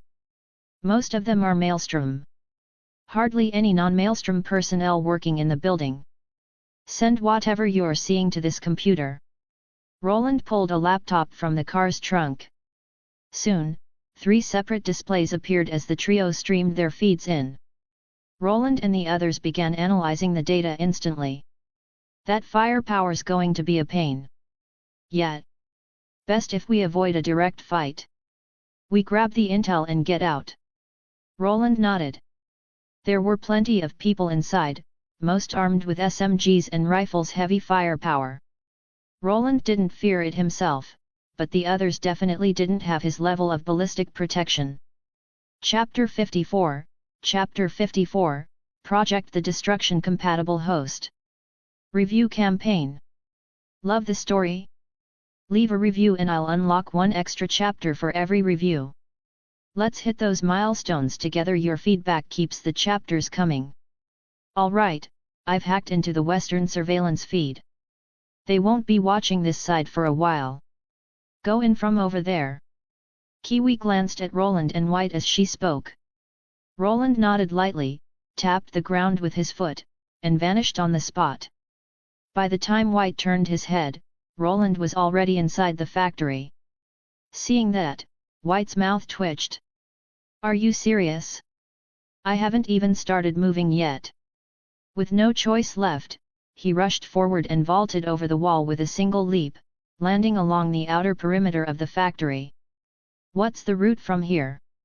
White asked over comms.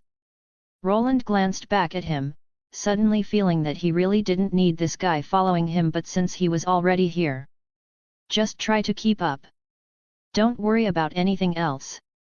He flickered forward in a short blink, crossing 5 meters in an instant and appearing behind a shipping container. The passing Maelstrom member nearly jumped out of his skin. What was that sound? He looked around nervously, finding nothing. A cold shiver crawled up his spine. He could have sworn he felt a gust of wind behind him. The dim yellow lights and the deep, jagged shadows cast by the massive red containers only made everything feel more unsettling.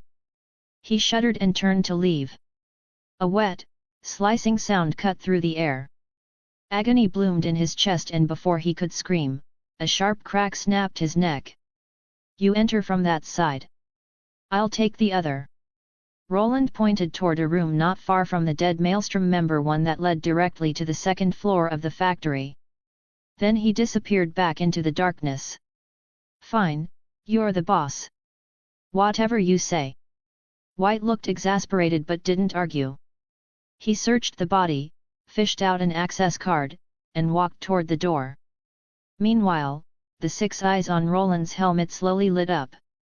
Instantly, the combat system tagged every figure in sight, marking them with a bright inverted triangle over their heads.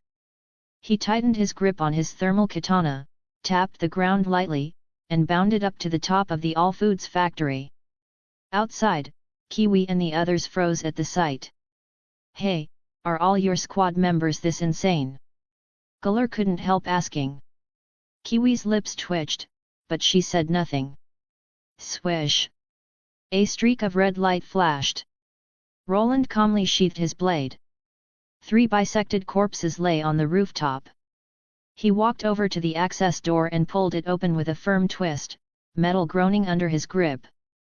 "Kiwi, where's their production workshop?" "I'm sending you the factory map. The section I blacked out, that's where the workshop is." "Received." Buzz. A streak of light flickered across the floor as Roland moved, slipping perfectly out of sight of every Maelstrom member before stopping in front of the workshop door, an electronic lock standing silently before him. Just as Roland was about to ask Kiwi if she could crack it, footsteps echoed down the hall. He glanced back and vanished. "Don't you think those Biotechnica guys are way too jumpy? It's just a small company. No way they've got the firepower to hit our turf." "Who knows? Either way, it's not a bad thing for us. Extra high-end melee tech weapons? Great news. If we wanted to buy that stuff, it'd bleed us dry."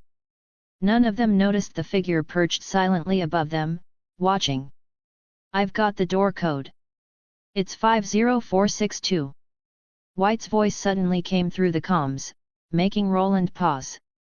Honestly, he'd only sent White that way to keep him out of trouble, but this was a pleasant surprise. White, meanwhile, sat in the surveillance room. 2 Maelstrom members lay dead at his feet, blood pooling from their slashed throats. He wiped all recorded footage, disabled the recording system, and used the monitors to track everyone else's movements. That's when he saw a hulking figure sitting on a sofa in the center of the first floor. The thing had to be nearly 2.5 meters tall. All 4 limbs looked cybernetic. Its face no longer resembled anything human, just 6 glowing red lenses. If I ever had to fight that thing, I'd be screwed.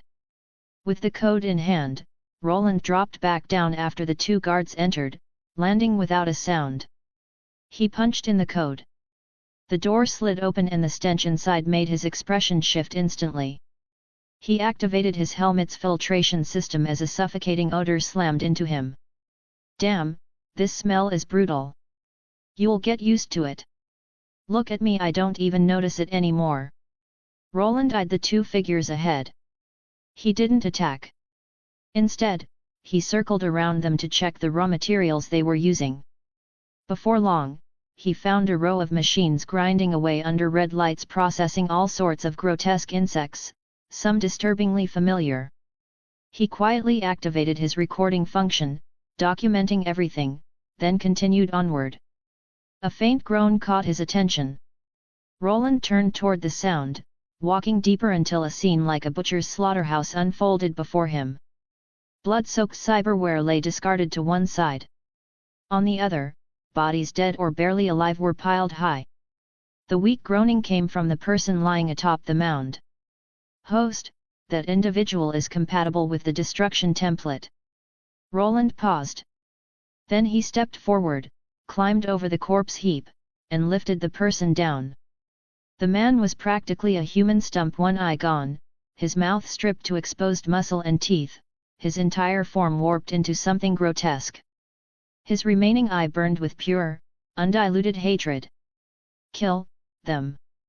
The voice seeped out like air leaking from a broken pipe, barely audible. Roland didn't respond. He placed his hand at his thigh, a small compartment slid open, ejecting a vial. He injected it into the man. "Ha, Gur. Hold on to your hatred. From today onward, your life belongs to me." 40 chapters ahead. Patreon.com/ghostparser. Chapter 55, Chapter 55, Exposure. Just as Roland was about to carry the man on the ground away, his eyes narrowed and in the next instant, he vanished. 2 Maelstrom members, cursing as they approached, came walking straight toward the spot. They immediately noticed the figure lying on the floor. "Damn, this guy's still not dead? Tough bastard, tch. I don't know, something feels wrong." The other Maelstrom member stepped closer, noticing that the man's once mangled jaw was now sprouting patches of uneven, newly grown skin. His pupils shrank sharply. "Hey!" His companion turned his head at the sound. "What is it?" But no answer came. Frowning, he stepped forward just in time to see a thin red line spreading across the center of his partner's body. A flash of red light followed. A thermal katana had already pierced his throat. He instinctively grabbed the blade to pull it free, but all he managed to do was burn his own hand, filling the air with the smell of seared flesh. Roland dragged the blade upward, then sheathed his weapon. He didn't notice that among the corpse pile nearby, one cybernetic eye had slowly begun to move. At that same moment, an anonymous email with a corrupt sender address arrived on Andre's device while he was resting inside the factory. As he read, his brows twisted into a deep frown. He rose to his feet. "What's wrong, boss?" A Maelstrom member next to him stared, confused. "God damn it, someone got inside the factory and none of you idiots noticed. Move. Get your asses to the processing plant and butcher that bastard for me.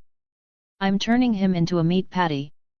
Andre slapped the man hard across the face, grabbed a massive shotgun, and pointed at another group. "You take some people and check the surveillance room."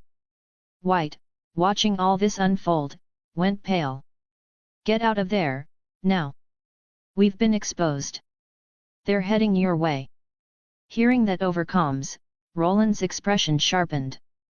He looked down at the injured figure on the floor, drew in a deep breath, and said, "White, you all fall back first. I still have things to finish here." He plugged the virus USB key we had given him into a nearby computer, then walked toward the door. He shut off the recording function. What was about to happen wasn't something to keep on record. "What do we do now?" Rich looked at Kiwi, unable to contain himself. "Go back them up. If necessary, forget about Yi." "You serious?" Tina frowned sharply. "Yes. If we stay, we'll just weigh him down." Kiwi let out a bitter smile. Hearing that, Tina didn't argue further. Instead, she began hacking into the factory's automated defenses, turrets, mines, and other security systems. Boom!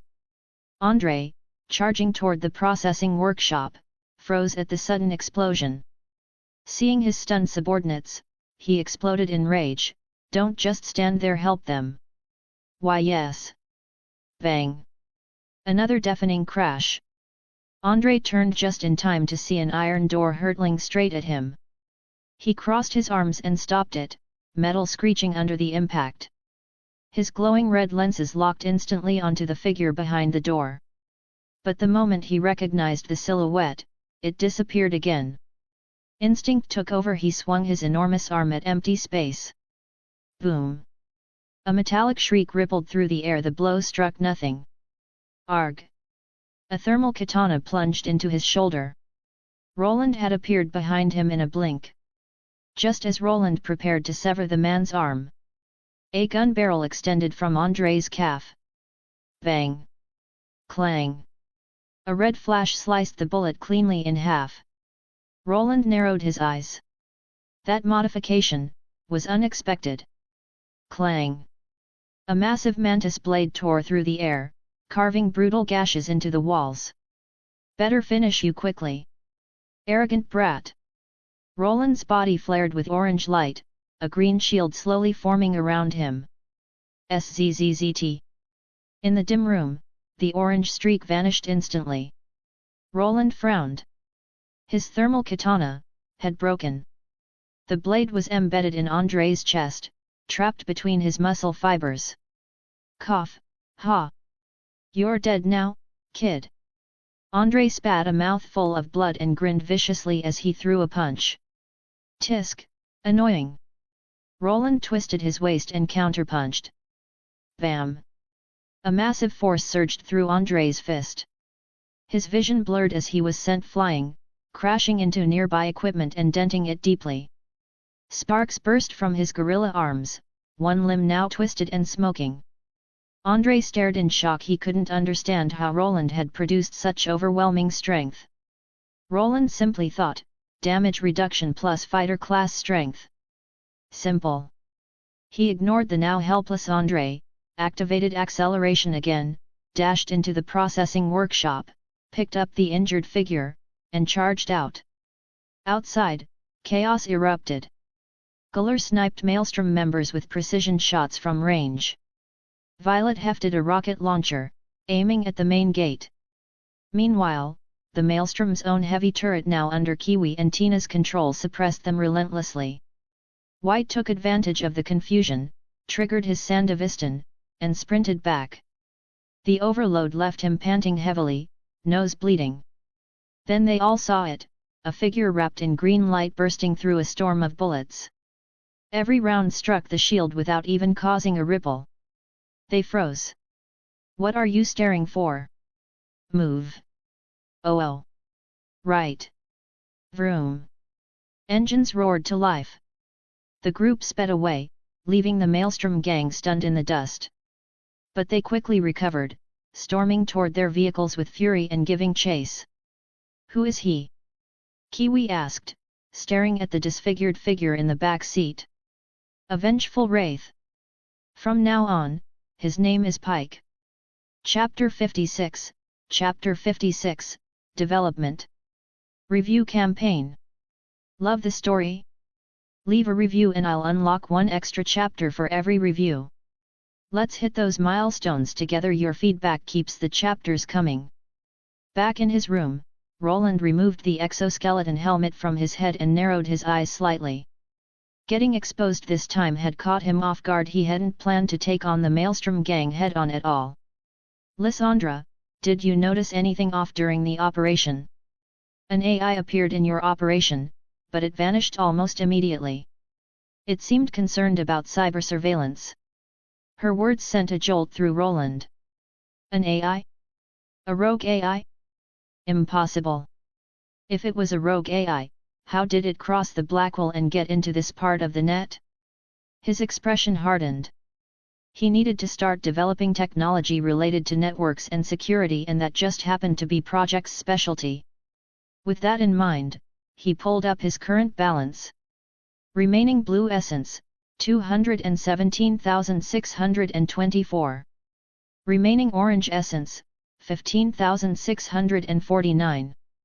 Enough to buy another full project template. Orange essence had been steadily coming in lately, probably due to the impact of taking out fears. Roland pondered which template to purchase next. At the moment, he could leave assassination-type tasks to Yin and only take action himself when necessary. What he needed now was to get the company's development on track, otherwise, when the unification war started, he might not even have a place at the table. Let's choose another strong template. I did promise Kiwi, after all. If possible, he would have bought Charm Spirit outright, but it was simply too expensive. Its raw combat strength wasn't the highest, but its abilities were top tier. He also wanted to directly purchase Lysandra, but he didn't have anywhere near the balance required. Kiwi, come to my office. Kiwi froze for a moment when she heard Roland's sudden summons. He hadn't contacted her at all since that incident, which made her curious about what this was for. Ye should have told you already about the cyberware. Kiwi nodded. So I called you here to install your cybernetic body. It's the same combat type cyber body ye has.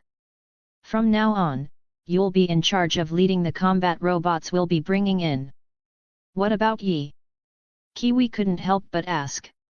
Roland paused and looked at her. Ye has his own mission. He won't be partnering with you for now. If new recruits come in later, they'll join your squad.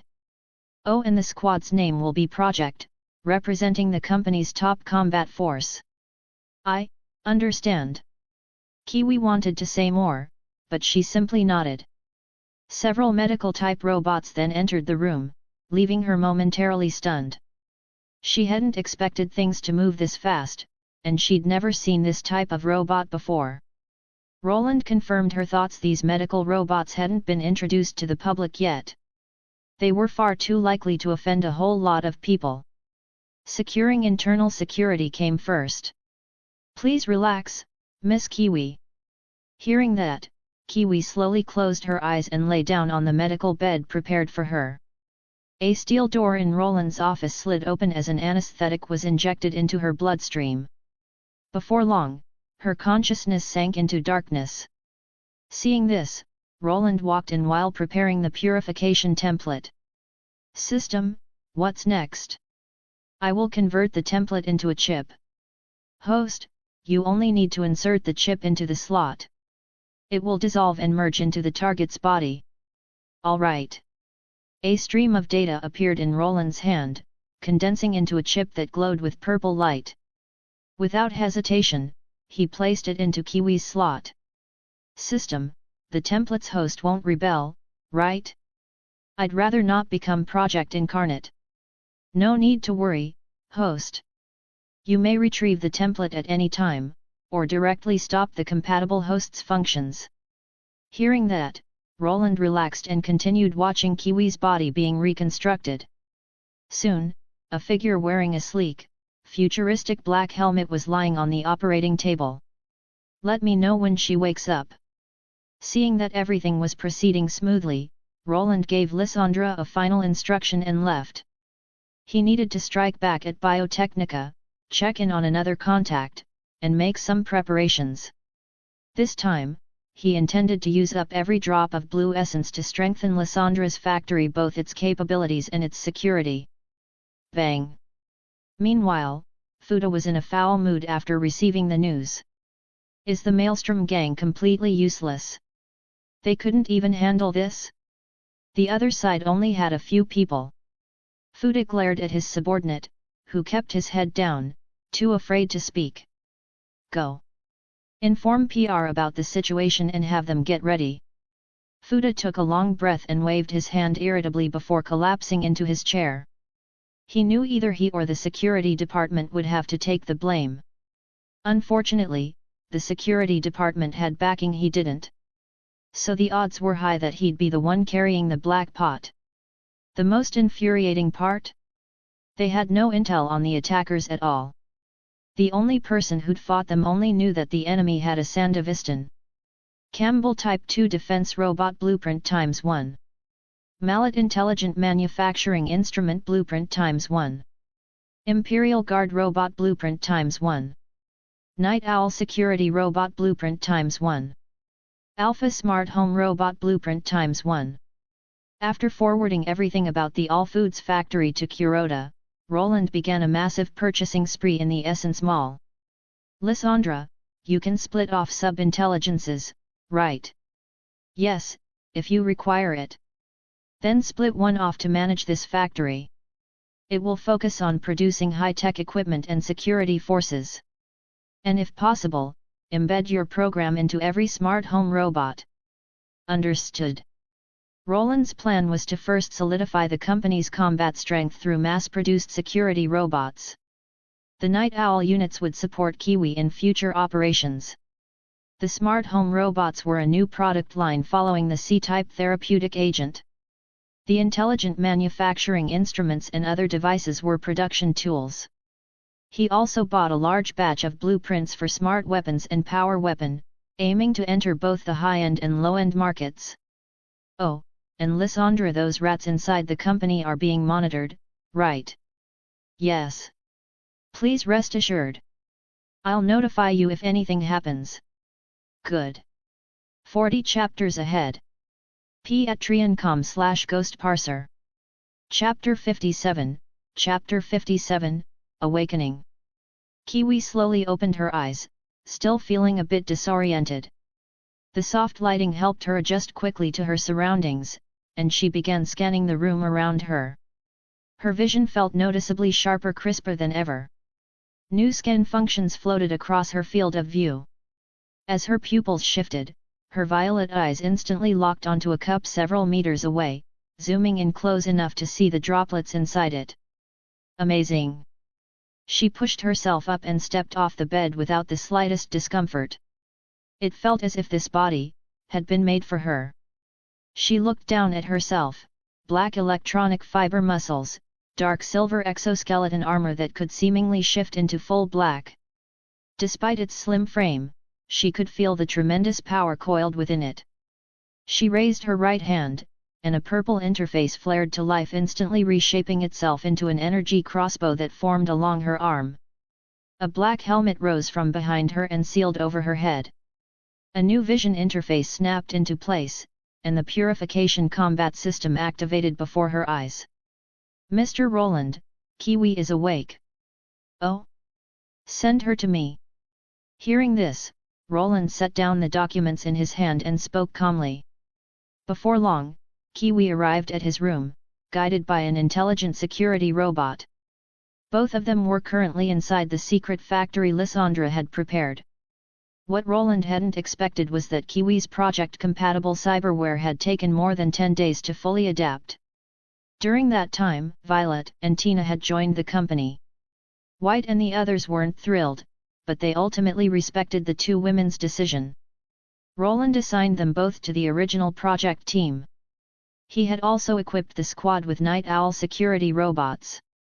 The Night Owl security robot was designed primarily for reconnaissance and stealth operations, originally developed by Project to deal with certain competitors encountered in the company's early expansion. Its weapon loadout included a Lockheed Smart sniper rifle, 2 tech pistols, wrist blades forged from specialized alloy, optical camouflage, and micro-drones. It even possessed limited net-running capabilities, making it a remarkably versatile unit. However, it was eventually phased out in later development cycles. Visually, the robot featured a predominantly black design, with a matte black glass humanoid visor providing full 360-degree vision. Meanwhile, after obtaining Roland's damaging intel on biotech, Arasaka began targeting biotech's stock price and publicly throwing shade at Melee Tech. Melee Tech, however, remained unusually restrained. Myers was fully occupied preparing for the unification war. Facing Arasaka's provocations, they chose to step back, insisting that minor grudges shouldn't disrupt major strategy. This frustrated some of the more aggressive factions, who argued retaliation was necessary, but Myers shut them down every time. "Boss, you called for me." Kiwi stepped in, but the moment her eyes landed on Roland, she frowned. His silhouette looked oddly familiar and her system eyes automatically began scanning him. Project Alpha prototype cyberware. A question mark practically popped into Kiwi's mind. Alpha prototype? What did that even mean? At the same time, Roland's internal system lights combat module sounded an alarm. Her skin had triggered his autonomous defense protocol, and he almost drew his blade on instinct. He forced the system down with effort, narrowing his eyes at Kiwi. "You seem a little undisciplined. Performing a scan on me without permission." "Sorry, reflex, it just happened." Kiwi's heart jumped at his tone, and she quickly lowered her head. "Forget it. Just be more careful next time. I called you here about your position. For now, you'll serve as the squad leader of the Night Owl squad within the project team." Violet and Tina are both assigned there. Go find them and get familiar with the work. Understood. Kiwi nodded and left the office. The moment she stepped outside, her brows knitted. Something about the boss felt different today. His presence was far more imposing than before. She couldn't explain why. After she left, Roland realized the problem: his identity as Yi would likely be exposed. Her scanning system had identified his cyberware model with complete precision. Forget it. I'll deal with that later. The next target he needed to handle was Luvina Tech. They'd been provoking him for far too long. It was time to shut them down and take over their operations. Project Corporation covered everything they could swallow, any business. Luvina Technician's primary field directly clashed with Roland's current strategy and simply couldn't compete. But their secondary business had caught his attention. Intelligent security systems and small-scale armed service contracts. Roland thought, this is my specialty. Taking you down will be effortless. Luvina Technician's main business had already been completely outclassed by Project, causing its market value to tank. But their secondary division still held enough competitive strength to keep the valuation from collapsing outright. Roland just needed to deliver one decisive blow to that branch and the whole company would fall.